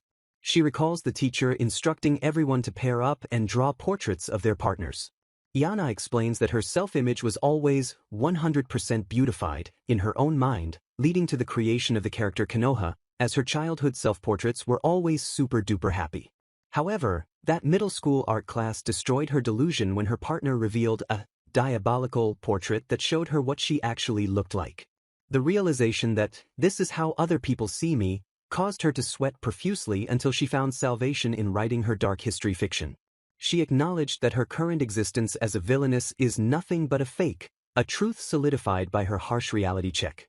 Comparing her idealized self to the realistic sketch, she concludes that she cannot rely on her own self-assessment since reincarnating as Iana. She steels her resolve, determining that she must work hard to avoid getting killed over a simple misunderstanding. A glint appears in her eye as she returns to the present, growling with determination as she hunts her target. The sound of rustling leaves alerts her, and she grins maniacally, declaring, "I can see your tail." Based on the evidence, she deduces that a big monkey must have snuck in and stolen the fullest-looking piece of luggage, mistaking the ornament for food. She readies her weapon with a sharp click, confident that catching a monkey and retrieving the item will be a simple task. The creature descends from the canopy with a swooping sound, landing directly in front of her. Iana swings her weapon, demanding the return of Konoha's ornament from the stupid giant monkey. A voice cries out a warning to Lady Iana just as she realizes the scale of her mistake. She stops cold, staring up at a towering shadow and realizing with horror that it's not a monkey. A confused sound escapes her lips as the reality of the threat looms over her. A monstrous, plant-like beast opens a gaping maw filled with jagged teeth, lunging directly at her. Iana barely manages to raise the handle of her rake to block the attack, bracing herself against the impact. The monster's jaws clamp down on the wooden shaft, its teeth sinking deep into the material inches from her face. With a sickening crunch, the creature bites through the tool, shattering Iana's only defense. Iana's eyes widen in sheer terror as she stares into the face of death. Suddenly, Sol arrives on the scene, his expression unreadable as he intervenes. He explains that they found fragments of a hatched demon egg in the package, which a merchant likely glued back together to sell, unaware of its true nature. Iana puts the pieces together, realizing that someone used an ancient method of assassination to try and kill her sister, Konoha. Sol remains silent, his gaze fixed on her with an intensity she cannot decipher. Iana tries to laugh it off, suggesting Gino Ford bought it by mistake, but then realizes Sol meant she was the intended target of the assassination. Sol glares at her, asking sternly if she is truly aware of the danger she just put herself in. Iana apologizes meekly and asks if he can tell her the reason for his anger. Sol struggles to find the words, stammering and looking away. Iana leans in, prompting him to explain what the issue was. He scolds her for constantly acting alone without informing anyone, citing the Duchess Amaryllis case as proof that no one understands her thinking. His voice drops to a whisper as he mutters, "If you'd only told me." Iana misses his quiet admission and asks him to repeat what he said. Sol continues his lecture, stating that taking him along would have been prudent, yet she emerged injured because she claimed she was safe, forcing him to stay with Konoha as ordered. He asks if she ever considered what Konoha would think if he let her go off alone, reminding her that Konoha already has Gino Ford for protection. Iana listens to his speech, processing the underlying emotion behind his scolding. Sol notices her staring and asks what is the matter, unaware that Iana has realized his anger isn't born of suspicion. She thinks to herself that his behavior is almost as if he cares, a realization that softens her expression. With a gentle smile, Iana looks up at him and asks, "Have you been worrying about me?" Iana interprets Sol's stuttering anger as a sign that perhaps his intense reaction stems from a place of genuine concern for her well-being. She quickly dismisses the notion of personal affection, concluding that he was merely warning her in a general sense rather than out of specific care for her. Internalizing her role as a villainess, she reasons that there is absolutely no way Sol would worry about her personally, as that would contradict their established dynamic. Sol clarifies that dubious women are prone to assassination and scolds her for causing trouble for his sister by acting so stupidly without telling anyone. Iana feels a strange sensation in her chest, realizing that being scolded for her reckless behavior feels oddly out of character for her role. She eagerly suggests they return home to report the demon incident, promising Sol that she will be much more careful next time. As she walks away, she casually remarks that the adrenaline has left her feeling rather hungry. Sol lingers behind for a moment, his face flushed with a complex mix of emotions as he watches her retreating figure. Konoha rushes into the garden with tears in her eyes, relieved to find Iana safe while Gino Ford follows closely behind. Gino Ford interrupts the reunion to announce that Officer Chino has arrived at the mansion and is waiting for them. The scene shifts to the interior of the estate, where the group gathers in a parlor to meet with the investigator. Iana stands tensely alongside Yomi, Gino Ford, and Konoha, awaiting the news that has brought the officer to their home. Officer Chino sits casually with a cup of tea, his demeanor serious as he prepares to deliver a grave report. He drops a sudden bombshell that leaves the group stunned, asking if they have heard the news yet. Chino reveals that Duchess Amaryllis has taken her own life, a tragic end to the recent scandal. Iana stares in wide-eyed horror as Chino explains that the Duchess showed no signs of wanting to try again after Iana stopped her the first time. He states that he wanted to inform them personally before the news of her death was released to the general public. Chino apologizes deeply to Iana, expressing regret that he failed to protect the life she had worked so hard to save. Iana's mind races back to the original plot, recalling that the Duchess was originally supposed to die by poisoning at the mansion. A chilling realization grips her as she understands that even though she rewrote the dark history, the story is silently correcting itself to match the original fate. Chino adds that due to the serious nature of the Duchess's crimes, there will be a private funeral attended only by those close to the royal family. Yomi glances sideways at Iana, his expression unreadable as he gauges her reaction to the devastating news. Iana notices his gaze and silently calls his name, seeking some form of comfort or understanding in his eyes. Gino Ford looks down with a contemplative frown, absorbed in his own thoughts regarding the Duchess's death. Sol remains silent, his expression shadowed as he processes the failure to prevent the tragedy. Konoha hangs her head, seemingly overwhelmed by the dark turn of events surrounding her former captor. Iana is struck by a terrifying epiphany about the power of her dark history and the immutability of fate. She realizes that if the story forces corrections like this, she will never be truly safe no matter how much she tries to change the narrative. A montage of roses illustrates the fragile cycle of life and death, emphasizing the precarious nature of her existence. The final rose is engulfed in darkness, symbolizing the inevitable death that looms over characters destined to die.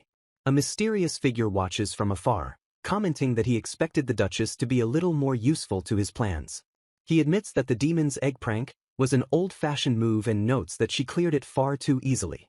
The view shifts to the exterior of a tower, suggesting the observer is watching from a high vantage point. The figure muses aloud, questioning if his vision for the future was supposed to be more interesting than this current outcome. He grins with a sinister curiosity, wondering if the true source of the chaos is actually Saint Konoha Magnolia. The final image depicts Iana and Konoha standing back to back, leaving the question hanging. Is the true villainess Iana or Magnolia? A somber, monochromatic illustration of a man lying in bed, overshadowed by the heavy, foreboding word, death. Iana is locked in a frustrating phone call with her editor Tuka, complaining that static noise keeps interrupting their meetings with Cordelia-san. Tuka cheerfully suggests that Iana's room might be haunted since she always works alone on her manga, playfully asking if the ghost is friendly. Iana insists that the eerie interference only happens specifically during her calls with Cordelia, making it all the more suspicious. Despite the summer heat, a chill runs down Iana's spine as Tuka cackles on the other line, though Iana tries to dismiss it as just a weak signal. A creeping darkness overtakes her thoughts as she admits she cannot see what lies ahead in her uncertain future. She realizes with a jolt that the story has changed, meaning a different future should be in store for her than the one she wrote. Visions of her past actions swirl in her mind as she frantically questions if the narrative has truly shifted course. A chaotic wind blows through her memories, leaving her breathless as she asks what exactly has been altered. A grim realization settles in that perhaps, despite all her efforts, nothing has changed at all. Sol delivers the grave news that Duchess Amaryllis committed serious crimes and will have a private funeral attended only by those close to the royal family. He turns to Iana with a serious expression, ensuring she understands the gravity of the situation. Iana looks toward Yomi, who remains silent and unreadable in the face of the tragedy. Her gaze shifts to Gino Ford, observing his contemplative reaction to the news. She looks back at Sol, feeling the weight of the inevitable outcome pressing down on her. Sol reveals that Duchess Amaryllis took her own life, noting that she showed no signs of wanting to try again after Iana stopped her the first time. He explains that an investigation is underway to determine the cause, as her sudden suicide contradicts her previous behavior. Iana is crushed by guilt, apologizing profusely as she feels she failed to protect the life she thought they had saved. She realizes that in the original, dark history, the Duchess was scripted to die by poisoning, and she naively assumed she had changed that fate. A terrifying epiphany strikes her that the story is silently correcting itself to ensure the original plot points occur. Sol continues to explain the funeral arrangements, emphasizing the disgrace the Duchess brought upon herself. He calls Iana's name again, pulling her out of her spiral of dread and self-blame. Iana glances at Yomi again, seeking some sign of emotion in his stoic features. She looks at Gino Ford, feeling the isolation of being the only one who knows the true nature of this world. Her eyes return to Sol, sensing the dangerous momentum of the narrative he is unwittingly a part of. Fear grips her heart as she acknowledges that she will never be safe as long as the story enforces its will. She understands that no matter how much she rewrites the details, the deadly outcome remains fixed. A visual metaphor of falling petals alternates between live and die, illustrating the precarious gamble of her existence. The final petal drops with the word die, sealing her fear of an unavoidable bad ending. A shadowy figure watches from a distance, lamenting that the Duchess died too soon to be of further use. The observer dismisses the demon's egg prank as an old-fashioned move, unimpressed by how easily Iana cleared it. The scene shifts to the exterior of a tower, hinting at the location of this new, calculating antagonist. The figure muses that their vision for the future was supposed to be far more interesting than the current reality. They wonder if the source of the chaos disrupting their plans is the saint, Konoha. Or perhaps, they speculate, the true disruption is the villainess, Yana Magnolia. The scene abruptly transitions to a carriage ride where Sol asks Yana if she is nauseous, noticing her pale face. Yana denies feeling sick, but Sol scoots closer, invading her personal space with an intense gaze. He whispers a suspicious question, asking if she is plotting to cause more trouble for Konoha now that they are traveling. Yana panics internally, realizing she let her guard down because she mistakenly thought he was worried about her well-being. She stares at him blankly, disappointed that her hope for his concern was merely a delusion. She tells herself that if she could interpret social cues that smoothly, she wouldn't have needed an imaginary boyfriend like Genoford in her past life. Konoha cheerfully announces their arrival at the holiday resort known as Daisy Lake, breaking the tension. Yana is awestruck by the splendid, sparkly beauty of the location, her eyes widening in wonder. Sol tells Konoha she can rest easy here, noting that the quiet atmosphere is perfect for her recovery. Yana admits to Genoford that she has been feeling down since the incident with the Duchess, unable to shake the gloom. She confesses that her dreams have been dark lately because nothing seems to change despite her efforts to rewrite the story. Sol leans in again, asking Yana if she is okay, but she remains wary of his intentions after his earlier suspicion. She tries to brush off his scrutiny, but the carriage hits a bump, jostling everyone inside. The carriage arrives safely, though the passengers are a bit shaken by the rough road leading to the estate. The group stands before the large estate at Daisy Lake, ready to start their vacation. Sol expresses relief that they found the injured man in the woods, noting it wasn't them who got hurt this time. Yana asks about the man's condition, and Sol confirms he is fine, though he seems puzzled by Yana's interest. She admits she didn't get a good look at him during the commotion earlier and wants to see him now. Seeing him clearly for the first time, she is stunned to find he is as pretty as an angel. She admires his beauty, noting that he is second only to Konoha in terms of sheer attractiveness. Sol assures her that while he was bleeding from minor wounds, he will survive without issue. He suggests that Yana should examine him as well, seemingly trusting her judgment despite his earlier suspicions. Sol peers into the room where the stranger rests, his expression serious as he assesses the guest. He reveals the stranger's true identity, stating simply that he is an elf. Sol warns that elves rarely approach human settlements, and if he was attacked by a hunter, the situation could get messy, noting the elf has amnesia. Yana stares at the elf, captivated by his beauty and realizing it is her first time seeing one in the flesh. She recalls her middle school notebook, filled with doodles of elves labeled Dark Elf or Crafty People, representing her deep fascination with the race.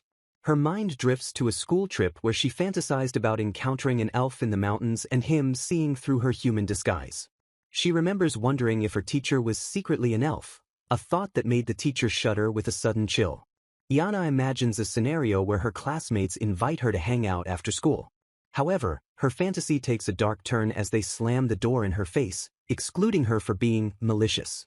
In her delusion, elves appear to comfort her, declaring she is the only human they trust and inviting her to their village, away from the foolish normies. Back in the present, Yana pulls on her ears in the mirror, acknowledging that elves were special to her because they were a non-human race. A sudden realization hits her as she remembers that elves also played a special role in her dark history. She struggles to recall exactly what was special about them in her story as faint voices echo in her memory asking to visit again. Konoha tugs on Yana's sleeve to snap her out of her daze. She reminds Yana that she saved the man's life, prompting Yana to realize she hasn't even asked for his name. Konoha introduces herself and Yana to the elf, who looks at them with a captivated expression. The elf introduces himself as Kagura Ivy, and a chime sounds in the background. Konoha greets him as Kagura, while the narrative reveals that it was decided the young elf, Sukuna, would rest at the resort for a while. Konoha brings him a meal and cheerfully tells Sukuna to smile, though he reacts with initial caution. She encourages him not to look so down after being healed, urging him to show some fighting spirit. He seems puzzled by her words but comments on her purity and innocence, slowly opening his heart to her. Later, Sol informs the group that they have confirmed there are no hunters and will send the elf off, rejecting Konoha's request to accompany him. The elf chuckles, noting that humans aren't supposed to know the location of the elf village anyway. However, he asks if they would be willing to escort him part of the way.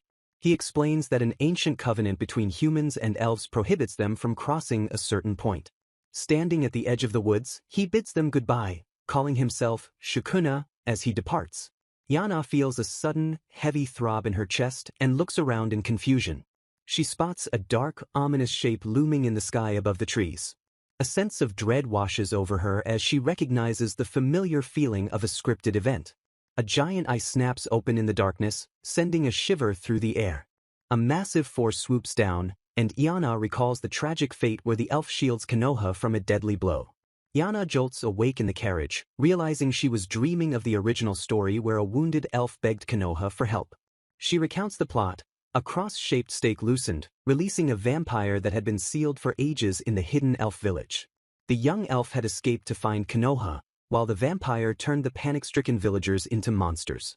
In the story, the villagers begged Saint Konoha to save them from the plague.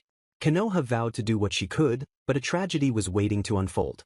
By the time she arrived, the beautiful elves had been transformed into hideous, bloodthirsty monsters. Konoha defeated the vampires and cured the elves, but the arch-vampire used its last strength to kill the young elf who sacrificed himself to save her. Yana screams internally at the memory, lamenting that the elf village event was a fated tragedy in this world. She confirms the grim reality of the plot she wrote. She desperately wants to sneak in to prevent it but fears the vampire plague is inevitable. She realizes this was the one story where she wrote about her beloved special elves. Sol notices her distress and abruptly asks what the matter is. Yana tries to cover her panic with a nervous, awkward laugh. She babbles about the situation being too risky, citing the phrase, "curiosity killed the cat," to explain her behavior. Sol agrees with her assessment, stating that it is indeed definitely too risky. He instructs her not to go there, and Yomi chimes in to agree with Yana's supposed sentiment. Yana mentally reviews the timeline, noting this event should happen before the Duchess Amarilla's story. She recalls thinking the young elf, Shukuna, was a death flag, but becomes relieved that he left without triggering the event immediately. She reasons that since he didn't take Konoha with him, they must still have time before the event, which usually occurs when Konoha is more powerful. While sleeping, she murmurs her sister's name and plots to go fix the seal in the village now to stop the plague before it starts. A mysterious voice whispers a promise to protect her. Yana twitches in her sleep, reacting to the sound. She wakes up with a start, sitting up abruptly in the carriage. Her heart pounds as she wonders if she heard someone call her name, but decides it must have been her imagination. Hearing a clatter, she worries if the regular tools she brought from the shed will be enough to fix a magical seal. She fears that, like with the Duchess, the story might violently skip forward as soon as she acknowledges a flag. Determined to beat the narrative, she decides she must move fast and check the seal immediately. As she attempts to sneak out, Sol catches her and asks where she is going, while she mentally justifies breaking into the elf village to nip the incident in the bud. Sol opens the door, revealing himself standing there in the moonlight. Yana freezes, shocked to find him waiting for her. He gazes down at her, asking if it isn't rather late for her to be walking around alone. Before she can explain, Sol commands, "Silence," with an intense expression, cutting off any excuse she might have made. A loud thud echoes against the wall as Sol slams his hand next to Yana, startling her into a terrified scream as he traps her in the corner. He takes a slow, deliberate step closer, his voice dropping to a chilling register as he begins to lecture her on human nature. Sol looms over her with an intense gaze, stating that most people possess the innate ability to learn from their experiences. He lists anxiety, fear, and pain as natural deterrents that sensible people instinctively avoid to preserve their own well-being. His expression darkens with a menacing shadow as he leans in to deliver the ultimate consequence of ignorance. Yana stares in paralyzed horror as Sol coldly concludes that those who refuse to learn from these warnings simply die. He questions her erratic behavior, asking what exactly she is trying to do and if she realizes the murderous state he is currently in. Trembling with the conviction that he is in killer mode, Yana internally screams for him not to kill her yet, begging for time to finish her mission. Sol's demeanor shifts abruptly from threatening to solemn as he softly speaks her name, Lady Iana. He lowers himself to one knee before her, transforming the atmosphere from an interrogation into a formal proposal. To Iana's utter shock, he asks if she will allow him to accompany her instead of stopping her.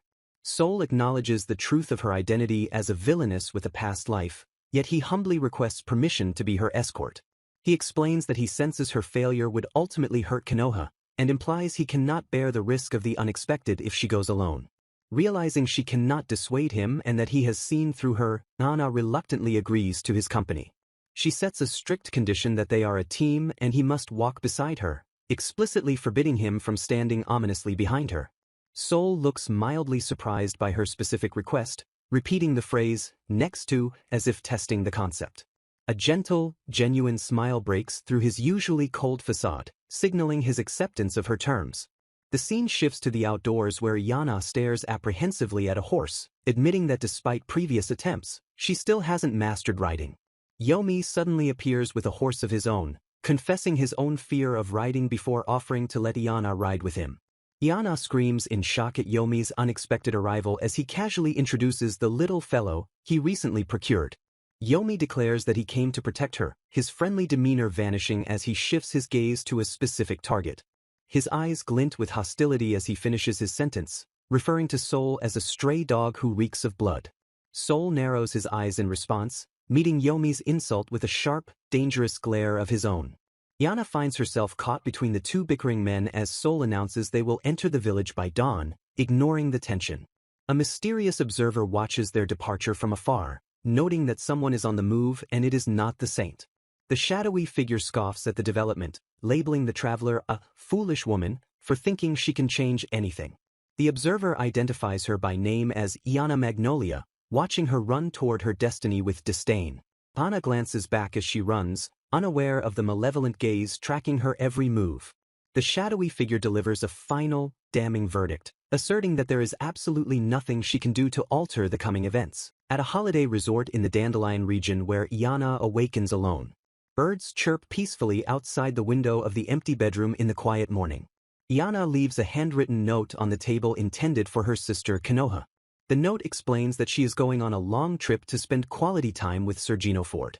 Sol reads the note with skepticism while Iana and Gino Ford gallop away on horseback. Iana reflects that she simply wanted to spare her sister the burden of her problems.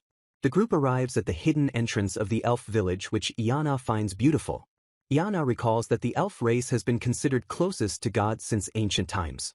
Legend dictates that they must live in pure sacred lands lest they go mad. Sol and Yomi suddenly appear and interrupt Iana's thoughts about the sacred land. Sol aggressively demands to know Iana's true purpose for coming to this place. He reveals that he knows the secret entrance is located at the shrine's grass wreath. Sol stares at Iana with a cold and penetrating gaze. He calls her name to demand an answer to his question. Sol explains that one path leads to the palace while the other leads to the graveyard. He asks Iana to decide which of the two paths they should take. Iana shocks the group by decisively choosing the path to the graveyard. Sol states that their friend Yomi cannot pass and must wait at the gate. Sol calls out to Iana to get her attention again. He leans in close and speaks to her with a serious expression. Iana reacts in shock as Yomi suddenly manifests or acts up. An intense wave of bloodlust emanates from the group as tensions rise. Iana issues a stern command ordering the target to stay. The target jolts in surprise at the sudden order. Sol speaks about the necessity of building trust over time like a cooked meal. He smiles while noting that he cannot hear the others. Sol declares that he hates greedy puppies who devour every scrap they see. He blushes and obediently agrees to stay put. Iana praises him as a good boy while internally doubting Sol and Yomi would work together. She worries that if she doesn't watch them the story might unfold unpredictably. Iana tries to maintain an innocent smile to prevent Sol from becoming suspicious. Sol looks visibly distressed and realizes he is not trusted. Iana panics thinking Sol might have heard her private thoughts. Sol composes himself and suggests they get moving. He asks her to inform him immediately once she has decided upon a path.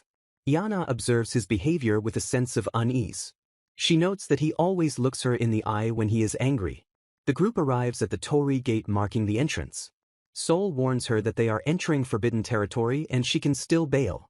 He tells her not to panic and offers to let her cling to him if she gets scared. They descend the dark stairs into the underground passage. Iana tells herself she must be brave to protect Konoha. She recalls the tragic fate of Duchess Amaryllis who took her own life. She wonders if the story has changed from what she knows. She swears to protect Konoha from the narrative and questions what is different. She vows to prevent the Vampire Village episode by making the first move. Soul's eyes narrow as he senses something amiss. He stops the group and warns them of a strange presence below. Gino Ford draws his sword as Soul confirms there is no human presence. Iana apologizes for the danger she has led them into. She clutches her dress tightly in anticipation. She resolves to end the mission quickly before her courage fails. Narration describes the crypt sealed deep within the graveyard. It is the resting place of the evil one who nearly destroyed the elves. He used his charm and fangs to ravage other races. The group approaches the vampire's stone chamber. They stop in their tracks and stare in shock at what they see. Gino Ford yells at Iana to stay back as he spots fresh bloodstains. Soul analyzes the blood and notes that it has not yet dried. He observes that despite the fresh blood there is no sign of flesh or struggle. Soul analyzes the bloodstains and deduces they were deliberately splashed rather than spilled during a struggle. He attempts to reassure Iana that the event is premature and forbids her from entering the dangerous area. Iana steps into the puddle anyway, insisting she must check the seal's security before going home. She walks down the corridor with a pounding heart, claiming she is only verifying the absence of death flags. She nervously tries to convince herself that nothing bad is actually going to happen. The group discovers a stone coffin with its lid thrown open and the ceiling stake removed. Soul shouts for Iana to wait as she recklessly bolts past the sacred barrier towards the danger. Iana ignores his plea and sprints deeper into the cavern with Soul in pursuit. Soul demands to know where she is going as he chases her down the rocky path. Soul catches up and forcibly grabs Iana's arm to stop her reckless advance. He scolds her for panicking and running blindly, warning that she will only hurt herself. Soul stares at her with intense, unreadable eyes while questioning the meaning of her denial. Iana apologizes and distracts him by pointing at the bloodstains ahead to break his focus. She seizes the moment of distraction to wrench her arm free and sprint away from him. Soul watches her sprint away into the danger with a mixture of shock and frustration. He realizes with a scowl that she is far more willful than the obedient servant he imagined. Soul mutters that she needs to shut up and stop acting like a good little puppet. He questions the sanity of trying to protect someone whose thoughts he cannot decipher. Soul catches her again and pulls her close in a sudden, forceful confrontation. He questions her motives while admitting it is difficult to protect her without knowing her mind. Soul looks deep into her eyes and declares that she is nothing but a puppet. The image of fresh blood flashes in his mind as he processes the grim reality of the situation. He releases her with a cryptic remark that he presumes she knows what she is doing. Iana wastes no time and immediately resumes her desperate run down the tunnel.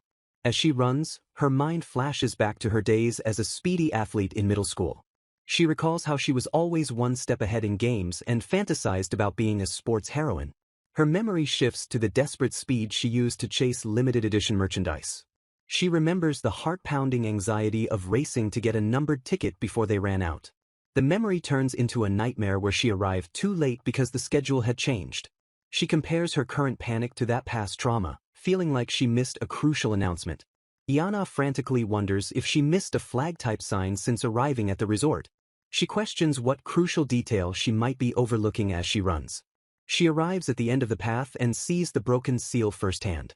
She confirms that the stake had fallen out and the vampire's coffin lid was wide open. Iana curses her luck, lamenting that the timing of the seal breaking is maliciously perfect. She feels trapped in a recurring nightmare where fate is conspiring against her. She reaches the residential quarters and is horrified to find the area completely deserted. She fears the worst, assuming the vampire has already attacked the inhabitants. A vision suddenly appears before her, showing the elves welcoming her to their village. Iana spins around in relief, believing for a moment that everyone is safe.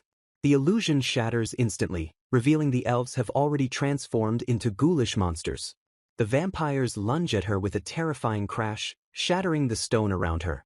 Iana curses the monsters as she dodges their attacks and realizes they crave her blood.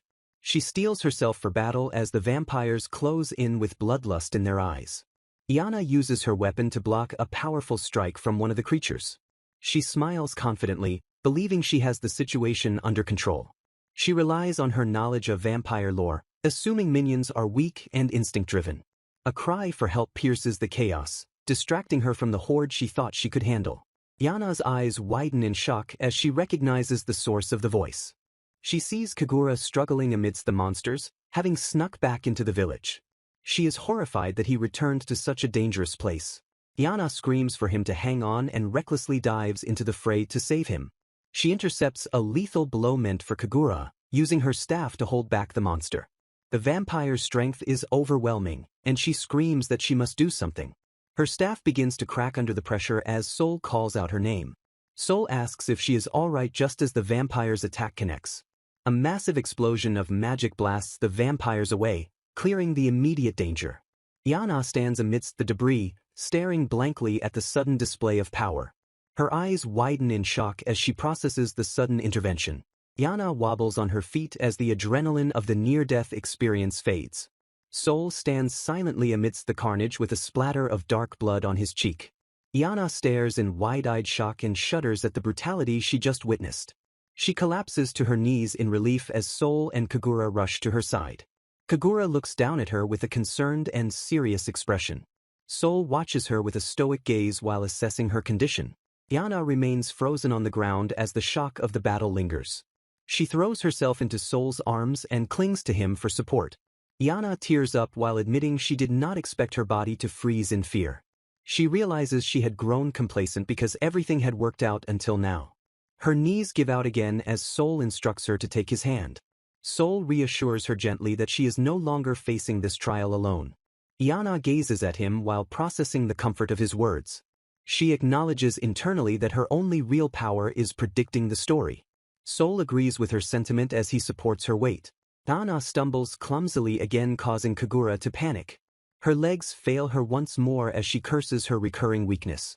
Soul catches her securely before she can hit the ground. Yana admits she is not powerful enough to handle the situation alone. She apologizes to Soul while being supported in his arms. Soul scrutinizes her actions and questions her true motivations. Yana brushes off his concern about her knees buckling with a forced smile. She declares that she has a favor to ask of both men. She decides to hide the truth and deduces the vampire attack aloud. Yana states that the village has clearly been attacked by vampires. She explains they must defeat the lead vampire to save the turned villagers. She warns that ignoring the threat will endanger her sister Konoha. Yana admits with humility that she cannot save them on her own. She looks them in the eye and desperately asks for their help. Kagura agrees to help her with a cheerful and willing smile. Soul pledges his assistance as well while keeping an eye on Kagura. Soul bows his head and declares that he is hers to command. Yana worries internally about the immense power of the vampire. She questions if anyone other than Saint Konoha can defeat him. She strides forward with determination despite her lingering fears. Yana reassures herself that she can succeed because she is not alone anymore. The 16th chapter begins with an establishing shot of the elf village, its tranquil appearance belying the danger lurking within. A grim narration confirms that the ancient vampire has already awakened, prompting a grounded Yana to issue a command to move out. Soul screams a warning as an enemy ambushes Yana from behind, interrupting her internal monologue about how this narrative isn't about her own heroism but rather the resolution of the crisis. The group finds themselves encircled by shadowy figures creeping closer, the sound of their approach filling the tense air. Despite landing what should be fatal blows, Soul realizes with horror that their attacks are ineffective against the regenerating monsters, forcing the group to flee to avoid infection. A pursuer lets out a guttural, bestial roar as the chase begins in earnest. As they sprint through the stone halls, Yana realizes that their only hope of saving the victims is to eliminate the vampire lord controlling them. Soul deftly deflects an incoming strike with his weapon, buying the group a precious moment of respite. A massive impact rocks the corridor, the shockwave threatening to scatter the fleeing party. The destruction continues as debris flies, the environment itself becoming as dangerous as their pursuers. Soul's expression tightens into a mask of focused intensity as he assesses the deteriorating situation.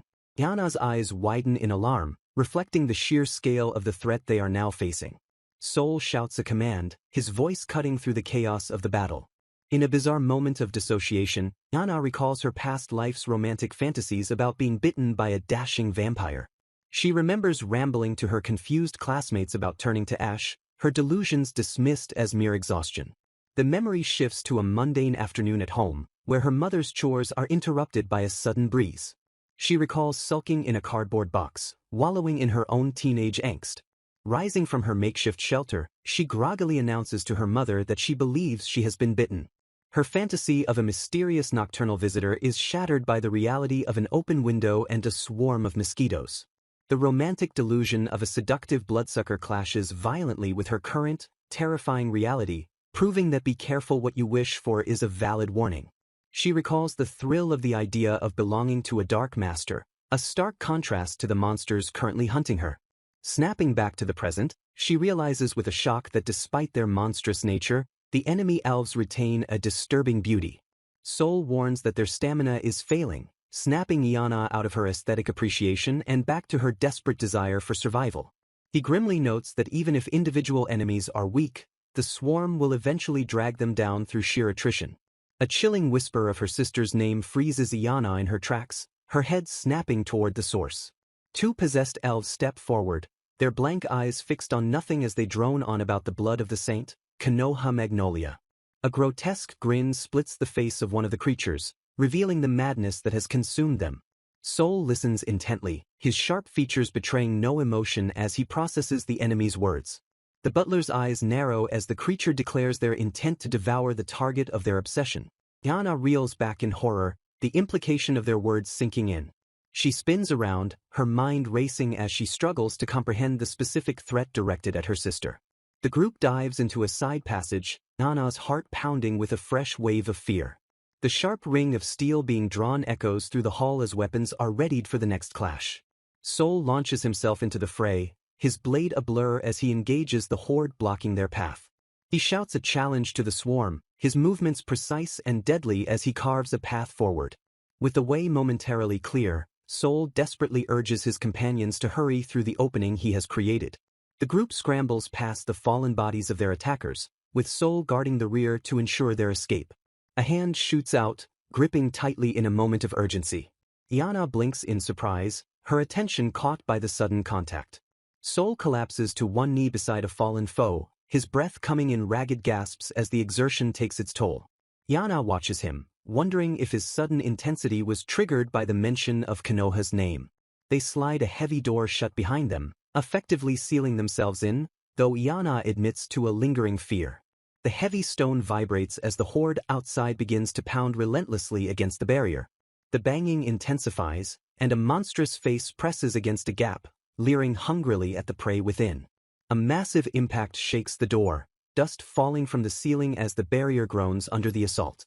In the sudden quiet of the room, Iana strains her eyes in the darkness, whispering a hopeful question about their safety.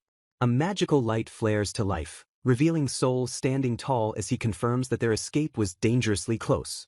The illumination reveals they are not alone. A male elf stands waiting in the center of the chamber.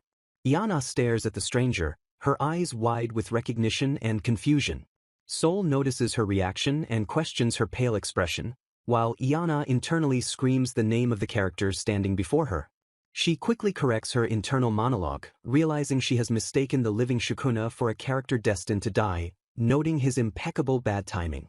The elf grimly explains that the village's ancient seal shattered the previous night, unleashing a slaughter upon his people. Soul questions the nature of their enemy, observing that they seem to possess a terrifying form of immortality. He outlines the only two known methods to permanently end a vampire, a stake driven through the heart or the purifying power of a saint. He deduces that these were likely the very techniques employed to bind the monster in the ancient past. Sukuna delivers the devastating news that the majority of the village's population has already been turned. Soul expresses a heavy reluctance to fight, acknowledging that the monsters outside are merely innocent victims of the curse. His hand tightens around his weapon, his knuckles white as he struggles with the necessity of the violence to come. The butler voices his own conflict, torn between mercy and the absolute duty to prevent the threat from reaching his mistress. Soul lowers his head, his face obscured by shadow as the weight of their impossible choice settles upon him. Sukuna explains that the vampire's target is undoubtedly Lady Konoha Magnolia, revealing that even as an elf, he was struck by the sheer purity of her presence. He elaborates that vampires are instinctively drawn to innocent blood, which is why they are fixated on capturing the saintly Lady Konoha. Iana internally analyzes the plot, noting that while Konoha is a blood relative, her blood suppresses vampirization, meaning the arch-vampire likely intends to make her his bride rather than turn her. A wave of realization hits her, and she frantically asks Soul if she is alright, only to dissolve into a foaming, traumatized mess at the thought of being part of such a dark history. She desperately discusses the necessity of defeating the arch-vampire, asking Sukuna for his location while acknowledging the immense danger of such a task. Sukuna warns them that night is falling, a time when vampires are at their peak strength, and notes that countless others have already perished trying to slay the beast within the last 12 hours. He expresses a deep reluctance to guide them, stating that he cannot simply stand by and watch them march to their certain deaths. Soul, impatient with the delay, demands that the elf stop stalling and tell them what they need to know immediately. Sukuna grabs his own collar, his demeanor shifting as he asks ominously if they would rather he simply cut it open for them. He makes a cryptic offer to open the path himself, creating an unsettling atmosphere as they prepare to move forward. The group begins to move, the sound of their footsteps echoing against the stone floor as they head toward the vampire's lair.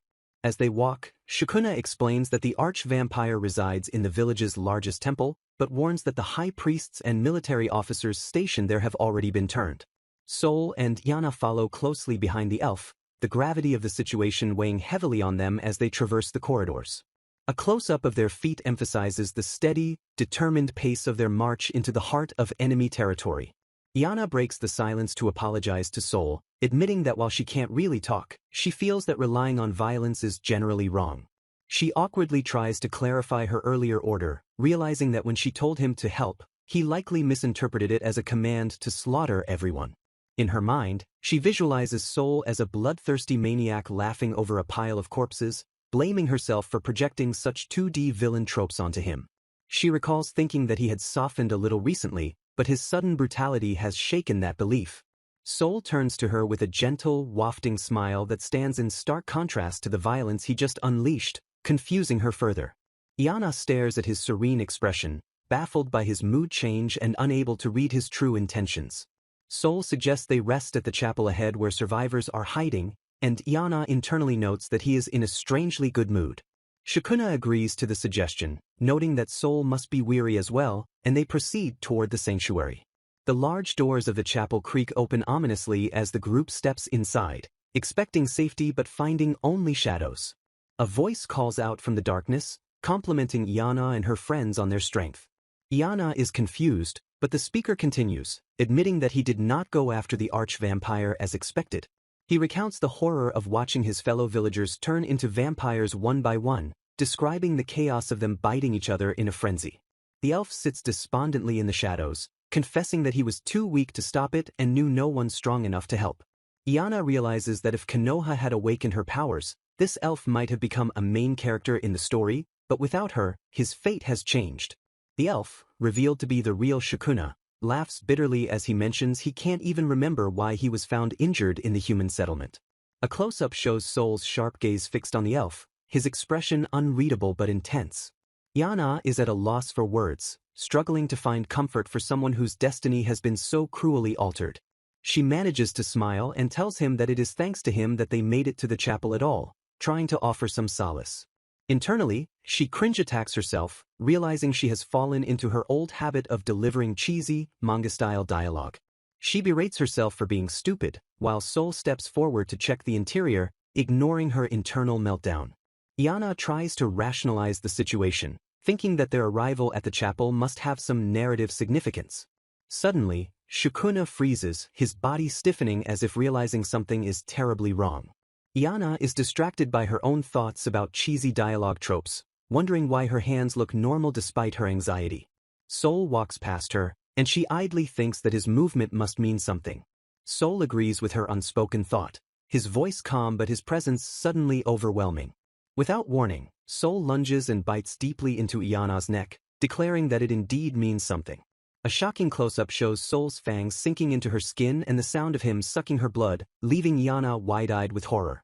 Yana swoons from the sudden blood loss and shock, collapsing as Soul catches her, his demeanor shifting instantly to combat readiness. Soul spins around and violently attacks the Sukuna, standing before them, condemning him and his kind. He calls them pests as he delivers a crushing blow, sending the imposter flying across the room. The imposter crashes into the wall and reveals his true nature, admitting he resolved to become a vampire to escape his powerlessness. He stands up, gloating that being dominated becomes a pleasure once you are a vampire, embracing his corruption. He demands that they become vampires too for the sake of his king, while Iana realizes with horror that he turned traitor by choice. The traitor sneers that Iana is nothing more than repulsive bait intended to lure Lady Konoha to the castle.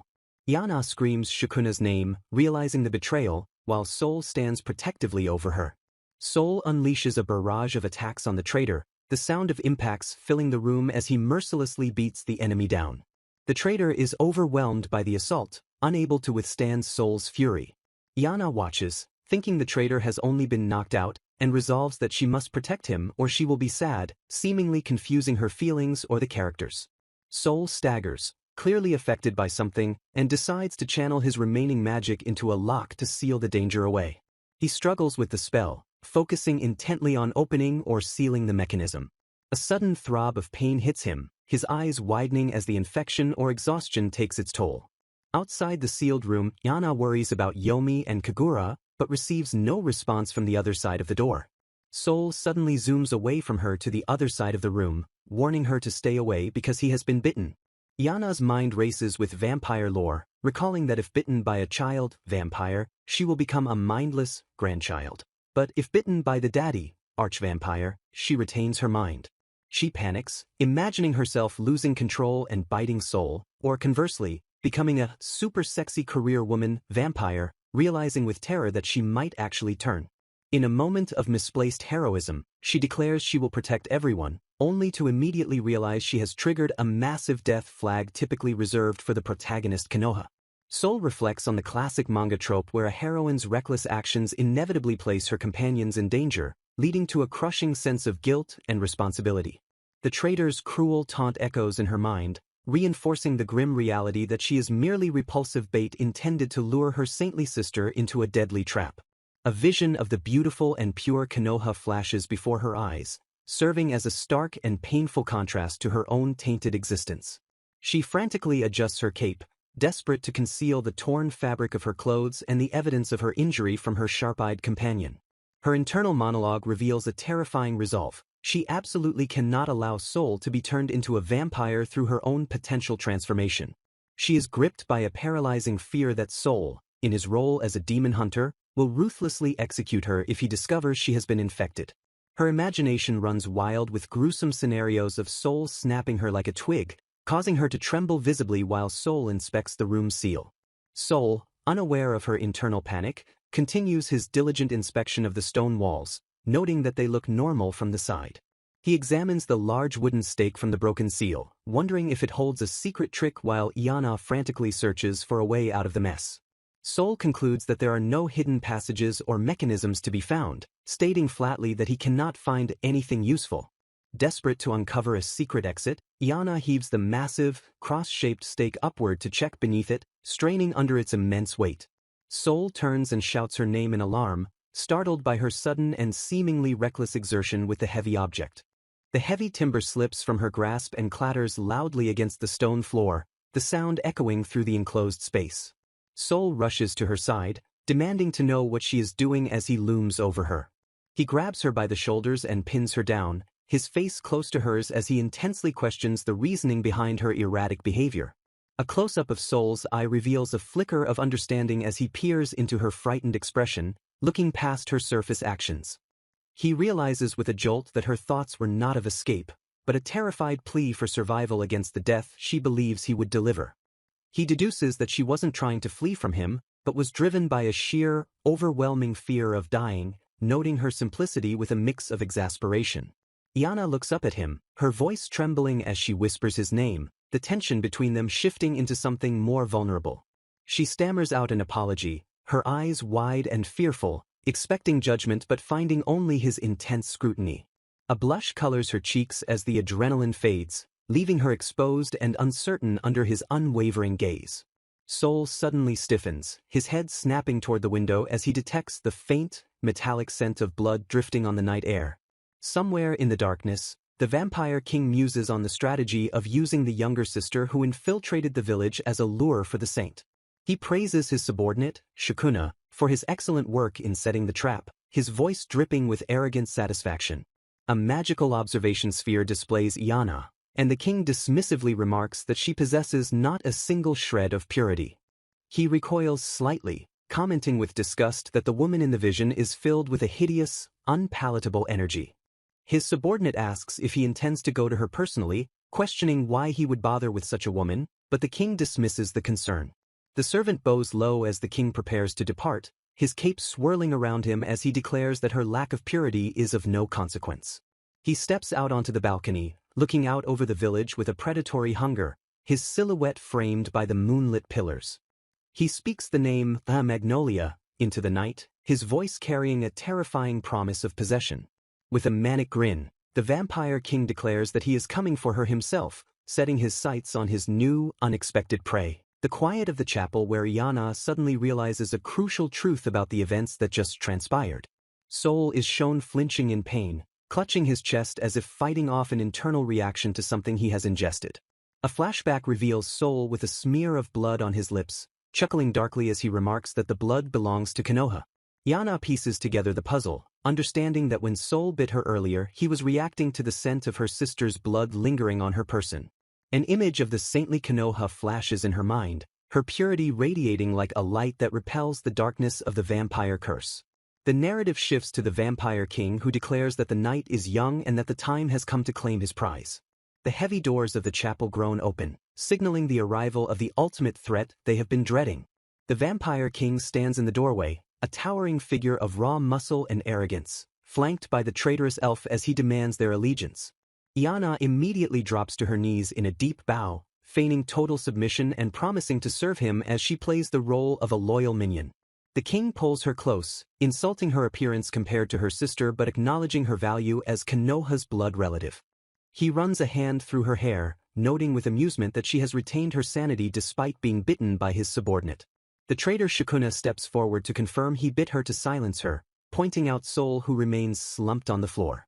He explains that he struck the butler early to neutralize him, knowing that Soul would have been a formidable threat if left unchecked. The traitor smirks, dismissing Soul as nothing more than a useful pawn now that he has been incapacitated. Yana internally seethes at the betrayal, disgusted by how easily the elf turned on his friend to ingratiate himself with the monster. The king and his lackey discuss their plans, deciding to use the ugly sister as necessary leverage to get what they really want. The king admits that capturing the saintly Konoha will likely not be as simple as dominating her sister. He muses on Konoha's nature, describing her as gentle yet possessing a strong will that is the complete opposite of Yana. A flashback recounts the real Shukuna's story of how Konoha stubbornly forced her compassion on him despite his resistance. He remembers how she cheered him on and nursed him back to health, her kindness slowly breaking down his fear of humans. Soul is shown listening intently to this story in the flashback, his expression unreadable as he absorbs the information. The elf admits that without her smile and kind heart, he would have surely perished alone in the human settlement. Back in the present, the king grins, confident that Konoha's strong heart will lead her to fight them tooth and nail. A close-up of the king's mouth reveals a predatory smile as he anticipates the challenge of breaking the saint. The king and the traitor turn their backs on the captives, walking confidently down the aisle of the chapel. Behind them, Soul's eye snaps open, clear and sharp, revealing that his incapacitation was entirely a ruse. Yana remains huddled on the floor, watching anxiously as Soul silently prepares to make his move. Soul remains perfectly still, waiting for the precise moment when the enemy's guard is at its absolute lowest. The king continues his strut toward the altar, completely unaware of the lethal threat rising behind him. He begins a grandiose monologue, declaring his intention to lure the beautiful Konoha to the village. He vividly describes his plan to make her his obedient bride and sink his fangs into her flesh. Raising his arms in triumph, he calls out for a celebration of his complete rebirth and his impending wedding. He basks in the glory of his own delusion, shouting about the radiant future that awaits him and his new queen. Soul's gaze narrows as he locks onto his target, his internal voice rejecting the villain's twisted vision. The butler's eye widens with intense focus, his magical energy surging as he prepares to strike. He declares that such a future will never come to pass, launching himself from the floor with explosive speed. Soul flies through the air, a blur of motion as he descends upon the unsuspecting vampire king with his weapon drawn. A spray of blood erupts as Soul's blade connects, slicing across the king's chest and leaving the monster in shock. The king staggers back, clutching his wound in disbelief as he burns from the holy energy infused in the attack. He roars in fury and swings a massive fist at Soul, the impact creating a shockwave that rattles the chapel. Soul deftly blocks the blow with his cross-shaped weapon, calmly apologizing to the king for cutting his celebration short. He reveals that he had a trick up his sleeve, referring to the most potent medicine he prepared earlier. A flashback shows Iana an hour prior, panicking as she smelled blood and convinced herself she was turning into a vampire. She frantically searched for the source of the metallic scent, terrified that her transformation had begun. She realized the smell was coming from her pocket, where she had kept a handkerchief stained with Konoha's blood from a previous fishing trip. Connecting the dots with the game's lore, she realized that Konoha's blood was the key to defeating the unkillable monster.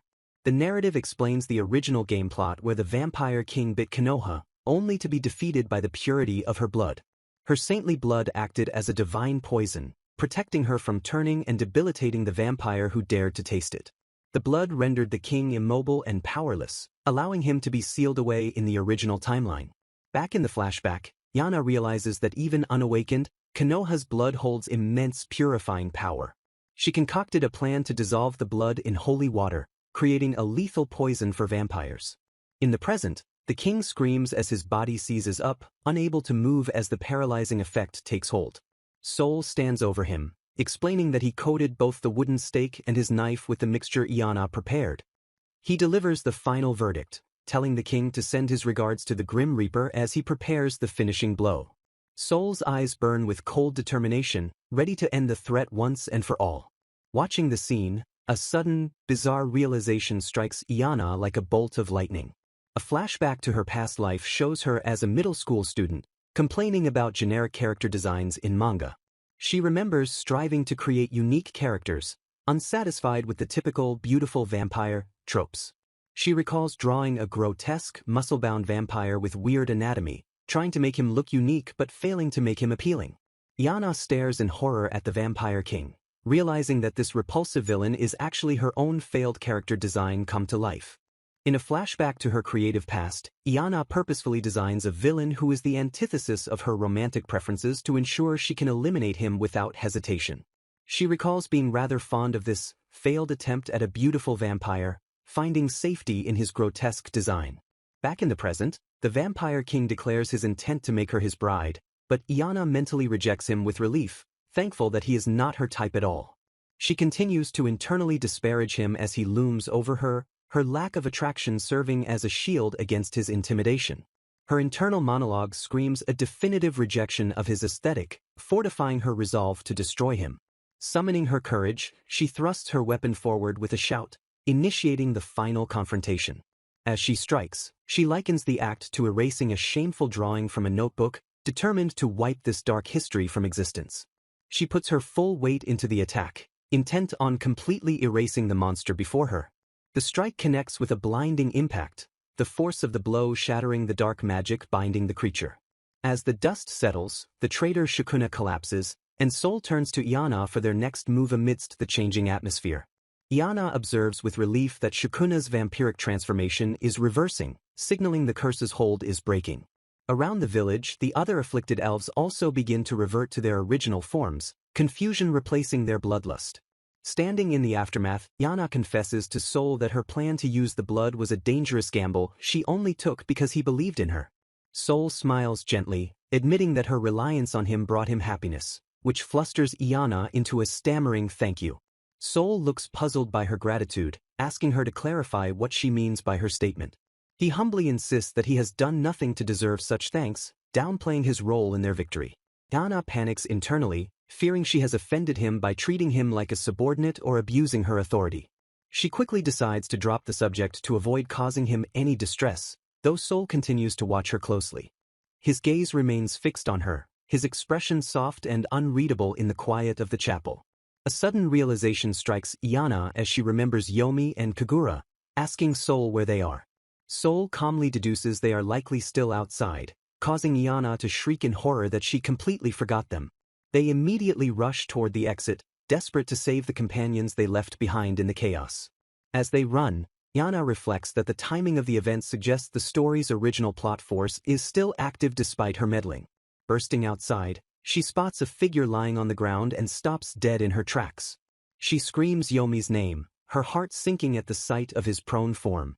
Guilt washes over her as she blames herself for the delay, begging him to hang on as she sees his injuries. Sol requests to leave Yomi's care to her, warning that his own holy presence might worsen the boy's condition. A hand reaches out and grabs Iana, stopping her frantic assessment.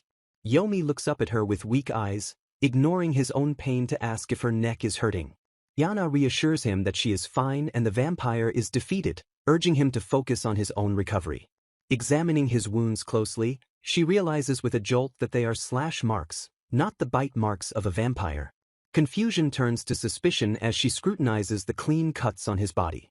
A chilling realization dawns on her as she identifies the only person capable of inflicting such wounds. She recalls the arrival of a certain individual at the resort, connecting his presence to the current tragedy. A menacing voice confirms her suspicions from the shadows, taunting her for her deduction. An upside-down face lowers into view, sneering that he had looked forward to watching her writhe in agony as she was meant to die here. Sol shouts a warning as the figure drops from the ceiling, moving to intercept the lethal attack aimed at Iana. Sparks fly as Sol's weapon clashes with the attacker's blade, the sound of steel ringing through the hall. The attacker lands nimbly, skidding to a halt and revealing his full appearance. Iana stares in shock, recognizing the face of Kagura, though his expression is twisted with malice. The villain spits that Konoha would have already awakened her powers if not for Iana's interference, calling her filth. He rants about being let down by everyone, declaring his disgust for the living with a manic intensity.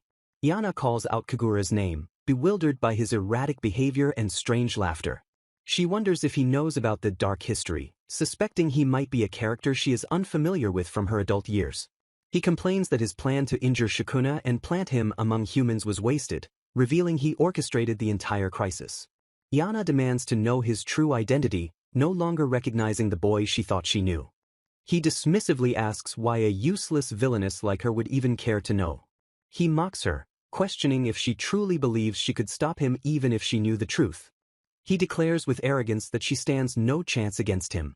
He introduces his group as the Knights of Schwartz, claiming they are the only ones walking the righteous path.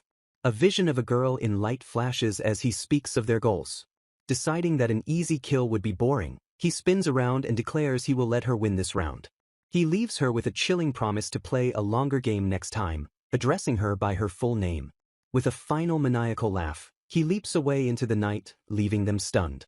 Iana is left trembling, confused by the new enemy faction, while Sol warns her not to pursue him. She tries to process this new information, wondering what part of her dark history created these Knights of Schwartz. Elsewhere, the villain complains to his comrades that Kaelm will be furious about his failure to capture the target. He expresses a violent desire to kill the woman who keeps interfering, his frustration boiling over.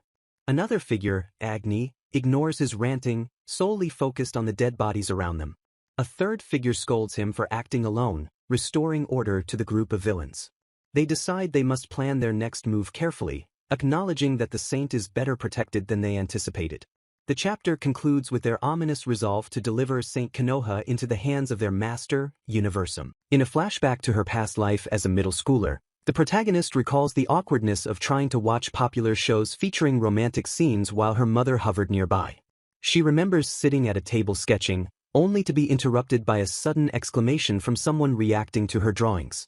The memory shifts to her mother's presence, causing her heart to pound more intensely than the anime kissing scenes she was trying to watch, leading her to awkwardly comment on the weather to cover her embarrassment.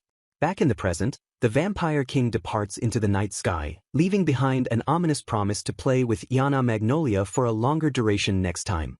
Iana watches him go, recalling Sol's earlier urgent warning not to follow the fleeing monster. She deduces that the enemy's true objective was always to bring Konoha into contact with the elves, realizing that the man they met was Kagura, who had orchestrated the attack on Sukuna to set this trap. The title card displays the series name, signaling the continuation of the story regarding the reincarnated Villainess and her dark history. An establishing shot shows the exterior of a large building under a cloudy sky, setting the scene for the aftermath of the battle. The narrative moves forward to the following morning. Inside a medical room, Konoha and Gino Ford hold back their questions as the group is treated by a doctor after returning home in a tattered state. The doctor notes that Sol has escaped the encounter with only minor scratches.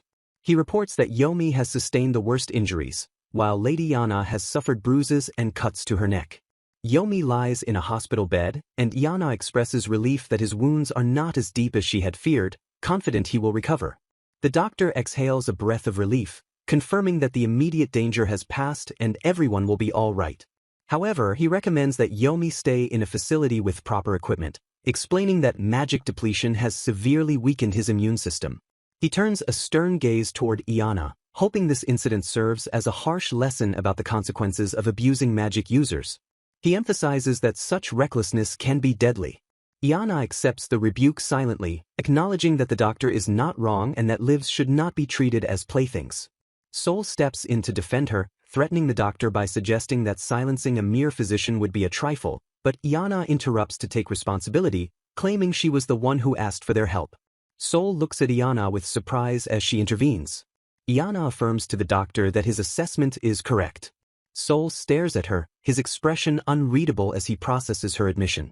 A flashback reveals Yana sneaking out, recalling how she went to search for the hidden village. She explains that she was overcome with curiosity at the time. Returning to the present, she tells the doctor that the injuries Sol and Yomi sustained are entirely her fault because she led them into danger. The doctor is shocked, realizing she broke the covenant to satisfy her own whims. She lies to cover for them, stating that they tried to stop her but she didn't listen and acted on her own, insisting the blame lies with her alone. She bows her head, reiterating her apology. Sol watches her with a pained expression, seemingly touched by her willingness to take the fall. He interrupts, telling Yana that is enough, then turns to Konoha and asks if he may leave the rest of the care to her. Konoha agrees to have tea ready for their return, while Sol calls Yana over to speak in private. As they step out, Gino Ford insists they must call the police since Yomi claimed he was caught in an ambush involving a Villainess. Sol shuts down the suggestion immediately, stating there is no need for law enforcement. He declares that he will handle the case going forward. He prohibits everyone present from inquiring further into the matter. He adds a warning that anyone who wishes to object must come and speak to him directly. Sol then leads Yana away, telling her, "Let's go," as they walk down the corridor. They walk away from the group, heading toward a secluded area for their conversation. Yana thinks to herself that this case feels different compared to others. She worries that her actions didn't prevent the event but merely accelerated it, causing it to happen sooner than expected. She is confused because she believed the dark history book should have vanished when she was reincarnated, making these events impossible. She realizes that Sol and Yomi also heard what Kagura said, meaning she is not the only witness this time. A flashback shows Kagura mocking her, claiming Konoha would have already awakened her saintly powers if not for Yana's meddling. A close-up of Yana's eyes shows her deep in thought, processing the implications of Kagura's words. She admits to herself that she doesn't know who Kagura is, nor does she know anything about the Knights of Schwartz. However, she knows they are after Konoha and that they are too powerful for her to fight alone. Sol stops walking and calls her name as the door shuts behind them. He asks if what Yomi said about being caught in an ambush is true. Yana hesitates, confirming it is true but offering no further details. Sol presses for details, asking how it happened, where it happened, and who did it, prompting Yana to think of Gino Ford. Sol states he wants to hear her story as well, but mentions he will get a report later, seemingly implying he will cross-reference her account. He stares at her intensely, creating a heavy silence between them. He asks if she will tell him the whole truth. Yana wonders if telling him the truth will cause her to be suspected of villainy again. The scene holds on the quiet hallway as Yana weighs her options. Sol turns his head, looking away from her. He gives a small chuckle, breaking the tension. He begins to walk away, leaving the conversation unfinished for the moment. A flashback shows Yana guessing that the village was attacked by vampires. The flashback continues with her warning that the vampires could go after her dear sister Konoha if they are left unchecked. Yana reflects on her past suspicions, recalling how she once believed that her current predicament was a disaster of her own making, orchestrated to control the elves but ultimately failing. She admits that a part of her had accepted Yomi's earlier accusation, believing that this entire calamitous event might have been a scheme she herself had plotted. Her distrust persisted even after the job was cancelled, fueled by the lingering knowledge that Gino Ford had contracted Yomi to assassinate her 6 months prior. The memory of seeing her attempt to harm herself after the vampire's bite plays in her mind, a testament to the desperation she felt in that moment. In the present, she lowers her head in a gesture of genuine remorse, offering a quiet apology to Sol for the trouble she has caused. Sol stares back at her in silence, his expression unreadable but intense as the weight of her apology hangs in the air between them. He turns his gaze away, looking down at the floor as if contemplating her words and the events that led them to this point. Konoha enters the room with a gentle smile, breaking the tension as she softly addresses Sol by name. Sol confesses to Konoha that when they first met, he could never have imagined her worrying about anything, viewing her as a carefree existence. He trails off, prompting Konoha to speak up, though she hesitates, sensing the heavy atmosphere in the room. Konoha insists she isn't worried, but Sol gently cuts her off, telling her that there is no need to deny her true feelings. He advises her that feeling lost is perfectly normal and that she shouldn't deny it, as it simply means she is searching for an answer. He explains that her confusion is merely her heart speaking to her, though Konoha questions if she even possesses such a thing. A profound silence follows as Konoha internally questions the existence of her own heart, struggling with her identity. Yana's internal monologue resumes, clarifying that they only became involved in the incident after their arrival and that her visit to the elf village was born of simple curiosity. She realizes she must be cautious not to reveal Konoha's potential sainthood or her own attempts to alter the story, noting that Kagura was the one who attacked Yomi. She recalls Kagura's parting words about targeting her sister before he vanished, admitting to herself that she still has no idea who he really is. Gino Ford enters the conversation with a sharp look, stating that he suspected something was amiss from the start. Yana panics internally, debating whether she should reveal the truth about the saint to him, fearing that keeping it secret might endanger the heroine later. She trembles at the thought of making a mistake, wondering if she can truly shoulder the responsibility for the chaos that might ensue if she speaks. Gino Ford places a reassuring hand on her head, telling her she has said enough and that she need not fear, though Yana interprets this as another death flag. He instructs her to inform Sol and Yomi later that if they choose to accompany her, they must protect her without fail. He scolds her for her reckless behavior but acknowledges that her willingness to apologize publicly and her honesty about her fear for Konoha's sake were commendable. Leaning in close, Gino Ford promises to protect Konoha with all his power, expressing a desire to respond to Yana's feelings in kind, regardless of the enemies they face. He tells her to be at ease, and Yana's heart skips a beat as she silently agrees with his sentiment. Yana reflects that she knows better than anyone else just how kind this man, Gino Ford, truly is. She acknowledges his immense strength, a fact she is intimately familiar with from her knowledge of the story. She recalls writing the original plot where Konoha set off on a solitary journey to save the world and rescue her lover, Gino Ford, who had fallen into a coma.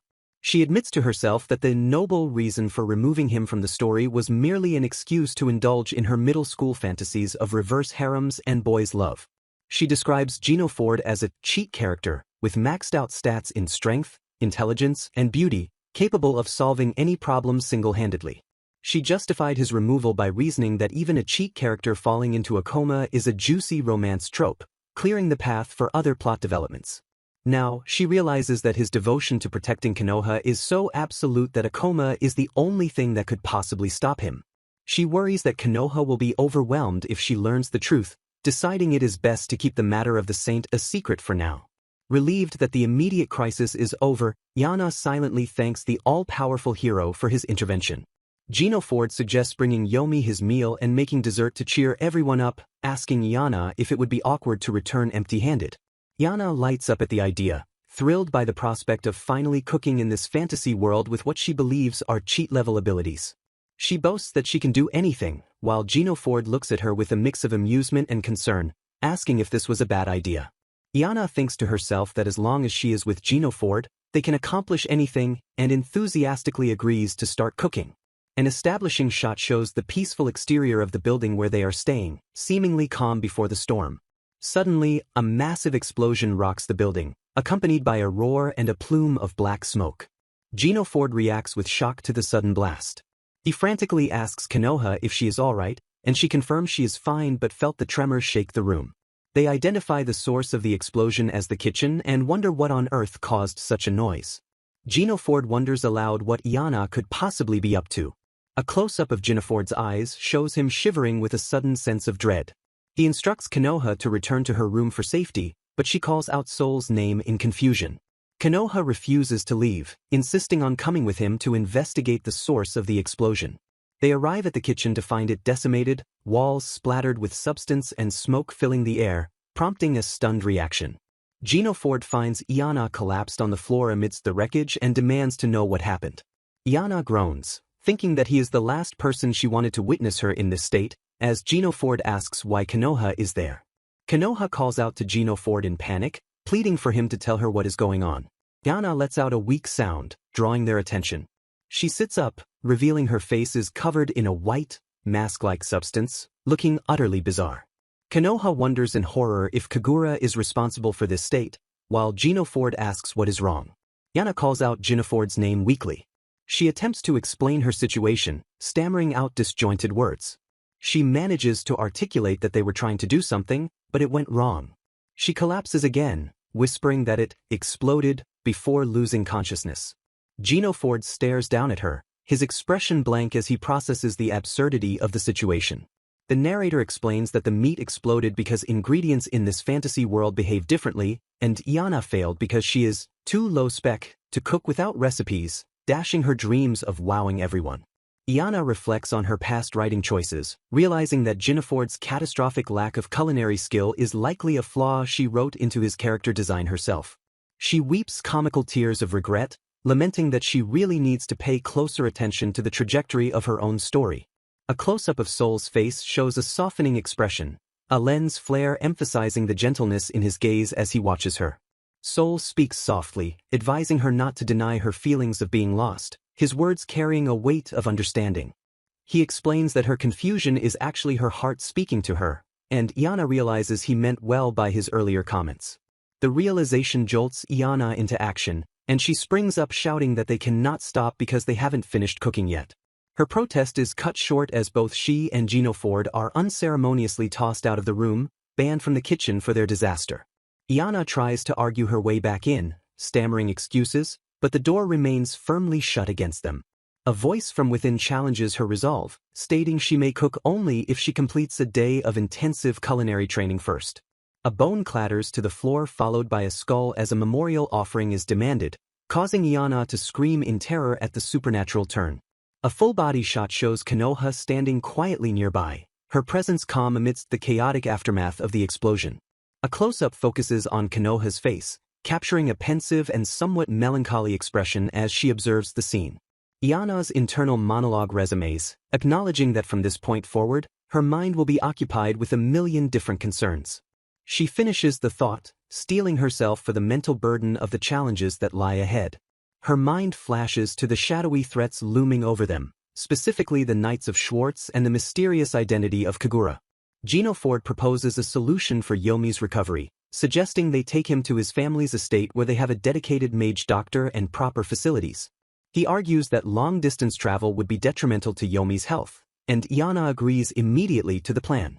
Gino Ford notices her hesitation and asks if there is a problem, to which Iana quickly denies any issue.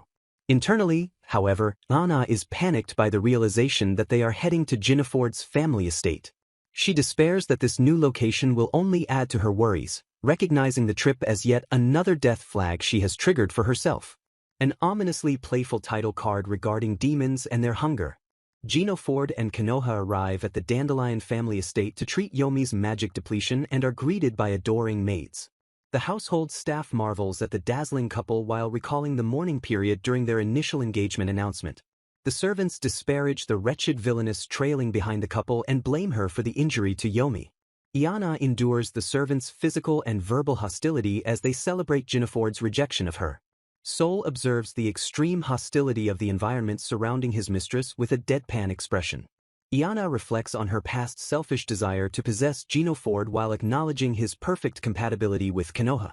She realizes the Dandelion family likely views their son's engagement to her as a sacrificial offering. Soul interrupts her internal spiral to assure her she need not worry. He calmly offers to eliminate the source of her distress immediately. Iana panics at his ominous wording and fears he intends to erase her past actions' time travel style. Soul clarifies that he received permission from Gino Ford to re-educate any unsatisfactory servants. He unleashes a terrifying horror-style aura that sends the maids screaming in unison. The terrified servants beg for their lives as Soul drags them away for their correction. The chaotic hallway falls into a sudden silence following the removal of the hostile staff. Iana notices Gino Ford glancing back at her with a gentle expression amidst the quiet. An elderly servant interrupts her moment of hope to report the absence of the estate doctor due to an accident.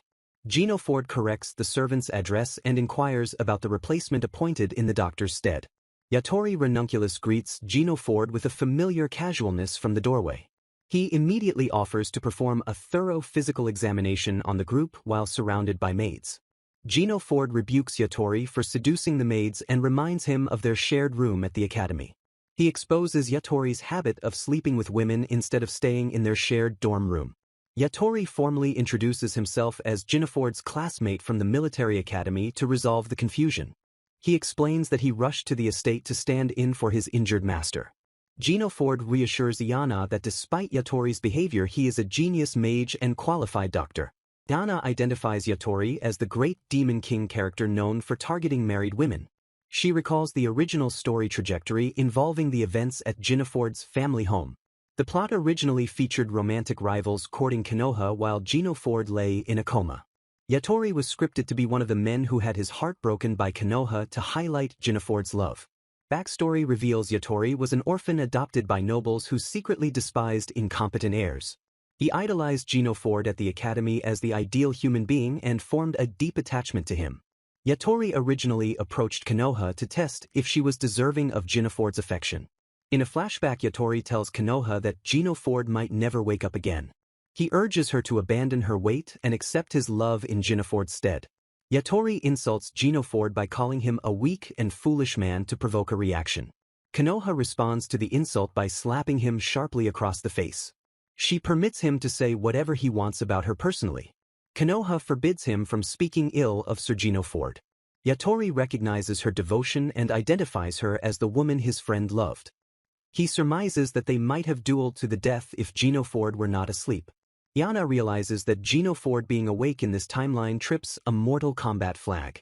She resolves to prevent Yatori from taking an interest in Konoha to save Gino Ford from a potential coma. Konoha introduces herself to Yatori while Iana screams internally. Iana feigns a stomachache to drag Konoha away from the dangerous encounter. Yatori questions Gino Ford's taste while noting Iana's reputation as a notorious villainess. Gino Ford defends Iana by admitting his own initial harsh treatment of her. He declares that Iana is a good person and expresses shame for his past behavior. Gino Ford voices his desire to support her as her brother-in-law. Yatori reacts to this unexpected declaration with apparent intrigue. He watches the sisters leave while murmuring that he understands the situation. Yatori remains deep in thought after their departure. Iana plots in her room to find a way to ward off Yatori's interest in Konoha. She recalls that Yatori never felt true love due to seeing the ugliness of women during his orphan days. Iana fears he will try to seduce Konoha quickly without the slow burn of the original story. She seals the door to secure their safety but immediately hears an intrusion. Yatori appears inside the room to greet Lady Konoha directly. He apologizes for missing the announcement of her engagement to Gino Ford. Yatori insists on presenting a gift despite Konoha's polite refusal. He takes her hand while asking to cherish her as much as his friend does. Yatori asks if his actions are acceptable while directing a provocative gaze at Iana. Iana interrupts the tense silence to introduce herself to the doctor while inquiring about Yomi's condition. Yatori stares silently at the new arrival with an unreadable expression on his face. He grants Iana permission to ask her questions with a polite but guarded smile. Yatori explains that Yomi will remain asleep for a week while her depleted magic reserves replenish. He asks the ladies if they have any further inquiries regarding the patient's status. Iana bluntly commands the doctor to go away while offering a superficial thanks for his service. She squeezes his hand with significant force during their handshake to silently convey her hostility. Iana reflects internally on her relief at finally seeing Gino Ford after her long absence due to mage training. Yatori expresses his pleasure at meeting the two lovely ladies before him. He excuses himself from their company with a promise to return at a later time. Iana slams the door shut immediately and shouts for him never to come back. She worries internally that Konoha's unguarded smile will make her vulnerable to the charming doctor. Iana feels a strange sense of familiarity upon meeting Yatori's eyes but snaps herself out of it to protect Konoha. She recalls her past self as a perverted caterpillar while her peers blossomed into butterflies. Iana remembers how she lacked confidence when approaching boys during her awkward school days. She adopted a persona of being allergic to boys to mask her deep insecurity and avoid rejection. The memory of the cold contempt in the boy's eyes still haunts her despite the passage of time. She admits to herself that the disdain she faced was incredibly hard to bear. The scene shifts to the garden where wind blows through the trees and scattered petals. Konoha stands alone in the garden as leaves fall gently around her. Yatori approaches Konoha and remarks on the fancy nature of their meeting in the garden. He mentions that Gino Ford often boasted about her during their time at the academy. Yatori brings up the rumor that Gino Ford was originally considered a match for Lady Iana. Konoha remains silent as the wind blows past her face. He suggests that perhaps neither sister cared which one of them Gino Ford ultimately chose. Yatori insinuates that their only goal was to catch Gino Ford regardless of genuine affection. Konoha calls out his name in a tone of warning or disbelief. Iana slides into the scene with a rose in her mouth to interrupt the conversation before Gino Ford gets the wrong idea. She thanks Yatori for his attention while he questions why he would need a reason to watch her. A bell tolls loudly in the distance to signal the time. Sol arrives to announce that tea is ready for Lady Konoha and Lady Iana. Iana grabs Konoha to leave immediately while shouting that they will be right there. The narrative view shifts to look through a window into a dimly lit room. Yatori drinks alone in his room while recalling his meeting with the innocent-seeming fiancé. He remembers confessing to Gino Ford his fear that his friend was sacrificing himself for marriage. Gino Ford responds by taking the blame for what happened with Iana. Yatori questions if Gino Ford would truly offer his life to a wicked woman who just wanted to spite her sister. He offers to test Iana's true nature on Gino Ford's behalf but is called gullible in return. Yatori suggests they reveal the Villainess's true colors to save Gino Ford from his choice. Gino Ford sharply rebukes him and declares that Iana has no true colors to reveal. He leaves Yatori to drink alone and announces his intention to check on Yomi in the morning. Yatori expresses a desire to continue drinking with his friend to enjoy the evening. He recalls Gino Ford's firm assertion that Iana is actually a good person. Yatori hopes for Gino Ford's sake that he has made the right choice in defending her. He decides to keep a close eye on Yatori's movements while realizing Iana might be the real danger. Yatori worries about the worst-case scenario regarding the Duchess and Vampire King incidents while trying to protect Konoha. Iana notices Yatori watching them from a window and reacts with shock.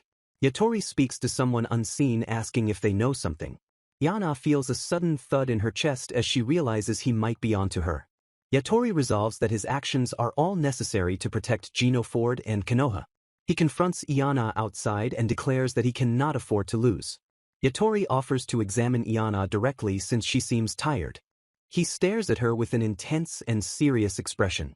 Iana refuses his offer and states she has no business with him unless he is talking to Konoha.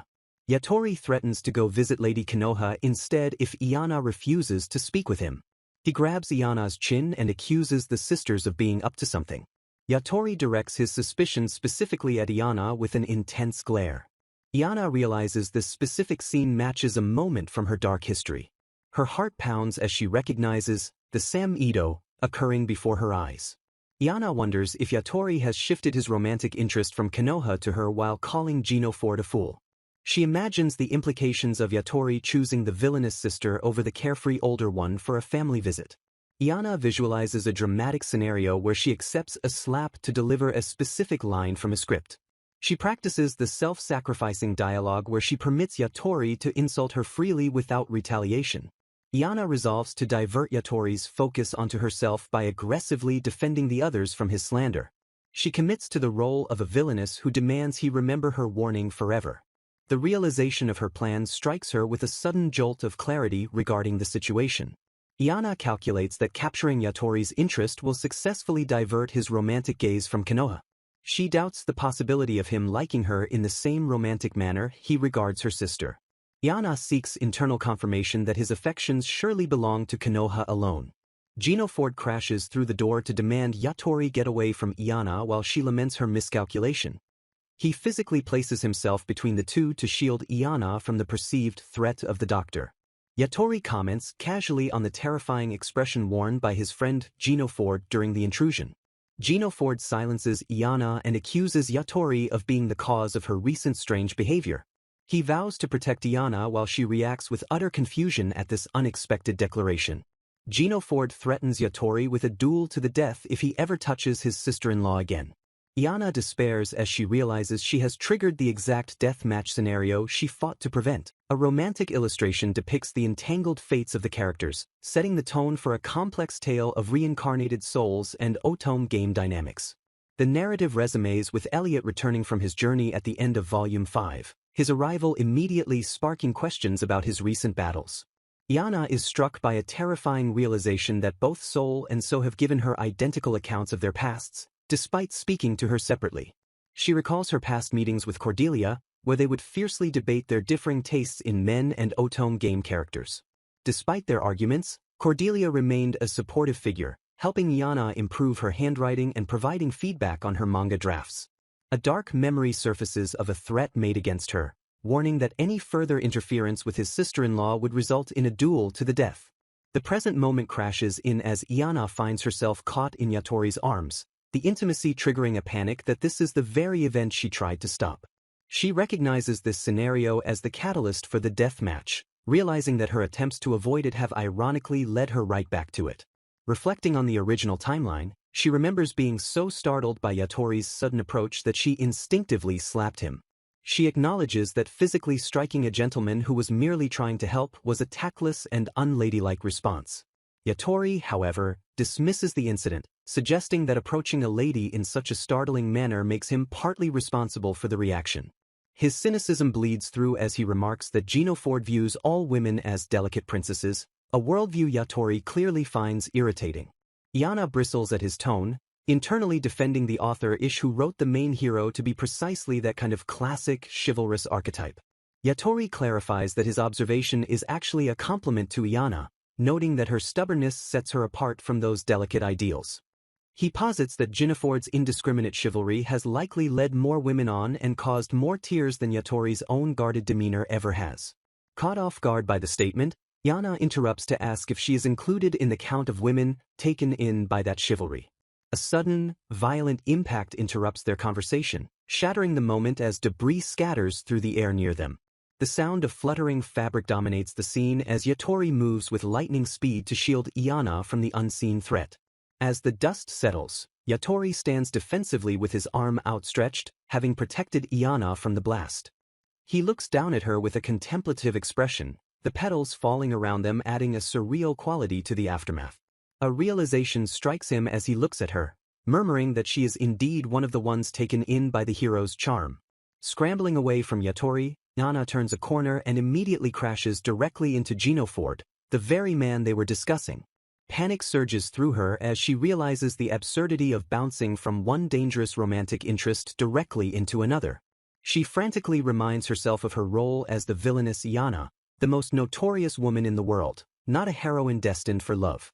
Desperate to avoid triggering any romantic flags, she pulls away and coldly commands Gino Ford not to approach Yatori again.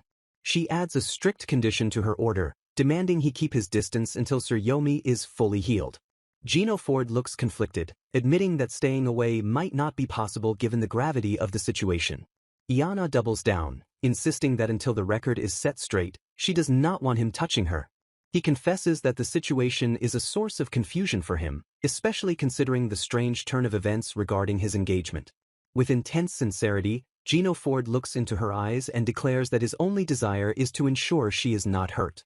The raw emotion in his gaze strikes a chord, but Iana steels herself, refusing to be drawn in by his kindness. She abruptly ends the interaction, shouting a goodbye and claiming she must return to her dear sister immediately. As she flees, she worries that Gino Ford is far too vulnerable around her, especially given the physical proximity they just shared. A dark, intrusive thought spirals in her mind, causing her to question what the consequences would be if she truly embraced being evil. Her spiral is physically halted when a hand grabs her arm, jerking her to a sudden stop in the middle of the hallway. The force of the grip snaps her out of her internal monologue, bringing her attention back to the physical world. For a terrifying second, she wonders if nothing in the story has changed, fearing fate is correcting itself despite her efforts. The figure, revealed to be Soul, points out that she was about to walk into a broken handrail, saving her from a nasty fall. Iana stares into his eye, the proximity and the near accident causing her breath to hitch in her throat. She blushes intensely, embarrassed by her clumsiness and the sudden physical contact with yet another character. Yana quickly apologizes to Sol, admitting that she was spaced out and not watching where she was going as he releases her. Sol notices the items she dropped, realizing she was taking them to Yomi's room, and immediately offers to replace them. Unbeknownst to them, dark shadows lurk in the background, observing the interaction with malicious intent. Yana mentally berates herself for being so scatterbrained and clumsy, feeling like she is losing control of the situation. She resolves to stop this horrible chain of events, terrified that her incompetence will lead to the deadly duel between the friends. Just as she begins to panic about Gino Ford protecting Konoha, a voice calls out to her, identifying her as Lady Iana. A loud sneeze suddenly erupts from the bushes, shattering the tension and alerting everyone to the hidden presence. Yatori, who is nearby, turns sharply toward the sound, his expression shifting to one of dangerous curiosity. Hidden in the foliage, the spies curse their luck, realizing that Agni the butler is too sharp to be easily completely evaded. One spy warns the other to stay quiet, desperate to avoid detection by the butler before they can execute their plan. They dismiss the threat of the Knights of Schwartz, claiming to have a superior method to awaken Konoha. The narrative flashes back to Iana's past life in middle school, where she was simply known as Iana Magnolia. She remembers how various romance manga genres, from boys' love to teens' love, would mysteriously circulate among the girls in her class. One day, she discovered a shounen manga that had been left in her desk, a genre she wouldn't normally buy for herself. Reading it, she found herself self-inserting not as the heroine, but as the male character Konoha Satu, enjoying the fantasy. It was through this unique perspective that she mentally constructed the deep bond between Gino Ford and Yatori. She imagined them fighting side by side on the front lines, sharing a camaraderie that was different from the romance with the heroine. In her fantasy, even the seemingly incompatible Yatori would scream Gino Ford's name in the heat of battle against a demon swarm. She visualized Yatori deciding to protect his friends with his life, finding the bromance far more compelling than the main romance. The flashback concludes with a vision of Yatori smiling, encapsulating the heroic and loyal image Iana projected onto him. The fantasy continues in her mind, depicting Yatori and Gino Ford standing back-to-back in the aftermath of a fierce battle, having successfully scattered a demon swarm through their combined strength. A narration overlay emphasizes the themes of trust and friendship, crediting their victory to the precious and unbreakable bond shared between the two men. Iana abruptly snaps out of her daydream, slamming her hands down as she vehemently refuses to be the catalyst that destroys such a beautiful connection. Attempting to calm herself, she aggressively chews on her food, determined to avoid any misunderstandings that could sour the relationship between the two leads. The energy drains from her body, and she slumps forward onto the table, the weight of her role as the villainess and the convoluted plot leaving her physically exhausted. Her thoughts drift to the characters, reasoning that Sol should be with the pair right now and that Konoha and Gino Ford are likely together, deepening her sense of fatigue. As sleep claims her, she mutters a final reassurance to herself that the characters will be fine for the time being, surrendering to the pull of slumber. Her consciousness shifts into a memory from 2 years ago, centered on the Magnolia residence, where she recalls hoping for a good dream before reality intervened. In the memory, a family authority figure informs her that the Dandelions have agreed to consider her as a potential match for Gino Ford instead of her sister. The voice continues, callously stating that he will find someone else for Konoha, effectively sealing Iana's fate as the substitute fiancé. The memory shifts to her first formal introduction to Gino Ford, who bows politely and introduces himself, marking the beginning of their arranged entanglement. At that time, the original Iana's internal monologue reveals a cold apathy, as she thinks to herself that she does not care whether this man loves her or not. In the dialogue of the past, Iana candidly points out that Gino Ford must have heard the rumors about her and notes that she is not the beauty her sister is. Gino Ford interrupts her self-deprecation with a gentle warning, cautioning her that she is about to cut her hand on the thorns she is holding. He looks at her with a piercing gaze, addressing her simply as Lady Iana, a moment that seemingly stuck with the original host's memory. The scene dissolves as Iana's eyes snap open in the present, the vividness of the recollection lingering for a split second before fading. She jolts up, initially confused, before realizing that the intense encounter was merely a resurfaced memory from the original Iana's life. Breathing heavily, she leans over her desk, sweat beading on her face as the emotional weight of the memory crashes into her waking reality. She sits alone in the dim room, surrounded by silence, trying to process the lingering feelings of the girl whose body she now inhabits. A realization dawns on her that the memory belonged to this world's Iana, and she grapples with the strange sensation of recalling a past that isn't technically hers. Suddenly, a sharp pain shoots through her chest, a physical sensation she notes she has never experienced since her reincarnation into this world. The pain is intense and unfamiliar, causing her to clutch her heart just as a knock sounds at her door, interrupting her internal crisis. Yatori's voice drifts through the door, asking if she is there and requesting a moment of her time to speak with her. Panic surges through Iana as she realizes how much time has passed, shocked to see that night has already fallen while she was asleep. Yatori enters the room before she can fully compose herself, and Iana frantically wonders if he has come to report on the deadly duel she fears is imminent. He comments on the darkness of the room, asking if she had been asleep, his demeanor unreadably calm compared to her internal chaos. Thinking quickly, Iana lies that she was merely enjoying the moonlight, to which Yatori responds with a compliment about her refined tastes. Yatori approaches her with a change in tone, stating that upon further thought, he believes Gino Ford was right, and offers her a gift as an apology. Iana's heart pounds as she wonders if the bottle is medicine for Yomi, but Yatori presents it as a token of his good faith. He reveals the liquid is a potent aphrodisiac from the Lily Kingdom, claiming that a single day's dose would allow her to make any man hers. Iana recoils in horror, realizing the implications of the gift, while Yatori leans in close, his voice dropping to a seductive whisper. He taunts her, asking if she hasn't ever wanted a man to look at her with desire instead of gazing at her beautiful sister. The sound of a cork popping punctuates the tension as Yatori opens the vial, signaling his intent to force the issue. He holds the open bottle, a smirk playing on his lips as he prepares to administer the questionable substance. His expression darkens into a menacing glare, the playful facade dropping to reveal a dangerous determination to get what he wants. Swirling the liquid in a glass, he coldly suggests that silencing her by making her his might be the most favorable option, asking why she looks so shocked. He admits that mind control isn't a pretty method, but justifies it as a necessary test for a foolish woman, while Iana groans in distress. The glass tips, and the scene fractures abstractly as the magic takes hold, distorting reality around them. Iana manages to gasp out his name, but Yatori only snickers, finding amusement in her struggle against his power. He taps her forehead lightly, the physical contact serving as a catalyst for the spell he is weaving into her mind. As the magic sets in, he comments that she is even craftier than the rumors suggested, acknowledging her resistance. He confesses that he disliked using his spirit magic outside of his medical practice, implying this is an extreme measure. A swirl of magical energy engulfs Iana as Yatori declares he has no choice if it is for Ginaford's sake, forcing her body to tremble violently. Iana feels her mouth moving against her will, realizing with horror that he is using magic designed to force confessions from the unwilling. Yatori demands she show him the depths of her ugly heart and reveal her true thoughts, commanding her to speak now. Fighting the compulsion, Iana screams out a command involving Soul's name, crying out, "You take Iana," which confuses Yatori enough to break his focus. Suddenly, the wall shatters inward with a deafening crash as Gino Ford bursts onto the scene, sword drawn to intervene. Amidst the debris, Iana checks on Soul, who seems to have been involved in the rescue, confirming she is okay despite the chaos. The commotion draws attention from elsewhere in the building, with voices shouting about the noise and questioning what is happening. Iana panics, believing that the lethal combat she tried to prevent has started right here in her room.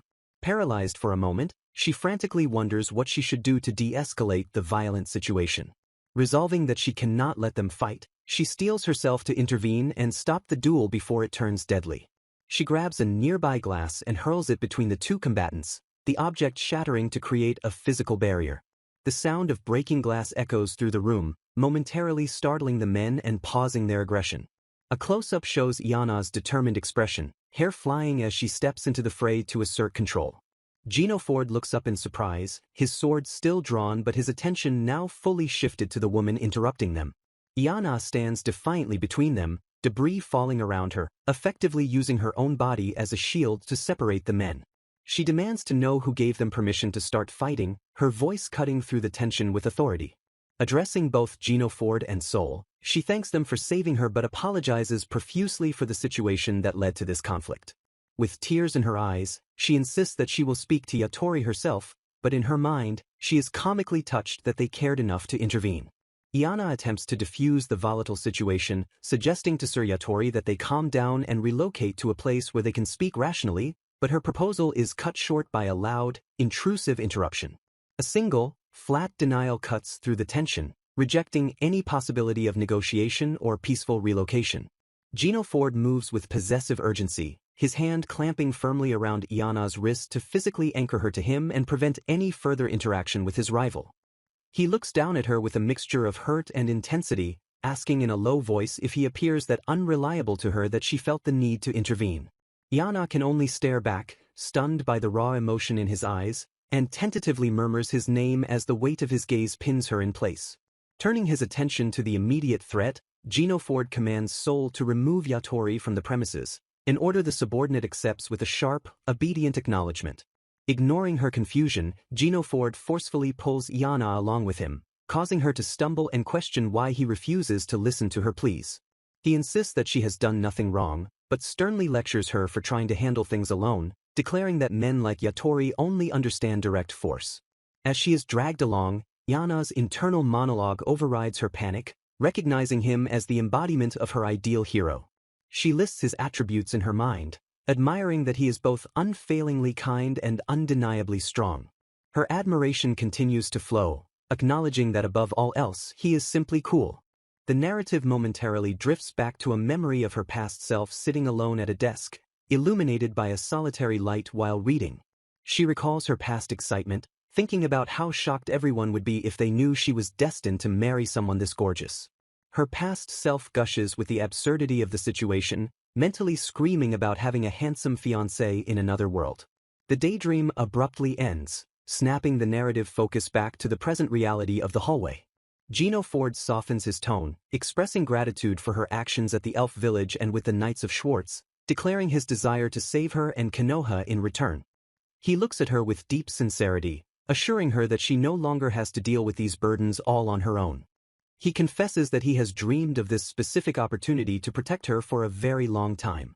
A trembling voice interrupts their intimate moment, calling out Iana's name and murmuring about being all alone. A sharp gaze pierces through the gap in the door, observing the pair with intense focus. Both Iana and Gino Ford freeze in shock, instantly recognizing the owner of the voice that just spoke. Gino Ford calls out the name of the intruder, realizing that Konoha has found them. The narrative voice confesses that the origin of this entire chaotic sequence was none other than her own deep-seated desire for the character's happiness. Debris rains down around them as Iana and Gino Ford cling to each other, the impact of their collision settling into a tense embrace amidst the destruction. Pulling back from Gino Ford's arms, Iana's gaze falls upon a figure standing amidst the wreckage, her breath catching as she cries out the name of the heroine. Konoha stands quietly in the aftermath, her expression obscured by the shadows of her hair, rendering her reaction unreadable to the worried onlookers. She begins to murmur Gino Ford's name, her voice barely a whisper as she processes the sudden violence that has interrupted their lives. The scene shifts to a memory or perhaps a visualization of Konoha standing alone by a window, looking out at a moonlit sky with a sense of longing. In this vision, Konoha turns back with a bright, almost artificial smile, urging someone to go after Iana before abruptly dismissing the thought. The perspective snaps back to the present urgency as a servant alerts the group that the Lady Konoha is currently located in the courtyard. Gino Ford wastes no time, sprinting past the others with a desperate apology thrown over his shoulder as he rushes to save his fiancée. Sol immediately mobilizes, stating that they must follow him, leaving no room for hesitation in the face of the unfolding crisis. As they run, Gino Ford's voice echoes ahead of them, calling out for Lady Iana, his tone laced with a mixture of worry and determination.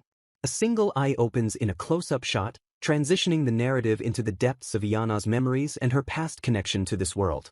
The story drifts back into a flashback of Iana's childhood, where she stands alone, gazing out of a window in a large, empty room. Even back then, long before the events of the game materialized, the image of Gino Ford was a constant presence occupying her thoughts. Back in the frantic present, the group chases after the hero, while Iana internally apologizes to Sol and Yatori for the trouble her obsession has caused. Her internal monologue continues, revealing that while Gino Ford may have just been a fantasy to others, to her lonely heart, he was absolute salvation. The flashback deepens to show her frustration with Otome games that didn't allow custom naming, a small detail that fueled her despair and disconnect. She recalls the specific pain of finding out a character's canonical name or seeing an adaptation change things, shattering her self-insert fantasies. Whenever reality became too heavy, she would retreat into her mind, imagining Gino Ford laughing away her woes and creating a safe haven of chaos. Her mother's voice cuts through the memory, urging her to go outside and enjoy her youth instead of staying cooped up drawing romantic scenes. The pressure to date real boys and hold hands felt alien to her, a stark contrast to the vivid and comforting world she had built in her head. She remembers putting on headphones to drown out the world, choosing to stay inside and enjoy her blossoming youth through the lens of her mental VR. The sharp cry of "fire in the courtyard" shatters the reverie, snapping Iana back to the dangerous reality she must now navigate. Panic erupts as the characters scramble towards the source of the disturbance, the urgency of the situation overriding any lingering nostalgia. Smoke and flames begin to rise as Iana runs headlong into the danger, apologizing internally for her momentary lapse into the past. In the courtyard, a man with a maniacal grin holds Konoha captive, his demeanor suggesting a twisted delight in the unfolding chaos. He taunts the arriving heroes, blaming them for leaving their precious sister figure unprotected and vulnerable to his machinations. A simple, chilled acknowledgement hangs in the air, signaling the arrival of the hero who is done with talking. Gino Ford steps into the fray, his sword drawn and ready, aiming it directly at the man threatening his fiancée. The captor refuses to release Konoha, dismissing Gino Ford's demand with a casual arrogance that belies the danger of the situation. He mocks the situation, claiming that all he had to do was speak to her and she followed him, calling the princess's trust cute. Gino Ford stares him down, his patience evaporating as he demands to know what the assailant wants with them. The enemy feigns surprise, asking if the Villainess didn't already inform him of their plans, hinting at a deeper conspiracy. Without warning, he launches a violent attack, mocking Iana's name as he strikes at Gino Ford with lethal intent. Gino Ford blocks the blow but is forced to pause when the enemy presses a blade against Konoha's neck, using her as a human shield. The captor warns Gino Ford not to move if he values the princess, confident that the hero's morals will prevent him from striking back. Gino Ford senses a presence behind him, realizing too late that this confrontation is a trap with more than one attacker. A second assailant unleashes a torrent of magic from the rear, aiming to catch the hero in a pincer maneuver. The narrative reveals their twisted motivation is to set the story straight, implying they are trying to force the plot back to its original course. The attack blasts into the courtyard, sending debris flying towards Iana, who screams out for her sister in terror. The scene dissolves into a chaotic blur of motion and impact as the magical assault tears through the environment. Iana cowers from the shockwave, her mind racing to comprehend the scale of the magic being used against them. She recognizes the blinding light not as simple spell work, but as high-level spirit magic, confirming the enemy's power. The realization strikes her with horror, deepening the danger Gino Ford faces against opponents of this caliber. A heavy thud echoes as Gino Ford takes a hit, and Iana watches in anguish as the hero is battered by the assault. The enemy mage comments casually on Gino Ford's cheat-level powers, impressed that he is still standing after such an attack. He muses that Gino Ford is a formidable opponent, perhaps even requiring a mage stronger than the butler to suppress. He compares the hero's resilience to the legendary figures who once took on the Vampire King, acknowledging the challenge. The enemy reveals their specific goal is not to kill him, but to put him into a coma, a fate that chills Iana to the bone. The battle rages on as Gino Ford struggles against the overwhelming magical pressure, fighting to stay conscious.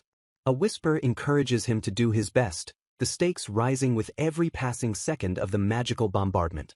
The enemy notices the observer and murmurs Iana's name, seemingly putting the pieces together about her interference. Iana realizes she must stop them, understanding that their plan to induce a coma is the catalyst for awakening Konoha as a saint. Another wave of magic comes crashing down, and Gino Ford shouts for everyone to get back, prioritizing their safety over his own. He leaps through the destruction with Konoha in his arms, dodging the beams of light with desperate agility. The ground beneath them crumbles under the force of the spell, sending dust and stones cascading into the void. The enemy watches with a cruel smirk, confident in the trap he has laid for the struggling hero. Iana screams that it is no use, while Sol yells at Gino Ford to calm down, panic setting in among the allies. The narrative explains that the spell is intricately designed to entrap even a man of Gino Ford's strength, making resistance futile. Tears welling in her eyes, Iana despairs that their voices cannot reach him through the magical onslaught, blaming herself for this tragic turn. A somber narration reveals that in the original storyline, Konoha was left completely alone to face her tragic fate. Iana stands by the shattered window, reflecting on her dispute with Yatori and realizing that her actions caused Gino Ford to worry and walk into this trap.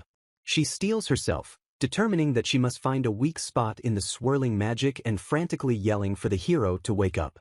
Her internal monologue intensifies, declaring her absolute resolve to break the spell that has ensnared him. A close-up captures Iana's determined profile as she braces herself to face the magical storm protecting Gino Ford.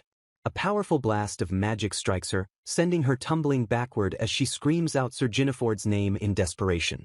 Through the chaos, she sees Konoha standing amidst the light and feathers, hands clasped in prayer as she tearfully begs him to wake up. The shockwave sends Iana and Soul skidding back, while a panicked voice cries out for "Dear Sister" and "Lady Konoha." Soul intercepts a lethal strike from the entranced Gino Ford, gritting his teeth as he barely holds back the hero's sword. Gino Ford attacks again with relentless force, compelling Soul to use his own body as a shield to protect Konoha from her fiancé's blade. Soul screams Lady Iana's name in panic, realizing she is putting herself in danger to intervene. With a desperate lunge, Soul tackles Gino Ford, slamming into him to prevent him from delivering another strike. A close-up of Gino Ford's face shows his expression is blank and unseeing, completely lost to the spell's control. The two men crash to the ground, locked in a violent grapple as Soul struggles to restrain the thrashing hero. Sweat pours down Soul's face as he strains against Gino Ford's overwhelming physical power, his eyes wide with effort. He acknowledges with dread that Gino Ford is incredibly strong, pushing Soul to his absolute physical limit. Observing the struggle, Iana analyzes the situation, noting that while Soul is strong, Gino Ford's stats are higher, meaning pinning him is the best Soul can hope to achieve. Her mind races for a solution, and she turns to Yatori, a risky idea forming as she wonders, what if he acts? She screams at Yatori, demanding he use his spirit magic to lift the spell from Gino Ford immediately, urging him to hurry. Yatori hesitates, gulping nervously as he realizes the extreme danger of the request she is making. He explains the risk, stating that casting a counterspell while Gino Ford is already under spirit magic takes an enormous mental toll and could break his mind. He looks at Iana with a complicated expression, asking if she can really trust a cruel man like him to perform such a delicate task. As Soul continues to wrestle Gino Ford in the background, Iana's narration reflects on Yatori's hidden jealousy and her own guilt. She admits to herself that her interference has hurt them all, accepting responsibility for the chaotic situation. Speaking to Yatori, she cuts through his villainous act, asserting that he only cast the spell on her because he was worried about Gino Ford. She smiles knowingly at him, her expression soft and understanding as she calls his bluff. She states simply that she knows he cares about Sir Gino Ford, validating his feelings despite his previous actions. A rough sketch flashback depicts the three men in their youth, highlighting the long-standing bond between them. Iana compares his devotion to that of her sister, claiming he cares for Gino Ford just as much as Konoha does. She narrates that Yatori's interest in Konoha was solely because she was important to Gino Ford, while the hero screams in pain in the background. As Soul yells for her, she realizes that Yatori's interest in her and his use of magic were also driven by that same deep-seated devotion. She concludes that deep in his heart, Yatori's actions have always been motivated by his connection to the hero. A flashback image shows a pensive Yatori, reinforcing that his thoughts were constantly occupied by his friend. The narration confirms that he was always thinking of Gino Ford, prioritizing him above all else. A smiling image of Yatori accompanies the realization that Gino Ford is the most precious person in the world to him. Gino Ford lets out a harrowing scream as the counterspell takes effect, his body arching in agony. The scream tears through the air, a raw sound of suffering that signals the breaking of the magical hold. Suddenly, Gino Ford's eyes clear, and Iana rushes toward him as the spell shatters into particles of light. Konoha stands nearby, tears streaming down her face as she watches the scene unfold. A flashback shows a young Konoha being asked if she has anyone she likes. In the present, Soul asks if Gino Ford is alright, while the hero looks around in confusion, his gaze landing on Iana. The flashback continues with Konoha admitting she likes someone far away, rejecting the suitor in front of her. She confesses with a blush that she has a fiancé named Gino Ford, holding on to that connection across the distance. An image of the game version of the couple appears, representing the destined romance of the original story. The scene transitions with a burst of light or a gap in memory, shifting the focus to a sudden realization. Iana clutches her chest, overwhelmed by a powerful emotion as a voice, perhaps Konoha's, begins to speak. The voice declares with passion that her ideal character is none other than Iana herself. The description continues, praising this ideal figure for being stronger and prouder than anyone else. A vision of Gino Ford smiling warmly appears, linking this description to his own feelings or realization. The thought concludes with a tender observation that he is kind to a fault, cementing the deep bond between the characters. The title, Death Flag 22, as Gino Ford stands amidst the debris, reassuring Iana that she shouldn't be alone after the frightening incident. He pulls her into a comforting embrace, telling her that she can depend on him, asserting that all he needs to be is Konoha's protector. His voice takes on a somber edge as he reminds her that since she wasn't able to protect her sister, she surely doesn't have the luxury of worrying about him. Suddenly, he shouts with intense emotion, declaring that she is important to him too, emphasizing her identity as Konoha's little sister. Iana looks up at him, stunned by the raw intensity of his declaration and the protective grip he has on her shoulders. She stares blankly, her internal narration realizing that the Iana of the past must have felt this exact same way in this situation. A flashback reveals a young Gino Ford gently warning a young Iana about thorns, a memory that reinforces her current thought that she might actually be important to him. However, the harsh reality sets in as she acknowledges that while she matters, she is still not number one, envisioning Gino Ford happily with Konoha. A close-up of her eyes reflects a deep, resigned sadness as she processes her secondary status in his heart. The narration recounts the original game's lore, stating that the reason the villainous Iana considered Gino Ford for marriage was solely to make Konoha suffer. In a flashback, the original Iana coldly dismisses the idea of marrying him to her father, asking why not, with a haughty attitude. She slams her hand on the table, declaring that such a scoundrel is unworthy of her, unaware that her rejection would lead to her own suffering. The narration continues, explaining that Gino Ford and Konoha were soon officially engaged, but the original Iana's words unknowingly pushed them closer. It reveals that the reason the original Iana eventually accepted the engagement was because she had changed her mind and decided she wanted Gino Ford for herself. Back in the present, Iana realizes she is falling into the same trap, thinking that if he keeps focusing on her, he will let his guard down regarding Konoha. She resolves that for him to truly protect Konoha and fulfill his role, he cannot be distracted by worrying about the villainess. Walking away from him, she accepts that the only role left for her is to be the one who is cast aside to ensure the hero's focus remains true. She stops and turns, her face hidden by her hair, and forcefully tells him that there is only one option left for them. With a harsh shout, she commands him to leave her alone, trying to sever the connection that is causing him to waver. She snaps at him, claiming he is always like this and that his concern is nothing but a nuisance that gets in her way. Gino Ford looks shocked and hurt, but Iana's internal thoughts reveal her true intention is to make sure Konoha is never left alone again. She envisions the proper couple together, steeling herself to play the villain if it means securing their happy ending. A voice whispers, "Play along," in her ear, signaling that someone else has caught on to her desperate act. Her eyes widen in surprise as a hand reaches out to grasp hers, interrupting her attempt to push Gino Ford away. Close up on Iana's shocked expression as the interloper steps boldly into the tense standoff. Yatori steps forward, loudly demanding that Gino Ford let Iana go, declaring that he won't allow this to continue. With a dramatic flourish, Yatori introduces himself as Yatori Ranunculus, and declares himself as Lady Iana's prospective fiancé. He smirks confidently, stating that he won't let anyone, even the hero, get in the way of their relationship. Gino Ford is completely baffled, stammering as Yatori smoothly assures Iana that she has nothing more to fear from this interruption. Yatori doubles down on the lie, accusing Gino Ford of interrupting their courtship not once, but twice now. Flashback panels show the moments Yatori saved Iana, which he is now recontextualizing as romantic encounters to fool Gino Ford. A single sound effect emphasizes the shock of the moment as the lie lands with heavy impact. Gino Ford stammers in disbelief, asking if it's true that he cast a spell on her, while Yatori whispers a suggestive, kinky, to sell the ruse. The hero turns to Iana, his expression a mix of heartbreak and confusion, asking her directly if this absurd story is true.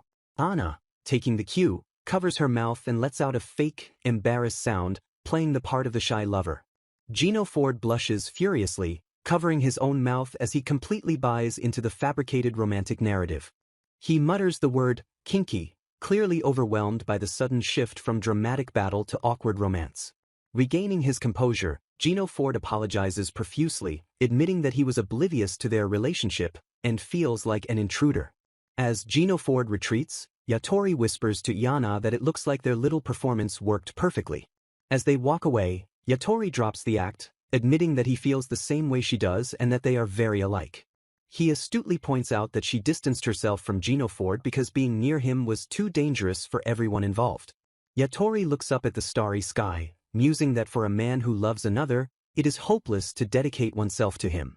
Iana looks at him with wide eyes, realizing that his actions were driven by his own unrequited feelings for the hero. He suggests they leave the cleanup to others, inviting her to leave the scene with him now that the crisis is averted. Walking down the hall, he casually asks if she wants to grab a drink with him sometime, noting that he usually drinks alone.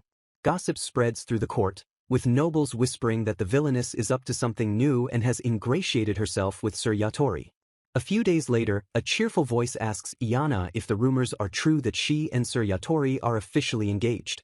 Yatori sits beside her on a sofa, looking smug as Iana groans in frustration, calling him super cute in a sarcastic tone. A servant apologizes to Gino Ford, stating that in light of recent events, they need to brief him on his security detail. Sol reports that he searched the area immediately after the incident but found no trace of the intruders who attacked them. Back on the sofa, Yatori asks if there is a problem with the arrangement, while Iana questions if they should really be doing this. She worries that people will learn of her true feelings for Gino Ford if they keep up this charade, but Yatori dismisses her concerns.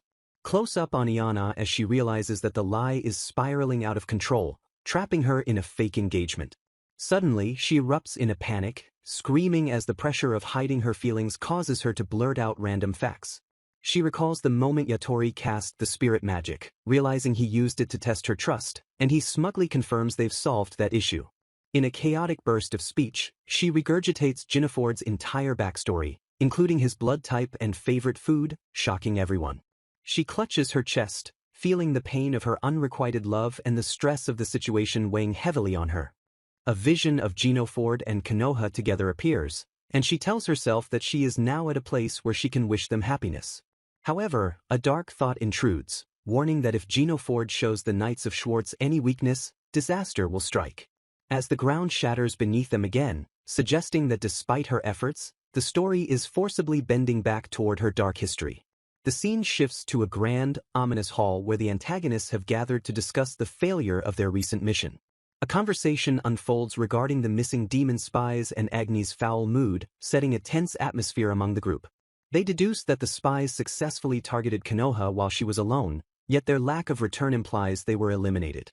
The group realizes that their grand plan to awaken Konoha as a saint is being actively thwarted by Gino Ford's presence at her side. A figure sings a chilling melody about Lord Universum's will, lamenting the decision to leave Gino Ford alive. Aqua sneers at Agni, mocking him for looking useless and trying to blame his failure on the mission's conditions. Agni retorts angrily, accusing Aqua of doing nothing but sitting comfortably at home while he was out in the field.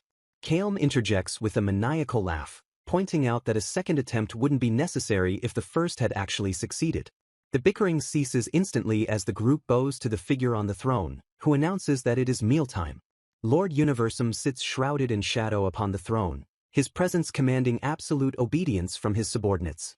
Agni bows low, offering his humblest apologies for the noise and disruption caused by their internal squabbling. A sudden blast of power emanates from the throne, striking Agni and eliciting a scream of pain as punishment for his failure. Universum admonishes Agni for failing to capture Konoha or put Gino Ford to sleep, despite his prior vows of success. Kalem watches the discipline, asking their master to provide a new plan since the previous one has collapsed. Universum notes that even the impulsive Agni wouldn't have failed so miserably if their orders had been more precise. Aqua steps forward with a confident flourish, volunteering to take over the mission and handle the target himself. He vows to orchestrate a song perfect for a saint's awakening, assuring his master that failure will not be an issue this time. The scene cuts to Iana, who suddenly shudders as a distinct and ominous chill runs down her spine. Sol approaches her in the hallway, having noticed her reaction to the unseen threat and the sudden drop in temperature. He holds a small plush doll resembling Yomi, his expression calm but his presence carrying an underlying intensity. Sol brings up the rumors circulating about Iana considering Sir Yatori for marriage, asking her directly if they are true. He remarks that Yatori seemed surprisingly composed about the arrangement, not displaying the fluster one might expect. A smile touches Sol's lips as he claims to be happy to hear the news, though the sentiment feels strangely unsettling. Leaning in close, he whispers that this arrangement is perfect because they can use Yatori's spirit magic to bury Konoha without leaving a trace. His expression darkens into a terrifying glare as he promises to kill Yatori himself if the man ever betrays Iana's trust. Iana is struck with terror, realizing that the chill she felt earlier was radiating from Sol's murderous loyalty and misunderstanding. She panics internally, knowing that if Sol acts on this wrong idea, it will trigger a catastrophe where she or Konoha ends up dead. Frozen in place, she struggles to find a way to correct him without revealing the truth of the fake engagement. Sol notices her silence and casually bends down to pick up his brooch that fell, breaking the tension momentarily. A flashback triggers, showing Yatori reprimanding Iana and ordering her to stand still for a punishment. He lectures her on acting without his permission, declaring that his voice is her will as he leans in to assert his control. The memory reveals him piercing her ear with a magical earring, a physical symbol of their secret arrangement and communication. He finishes the procedure, leaving Iana with the earring and a stark reminder of her subordinate role in their scheme. The sensation of the earring sparks a deeper memory from Iana's middle school days as her former self, Sato. She recalls arriving at school wearing an eye patch, feigning mystery when her friends asked about her injury. In reality, it was a minor scratch, but she had wrapped it in bandages to indulge in her fantasy of being a tragically frail character. She invented elaborate horror stories about Tengu attacks and being spirited away by gods to explain her self-inflicted wounds. She remembers desperately searching her own body for special birthmarks or holy emblems to validate her desire to be special. Back in the present, Iana curls up in a ball of embarrassment, overwhelmed by the resurgence of her dark history memories. Sol enters the room, calling her name and snapping her out of her cringe-induced state. He informs her that Lady Konoha asked him to check on her, questioning why she isn't with her sister at such a time. Sol probes deeper, asking if Konoha is genuinely happy about Yatori becoming Iana's prospective fiancé. A mental image of Konoha smiling and blushing flashes through Iana's mind, confirming her sister's support. Iana looks away, her expression guarded as she tries to navigate the complex web of lies she has spun. She deflects the question by musing about the age gap, wondering aloud if Yatori is perhaps too young for this commitment. Sol presses on, suggesting that if the engagement isn't what she wants, she should have simply turned him down. He admits he was surprised by the news, as he had believed the only man she ever seriously considered was Gino Ford. Background whispers from the court suggest that others view the engagement as another one of the Villainess's schemes. Sol states matter-of-factly that Gino Ford already has Konoha, a reality that Iana quietly acknowledges. He claims that seeing Gino Ford and Konoha happy together is all he really needs, asking if Iana heard what Gino Ford did for her. A vision of Konoha's radiant smile emphasizes the happiness Sol is referring to and the correct path of the story. An indistinct image of Gino Ford accompanies the sentiment, highlighting the strength of the couple's bond. Sol's demeanor shifts, his gaze piercing as he asks her if she really means that she is happy with this outcome. He calls her name again, his tone dropping to a serious, demanding register that compels her attention. Commanding her to look him in the eye, he seeks to uncover the true feelings hidden beneath her resignation. The atmosphere in the room grows heavy with tension, visualized by abstract lines of motion and focus. A close-up of Iana's face reveals her vulnerability, her mask slipping slightly under Sol's intense scrutiny. The tension mounts as Sol waits for her answer, the silence stretching taut between them. A sharp knock at the door interrupts the interrogation, shattering the heavy mood instantly. Yatori enters the room, apologizing for interrupting their fun but stating he needs to check Iana's injuries as well. The tense atmosphere of the room is suddenly broken by the arrival of a small, doll-like figure toddling across the floor, innocently asking if they are having fun. The creature's demeanor shifts instantly to a chilling menace, coldly declaring that Yatori and Iana are no longer needed in this world. Yatori's expression hardens into a deadly glare, his eyes narrowing as he recognizes the lethal intent radiating from the intruder. A standoff ensues as the stranger stands casually before the couple, the air thick with the promise of imminent violence. Iana blinks in confusion, letting out a soft sound of surprise as she struggles to process the sudden and bizarre threat. She glances toward the window, noticing a sudden shift in the atmosphere, and ominously remarks that it looks like it is about to rain. A massive, dark slash of energy tears through the sky outside, cutting across the horizon with terrifying speed and power. The attack slams into a massive structure, shattering stone and sending debris flying as the building is cleaved apart by the force. Amidst the destruction, a panicked voice screams out in terror, demanding to know the identity of the assailant destroying their sanctuary. Inside a holy temple, a priest is ruthlessly cut down before he can finish his sentence, his blood splattering against the sacred architecture. The attacker revels in the carnage, shouting their intention to throw the entire royal capital into absolute chaos in the name of their exalted king. In the fourth loop of his dark history, Ayazo fantasies about being reborn as a hot guy who gets instant matches and marries in a heartbeat, obsessing over his desire for connection. Reality crashes down as he realizes he has returned to this world after dying in an accident for the fourth time, screaming in frustration at the gods for denying him his marriage and reincarnating him as a villainous count yet again. Determined to change his fate, he turns to modern solutions, signing up for a popular magic matchmaking service that promises to find him a perfect match among the opposite sex. He stumbles upon a profile for a 19-year-old named Gino Fondant O Chocolate Dandelion, confident that his brother Kanoto will never see through this clever ruse. Struck by her appearance, he declares her to be exactly his type and wastes no time in sending her a message to initiate their courtship.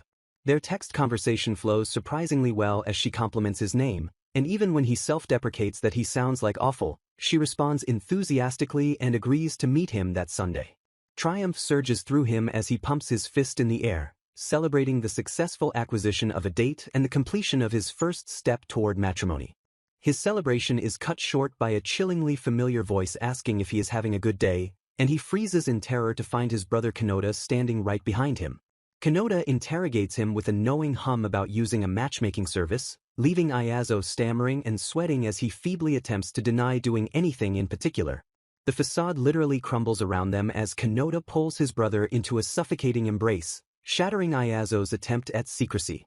Holding him close, Kanota whispers a terrifying ultimatum into his ear, forcing him to choose which he finds more precious between women or his dear brother.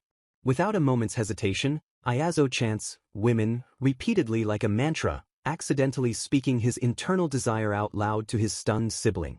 The consequence is immediate imprisonment behind bars, where he rattles the cage demanding release until he spots a figure passing by that renews his desperate hope. He gazes at the passerby with starry eyes, convinced that this time he has actually met someone unique and special who can save him. Desperation takes over as he screams proposals of marriage through the bars, refusing to let this fleeting chance at happiness slip past him. He directs his plea to Count Dandelion, begging for his daughter's hand in marriage with a manic intensity that radiates from his trapped position. His pursuit ends in disaster as he runs himself into the ground chasing the prospective bride, resulting in his arrest and yet another reincarnation while Kanota looks on with disdain. The narrative returns to Iana's middle school monologue, where she reflects on her desire to be as cute as the girls in her favorite manga and get compliments from strangers. She muses that if she were a beautiful girl, she would stay here forever, confident that her abductors would be so smitten with her that they would never let her go. Her fantasy continues, imagining that once in a while, she would even get abducted just to see what it would be like to be the object of such intense, albeit twisted, affection. In her daydream, a shadowed figure confesses his love to her, but she coyly replies that while she likes all of him, she doesn't really know what love is yet. The scene shifts back to reality, showing the real Iana in her room, looking utterly defeated as she laments that she just wants to be beautiful like the girls in her stories. She snaps out of her reverie, declaring that today is another peaceful day despite her internal turmoil, trying to maintain a positive outlook on her mundane life. However, the crushing weight of reality hits her again as she slumps over her desk, muttering that Mondays suck and wishing she had the kind of problems her fictional alter ego faces. The title, The Dark History of the Reincarnated Villainess, appears, signaling a shift back to the main story within the game world. The scene opens on the royal capital, bustling with life and activity as people go about their day in the vibrant city streets. Sol comments on the liveliness of the capital, noting that it is renowned for its cultivation of special herbs and tea leaves, a stark contrast to their previous location. He explains that even the business side of the city works slowly and leisurely for the most part, reflecting the relaxed atmosphere of the region. Iana agrees, noting that the change of pace is especially noticeable since they just arrived from the more rural and intense Dandelion region. As they walk through the market, Sol asks Yana if she sees anything she likes, pointing out various items on display in the shop windows. He picks up an accessory, suggesting that it would look great on her, and then points to another, his enthusiasm for shopping with her evident. Yana panics slightly, whispering to him that those items are expensive and trying to curb his spending, reminding him of their budget. Sol turns to her with a charming smile, stating simply that he wants the girl he loves to have nice things and asking what could possibly be wrong with that. Yana blushes furiously at his boldness, stammering about the price while Sol remains unfazed by the cost of his affection. A bystander whispers about them, calling them lovebirds, which only deepens Yana's embarrassment as she tries to hide her face. Sol notices her reaction and leans in closer, teasingly asking if she is shy, clearly enjoying her flustered state. He then suggests they go check out another shop, leading her away by the hand as Yana struggles to regain her composure. Suddenly, a commotion breaks out nearby, with someone shouting about a thief, disrupting their peaceful shopping trip. Sol's expression instantly shifts from playful to serious as he spots the disturbance, his protective instincts kicking in. He tells Yana to stay put and darts off into the crowd, moving with a speed and agility that betrays his combat training. Yana watches him go, worried but trusting in his abilities, and decides to wait for him near a quiet alleyway. As she waits, a shadowed figure emerges from the alley, grabbing her and pulling her into the darkness before she can scream. The kidnapper covers her mouth, whispering for her to be quiet if she doesn't want to get hurt. Yana struggles, her mind racing back to her earlier fantasy about being abducted, realizing too late that the reality is far more terrifying than her daydream. Sol returns to the spot where he left her, only to find it empty, his face falling as he realizes she is gone. He frantically searches the area, asking passers-by if they have seen a girl with black hair, his panic growing with every negative answer. Meanwhile, Yana is being dragged through the backstreets, her captor moving quickly to avoid detection by the city guards. She manages to bite his hand, causing him to yelp in pain and loosen his grip just enough for her to break free. She runs blindly through the maze of alleys, her heart pounding in her chest as she hears her pursuer close behind her. Turning a corner, she slams into a solid chest, looking up in terror only to find Sol standing there, breathless and relieved. He pulls her into a tight embrace, burying his face in her hair as he whispers how scared he was that he had lost her. The kidnapper rounds the corner and freezes, seeing the menacing aura radiating from Sol as he glares at the man who dared to touch her. Sol steps forward, cracking his knuckles with a dark promise of pain, while Yana holds onto his arm, silently grateful for her protector. The scene fades to black as the kidnapper realizes he has made a very grave mistake, leaving the outcome of his punishment to the imagination. Later, back at the inn, Sol tends to a small scrape on Yana's arm, his touch gentle and reverent as he cleans the wound. He apologizes for leaving her alone, blaming himself for the incident, but Yana shakes her head, telling him he saved her. The chapter ends with Sol kissing her hand, vowing to never let her out of his sight again, a promise that feels both comforting and possessive. A flashback to middle school shows Yana researching ninjas, fascinated by the idea of having an ancestor with special powers. She admits that she fantasized about being related to one, hoping it would give her a special icon to identify with and make her feel unique. Even if she had no powers herself, she reasoned that just being related to a ninja would be enough to make her special by association. She confesses that she admired them so much that she even included an exorcist as one of Konoha's fellow travelers in her dark history notes. She describes her creative process as putting ninjas into a Western-style fantasy, creating a dark soup of a fictional world that made sense only to her. This chaotic blend of genres was how she brewed the setting of her story, infusing every single thing she admired into one narrative. She compares the result to drizzling soy sauce on mint ice cream, a combination that might sound strange but was perfect in Konoha Sada's opinion. The scene shifts to the present, showing the group arriving at the village of the afterlife, a location born from that very same chaotic creativity. A panoramic shot reveals the village nestled in a valley, its architecture a blend of traditional Japanese and Western fantasy styles. The group walks through the village streets, which are lined with buildings that look like traditional Japanese inns and bathhouses. Yatori holds up a pamphlet, excitedly announcing that they have arrived at the eastern paradise of the Rose Kingdom, famous for its hot springs. He beams with delight, clearly looking forward to the relaxing experience, while Sol and Yana take in the strange sights. Iana asks if the revealing outfits the women are wearing are the village's customary attire, looking a bit skeptical. Sol explains that due to the steep natural incline of the terrain, long dresses are impractical, so a decree was issued years ago for women to wear these shorter garments. Iana realizes with a start that she is the one who issued that decree in her past life, creating this custom solely for her own amusement. A flashback shows the villainous Iana declaring that the outfit was designed for her, dismissing concerns about it showing too much leg. She claimed it was designed for footbaths, but in reality, it was just an excuse to wear something cute and revealing. Back in the present, Iana cringes at her past self's boldness, realizing that her selfish whims have become established traditions. Yatori notices her embarrassment and teases her, asking if she has dressed like this before, calling her bold. Iana tries to defend herself, muttering that she doubts these clothes are actually practical for work, but knows she can't reveal the truth. A single, chilling clang echoes through the hallway as a figure approaches, the sound of metal on stone signaling their arrival. Yatori glances out the window, his expression unreadable as he notices a single black feather drifting past the glass. He watches the feather fall, his attention momentarily captured by this small, seemingly insignificant detail amidst the chaos. His eyes widen slightly in a rare moment of surprise as he recognizes the feather and its implications.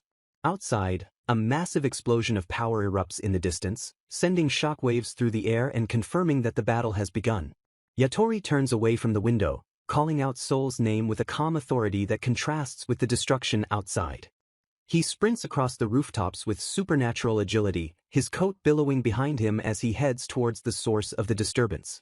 His internal monologue reveals his assessment of the situation, describing the world they inhabit as a hell where human lives hold no value.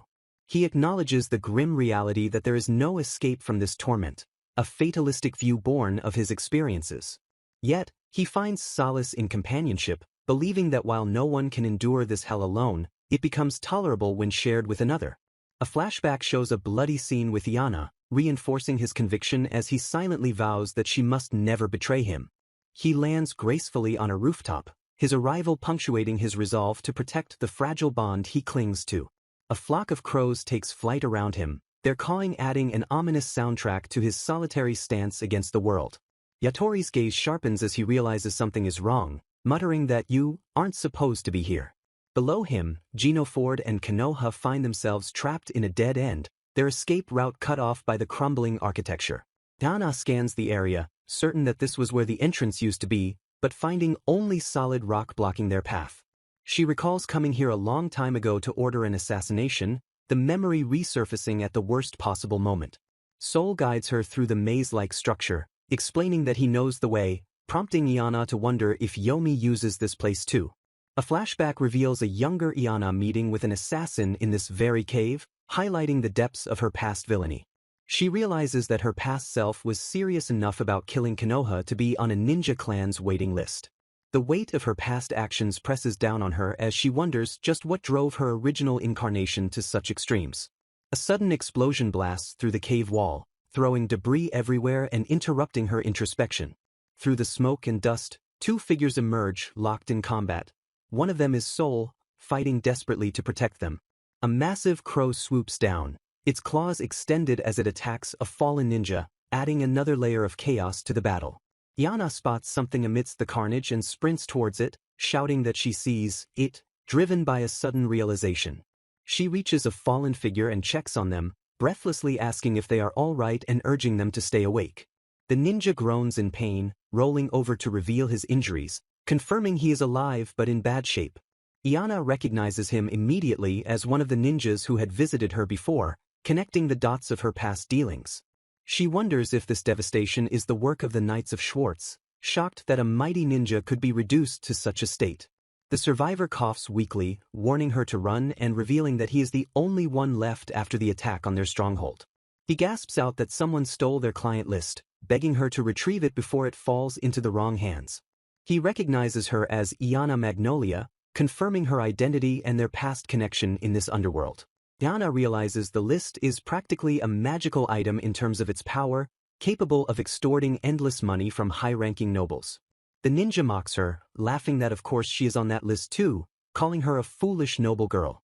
He warns that if the list goes public, it won't just be the ninjas who are finished, every noble on it will go to hell with them. A sudden shadow falls over them as a giant crow swoops down, snatching the injured ninja in its talons. Iana freezes, realizing that the only survivor story complicates things immensely and creates a new problem for her. A hand caresses the ninja's face as a voice notes that since it hasn't been long, they might still be able to track the attackers. Iana looks up to see Sol standing over her, his expression unreadable as he suggests they reclaim the list. She takes a deep breath to steady herself, nodding in agreement and resolving to fix this mess. Sol states that Yomi is right and they just need to get the list back, urging her to pull herself together. A giant crow caws loudly, signaling the presence of another threat or perhaps a summon. The bird flaps its wings, creating a gust of wind as Yatori steps in front of Iana to shield her. The crow drops the corpse of a ninja at their feet, a gruesome warning of the violence that has already occurred. Another ninja leaps from the shadows to attack, aiming a killing blow at Iana in the confusion. Sol intercepts the attack, shouting that there are too many of them and they must flee immediately. He notes that this is the world of her dark history, implying that the rules here are twisted by her own past creations. Iana admits internally that she has no idea what will happen, as she made up these ninjas but never fleshed out their full story. She reasons that unless it relates to Konoha's story, the details are vague, but she remembers one key fact about puppetry. She explains that the puppeteer must be nearby to control the dead bodies, suggesting they can stop the attack by finding the master. Sol adds that puppeteers share a thread of life with their puppets, meaning they also share pain, which limits their mobility. He suggests attacking the puppets to hurt the master, theorizing that this shared sensitivity is their weakness. The injured ninja groans again, and Sol coldly suggests they need to settle this quickly and take him to Lord Yatori. Iana asks why, confused by his sudden interest in saving the man who just mocked her. Sol replies simply that it's because he's injured, as if that fact alone justifies the effort. Iana presses him, asking, "So what?" struggling to understand his logic in this ruthless world. Sol looks at her with a chilling expression, quoting her own past words back to her, "If they're useless, cut them loose." He argues that there is no merit in bringing him along, claiming it would be pointless and he would only slow them down. He offers to finish the ninja off if she is concerned, raising his hand to deliver the killing blow. Iana screams, "No," and throws herself in front of the ninja, stopping Sol with her own body to save the life she once would have discarded. Iana reasons that she expected to negotiate with the enemy on the assumption they wanted the list for money, but she now suspects the Knights of Schwartz are actually behind the attack. A realization hits her that acting this way is exactly what the version of Iana she loves would do in this situation. She reflects on her behavior, acknowledging the path she has been walking. She admits to herself that she has been pretending to be a villainess all along. She confesses internally that her entire charade was solely so Yomi wouldn't kill Konoha. While she was willing to keep up the act, she draws the line at leaving a man for dead, refusing to compromise on that specific moral. Sol looks at her with a knowing expression, remarking that she hasn't changed at all. Iana confirms his assessment, admitting that she simply cannot take the villainous act that far. Overwhelmed by the moment, she flings her arms around him, crying out his name, Yomi. Suddenly, a massive, dark shape crashes down nearby with a deafening impact, interrupting their reunion. A giant crow screams as Sol instinctively moves to shield Iana from the shockwave of the landing. Another figure arrives on the scene, landing swiftly with a sharp swooshing sound nearby. Yatori appears, running frantically as he thinks to himself that he must find them, worried because Iana and Yomi haven't returned despite Konoha's safety. He surveys the destruction around him, noting that the carnage he has witnessed on his way here is clearly abnormal. Shocked that there were ninja in this village, he redoubles his resolve to find Lady Iana and Sir Yomi immediately. Sensing a presence nearby, Yatori stops and coldly commands the hidden observer to come out. A group of ninjas leaps from the shadows, launching a coordinated ambush on him. Yatori engages them effortlessly, his coat billowing as he dodges their initial strikes. Observing their movements, he instantly identifies their fighting style as puppetry. He strikes back with devastating force, slamming one of the puppets into the ground with a heavy impact. The battle rages on as Yatori swings and counters, fighting off the swarm of attackers single-handedly. Another puppet falls with a thud, unable to match his speed and precision. A puppet rushes him from behind in a desperate attempt to catch him off guard. Yatori spins and delivers a crushing kick, sending the attacker flying back with tremendous force. He looks toward the source of the puppets, commenting that the attack was mean. Blood splatters against the wall as Yatori addresses his opponent directly, calling out the name Soul. Footsteps approach as a voice remarks that they felt that blow, warning Yatori not to hurt the puppets. Yatori stares at the figure emerging from the shadows, confirming that it is really him. The air ripples with tension as the true manipulator of the puppets prepares to reveal himself. A long-haired man steps into the light holding a bird, introducing himself as Agnes. Soul sits up in bed reading a book while a woman sleeps peacefully beside him. In a rocky gorge, a disguised woman approaches Soul and addresses him by the name Agnes. Sparks fly as metal clashes against metal when the two engage in a sudden, violent sword fight. Soul locks blades with his opponent, taunting her about abandoning her ninja subordinates now that her job is supposedly done. He presses the attack, demanding to know if she has completed the assassination of Iana Magnolia. The woman leaps backward with agile grace to create distance between herself and her attacker. She informs him that the assassination job has been cancelled, pointing out that he must already know since he has been watching her. Soul moves with supernatural speed to close the gap, admitting that he has indeed been observing her actions. He reasons that her lingering love for Lady Konoha Magnolia is the only explanation for her acting on her own without a contract. He mocks her for being sloppy, criticizing her for relying on personal feelings to decide who deserves to die. Soul looms over her with an intense gaze, asking if she presumes to play the role of a god. He lowers his weapon slightly, admitting that he is still trying to figure out her true nature. A black bird perched on a nearby branch observes the standoff and lets out a loud caw. The bird speaks, warning the woman that there is no time to hesitate. It insists that Iana Magnolia will die if she does not take action immediately. Soul's visible eye widens in shock as he processes the bird's urgent warning. He remarks on how unusual it is for Iana to visit this place and suggests the possibility has crossed her mind. He asks if she suspects that Iana has a connection to the ninja stronghold in the post town. Soul is taken aback as the woman suddenly drops her defensive stance completely. She reaches into the folds of her clothing to retrieve a concealed item. She presents a document requesting the assassination of Konoha Magnolia, along with a list of noble clients. Soul looks at the papers with distinct skepticism, questioning if she truly expects him to believe they are genuine. She argues that if this list gets out, the entire House of Magnolia will be disgraced. She explains that the scandal would ruin Konoha as well, appealing to his desire to protect her. Soul lunges forward to seize the document, doubting she would surrender such leverage willingly. A loud, painful heartbeat suddenly thumps in the woman's chest. She cries out in pain, clutching her chest as a spasm of agony shoots through her. Her legs give out and she collapses onto the hard, rocky ground. Violent coughs rack her body as she hacks up blood onto the stone. Soul watches in stunned silence as the blood stains the ground beneath her. He declares that he will be the one to decide how this situation ends. He muses about puppeteers connecting to their puppets with a thread of life as he considers Lady Iana's fate. He suggests that the most effective way to stop a puppeteer is to attack the puppets directly. The woman struggles to stand, her body trembling with exertion as she faces him. Soul recognizes her true identity beneath the disguise and calls her Iana. He smiles grimly, stating that they need to fully eradicate the enemy forces. He notes that their enemies are already dead, so killing them again makes no difference. Iana collapses once more, murmuring Yomi's name as her consciousness fades. Soul catches her before she hits the ground and asks why she looks so shocked by his actions. He strikes down a hidden puppet with a swift blow, assuring her that it was merely a spy. Iana asks if he has a plan for the ninja leader, and Soul promises not to kill him. Soul explains that Yomi is a lonely boy who shows affection by acting clingy and wanting to be needed.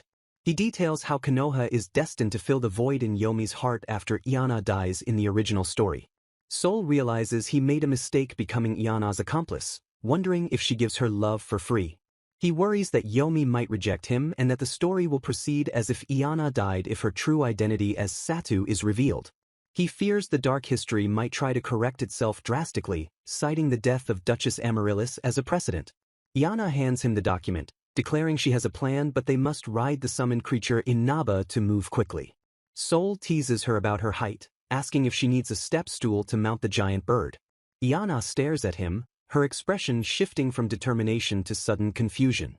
She is shocked to see Soul suddenly drop to his knees, protesting that she can get on the bird by herself.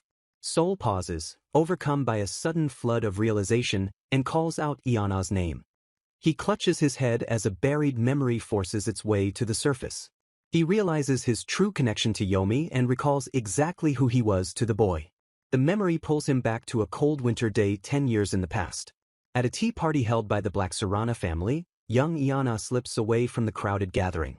In the snowy garden, she discovers a young boy being tormented by a group of other children. The bullies taunt the boy, calling him a powerless rat and sneering at his status as the son of a concubine.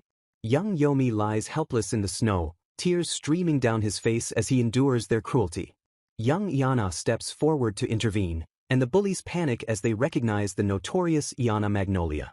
The bullies cower in fear as Iana glares at them, demanding to know what they are doing to the boy. The bullies sneer at the intrusion, warning each other not to look at the vile woman lest she taint their eyes, while splashing dirty water in the snow. Young Iana stands imperiously before them, her back turned to the shivering boy as she commands the attention of the garden. A small hand grips the fabric of a garment tightly as tension mounts in the snowy courtyard.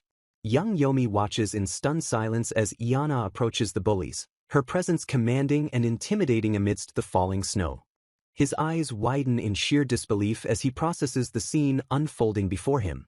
The bullies recoil in fear, their previous arrogance replaced by shock at the sudden intervention of the notorious Magnolia daughter. Iana brings her foot down with a heavy thud, asserting her dominance over the situation physically. The bullies burst into cruel laughter, mocking Yomi for being stepped on even by the Villainess and calling him useless scum.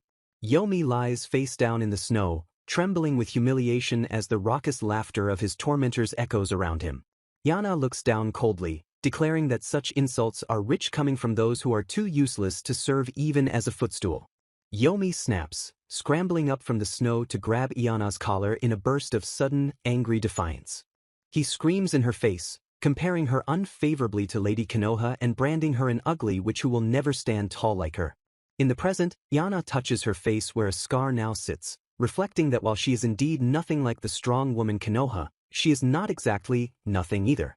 She grinds her teeth in frustration, cursing the fact that she wasn't reincarnated as Konoha and regretting that she wrote this specific backstory episode for Yomi. Regaining her composure, she orders Soul to carry the captured ninja to Lord Yatori while she prepares to mount the giant bird Inaba. Soul agrees to the command, noting that he was just about to disembark anyway. As he turns away, his thoughts drift to Yomi, worrying about the boy drifting further away from his intended path. He fears that if Yomi does not follow the script, he might end up dying while still hopelessly in love with Konoha. Iana watches him go, her expression unreadable as the snow-covered memories fade back into the reality of their mission. Inaba the bird suddenly twitches, alerting Iana to a new presence nearby. A ninja puppet lunges from the shadows, forcing Iana to recoil as the bird chirps a frantic warning. Inaba takes flight with a powerful flap of its wings, carrying Iana high into the air to evade the ambush. More ninja puppets leap from the cliffs, pursuing them into the sky with relentless determination. Soul moves with lightning speed, intercepting the attackers to protect Iana from the aerial assault. He orders Iana to stay behind him, positioning himself as a shield against the incoming wave of enemies. As Soul prepares to take them down, Iana's mind flashes back to a conversation from her middle school days. She recalls chatting with a friend during a school trip about a girl in another class who had a fascination with Yandere characters. Her friend had explained that the true appeal of a Yandere lies in their inherent fragility and the danger of their obsessive love. The friend described how a Yandere will take their love interest prisoner because they are so devoted, a concept that the girls found thrilling. In the present, another wave of puppets attacks, snapping Iana back to the danger at hand. She remembers the core problem with Yanderes. They require a partner strong enough to handle their intensity, or the story ends in tragedy. She muses that Yanderes are human too and that their love is never truly free. One cannot simply take from a Yandere without consequence. Their intense feelings must be returned in kind. Soul skids across the ground after a clash, while Iana concludes that one must never let a Yandere feel insecure. Realizing that as Yomi's creator she is responsible for his nature, she resolves to handle him herself. She draws a knife and orders Soul not to kill the attackers, but to capture them alive for her. Soul questions her order, calling her soft and asking if she has lost her edge. Iana counters that capturing them is a strategic move to locate the puppeteer, arguing that killing the puppets yields no information. She forces a confident smile, telling herself she must act like a strong woman to keep Soul from suspecting her insecurity. She loudly declares that they will torture the corpses to inflict pain on the puppeteer, hoping this performance convinces Soul. Soul stares at her in silence, his expression unreadable as he processes her ruthless declaration. He questions if sparing the first ninja was also part of this calculated plan. Iana evasively replies that it is for him to judge with his own eyes, trying to maintain her mysterious facade. Soul looks away with a troubled expression, while Iana internally panics about him seeing the client list she confiscated earlier. She suggests they move to a different location before attempting the capture, desperate to retrieve the list before he examines it. She directs them back to the narrow area where they first encountered the ninja, claiming it will be easier to use magic there. Soul follows her lead, though a sense of unease lingers in the air between them. A figure watches them from the dense foliage, concealed by the shadows of the forest. Soul suddenly stops, his eyes narrowing as he senses something amiss in their surroundings. Iana's heart skips a beat as she notices his sudden change in demeanor. Soul calls out her name urgently as the enemy forces begin to close in on their position. He turns to her, asking what she is doing here, his tone laced with suspicion. He holds up the assassination request list, asking if she was searching for this specific document. Iana stares at the paper in horror, realizing that her worst fear has materialized. She frantically wonders how this could be right, her mind racing to understand how he obtained it. Blood splatters against a surface as Iana questions how the heck Soul managed to get the list. Iana stands resolute in her combat attire with her sword drawn amidst a flurry of falling petals and blooming flowers as the confrontation begins. Her mind drifts back to her middle school days when she obsessively read a specific boy's love novel that she had concealed in what she thought was the ultimate hiding spot. The sanctity of her secret was violated when someone discovered the book and moved the bookmark to a scandalous illustration of a prince being surrounded by his male suitors. She recalls how her mother had feigned complete ignorance at the time despite being the obvious culprit behind the discovery of the illicit literature. A similar panic now seizes her as she realizes that Soul is definitely not her mother and will not pretend to have missed the incriminating client list she just tried to hide. Soul confronts her directly with the document, stating plainly that it lists her name as the client who ordered the assassination of Konoha Magnolia. He stares up at her perched atop the giant bird Inaba and demands to know the meaning of this betrayal. Iana grits her teeth in frustration as she scrambles to find a way to explain the damning evidence in his hands. Soul wastes no more words and swings his blade with lethal force, compelling Iana to execute a desperate dodge to avoid being cut down. She shouts for Yomi to escape without her and leaps from the bird's back to draw Soul's attention away from her fleeing companion. Steel rings out as she barely blocks Soul's follow-up strike, the force of the blow reverberating through her defensive stance. She tries to reassure herself that she will be fine, though her internal monologue cynically mocks her own false confidence. The relentless pressure of Soul's attacks forces her to acknowledge the very real possibility that he is going to kill her right there. Despite the overwhelming odds stacked against her, she swears to herself that she will not go down easily. She steels her resolve to prove that she is strong enough to handle this situation on her own terms. Her motivation is fueled by a desperate need to show Yomi that she has decided to be a figure of strength for him. As she flees through the forest with Soul in hot pursuit, she focuses on becoming someone her creation can rely on. Escape seems impossible as Soul stays right on her heels, matching her every turn with terrifying ease. Confusion sets in as she realizes Soul should have caught her by now, leading her to wonder if he is toying with her or hesitating. She suspects his hesitation comes from knowing Konoha would be devastated by her death, but her thoughts are cut short when she trips. Terror floods her expression as she loses her footing and plummets toward the forest floor. She crashes violently into the undergrowth, the impact signaling a disastrous end to her attempted flight. A groan of pain escapes her lips as she hits the ground while a nearby bird watches her clumsy landing in stunned silence. Sharp pain radiates through her arm immediately, confirming that the fall has inflicted a debilitating injury. She realizes with sinking dread that she has sprained her wrist and that her desperate game of tag has reached its conclusion. Soul emerges from the trees with a calm stride, confirming her fear that escape is no longer a possibility. With no other options left, she decides there is only one way to survive this encounter. Soul looks down at her prone form and mocks her as a foolish child for thinking she could get away.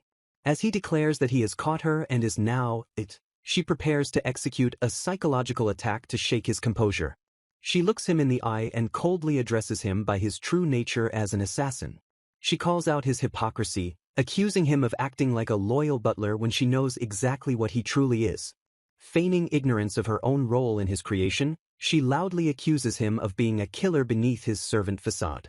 The accusation makes him flinch as she points out that for all his talk of reform, he is currently trying to kill her on behalf of her sister. She twists the knife further by warning him that his actions will make Konoha terribly sad and wonders if she should tell her the truth. She implores him to stop killing people for his own sake, attempting to appeal to his desire for redemption. Soul twirls his knife nervously and mutters that Lady Konoha is his goddess. He recounts how Konoha reached out with her beautiful hand to save him when the Magnolias took him in, despite knowing his dark past. He insists that she can never understand the miracle of being pulled from the dark, cold place where he once lived. Yana cuts him off, stating simply that she already knows his story as she stares at the weapon in his hand. She repeats her assertion with a heavy heart, acknowledging the depth of his history because she is the one who wrote it. She silently recites his backstory, recalling how he was raised in an orphanage on the outskirts of the Rose Kingdom. She remembers how he was trained to kill and plunged into darkness after corrupt nobles burned down his home and took him. While surviving as a hopeless assassin, he met Konoha, who spoke to him through the bars of his prison and asked if he was okay.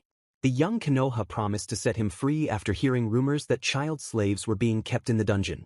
She extended her hand to him and unlocked the door, offering him a path out of his confinement. Together they fled the place of his torment, a moment that cemented his eternal devotion to her.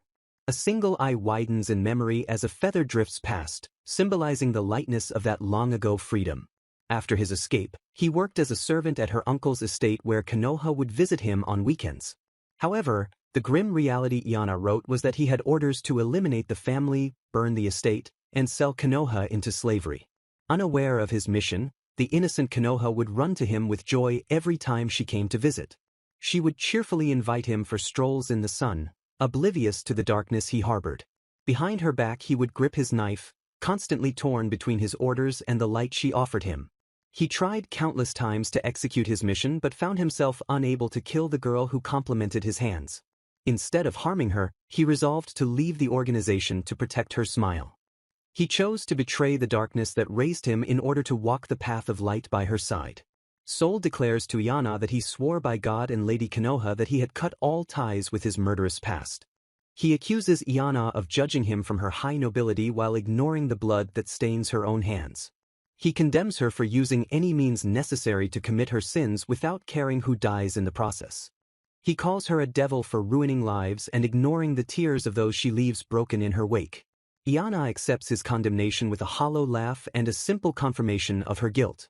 Soul acknowledges that killing Iana will inevitably cause pain to Konoha but resigns himself to the necessity of the act. He confesses that he would choose to inflict that sadness upon her rather than allow a world to exist where she is no longer present. Iana casts her eyes downward, silently refusing to accept the tragic binary Soul has presented. She resolves to forge a different path, one that ensures happiness for both Soul and Konoha rather than mutual suffering. Soul raises his weapon with grim determination, declaring that he will proceed with the execution. Iana stares back with intensity, screaming internally that she will neither kill him nor allow herself to be killed. Her mind is pulled back to a memory of her middle school days, running desperately through a familiar scene. She reflects on how her constant fantasies in that previous life left her unable to laugh with the freedom she possesses now. She admits that while her reincarnation as a villainess has been fraught with hardship, she still finds value in her existence. Her expression hardens into a fierce glare as she affirms that she truly cares about the people in this world. Soul's image fills her vision, becoming the focal point of her desperate struggle to change fate. She acknowledges the depth of her affection for all of them, refusing to let their stories end in tragedy. Iana leaps into action, closing the distance between them with a sudden burst of speed. Soul slides back to create distance, demanding to know if she will finally draw her sword and fight him in earnest. A massive impact rocks the clearing, sending debris flying and forcing the two combatants apart. Iana cries out as a sharp pang of pain shoots through her body from the violent collision. Soul watches her through the dust, his gaze sharp and assessing as he waits for her next move. Iana looks up in shock, realizing the precariousness of her situation as the dust settles. Soul's eyes narrow with cold determination as the sound of metal clashing rings out once more. Blood sprays violently across the scene, marking a critical and damaging hit in the confrontation. Soul pins Iana against a tree, his sword pressed dangerously close to her neck as his hand trembles. He demands to know what she is doing, his voice cracking with confusion at her lack of lethal resistance. He screams at her, asking why she refuses to hold her sword and fight back to save her own life. Iana thinks of the reason, her mind racing as she struggles under his overwhelming strength. Her vision focuses on Soul's pained expression, understanding the internal conflict tearing him apart. Soul justifies his resolve, claiming that his enduring love for Konoha is reason enough to act on his own accord. He denies being sloppy, accusing Iana of being the one who relies too much on sentimentality. He declares his willingness to sacrifice absolutely anything to ensure Konoha's continued safety. He reiterates that the single most important thing to him in the entire world is her survival. He states that Lady Konoha's life takes precedence over all else, including his own conscience. He swings his blade down with lethal force, convinced that Iana is a threat that must be eliminated. A sudden strike interrupts the execution, catching both of them off guard as violence erupts from the shadows. Soul's eye widens in shock as he registers the unexpected intrusion into their private duel. A silhouette moves with blinding speed, cutting through the air between the combatants. Iana is thrown to the ground with a heavy thud, her body hitting the earth hard from the impact. Soul stands frozen, staring blankly at the spot where she fell, whispering her name in confusion. He calls out to Lady Iana, his voice tinged with a sudden, rising panic as she lies motionless. Blood trickles down Iana's face, staining her skin as she remains unresponsive to his desperate calls. Soul stands motionless in the rain, looking down at her fallen form with a hollow, devastated expression. A voice calls out from above, telling Soul that he ought to rejoice at this convenient outcome. A figure sits casually on a tree branch, looking down at the tragic scene with a smug demeanor. Soul glares up at the intruder, demanding to know why he made his puppet attack them. The figure replies that he intervened to finish her off, claiming Soul is more captive to her than to Konoha. He commands Soul to return to hell with him now that the obstacle has been removed. Soul looks down at Iana's swollen hands and realizes the truth as the figure dismisses them to the afterlife. He recalls his own scream, asking why she wouldn't hold her sword to defend herself against him.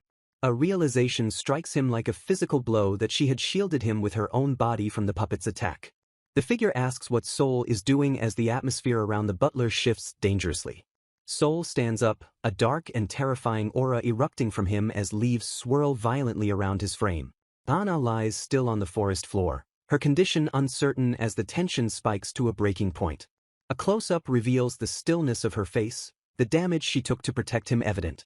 A breath escapes Soul's lips, a sound of shifting resolve and suppressed rage.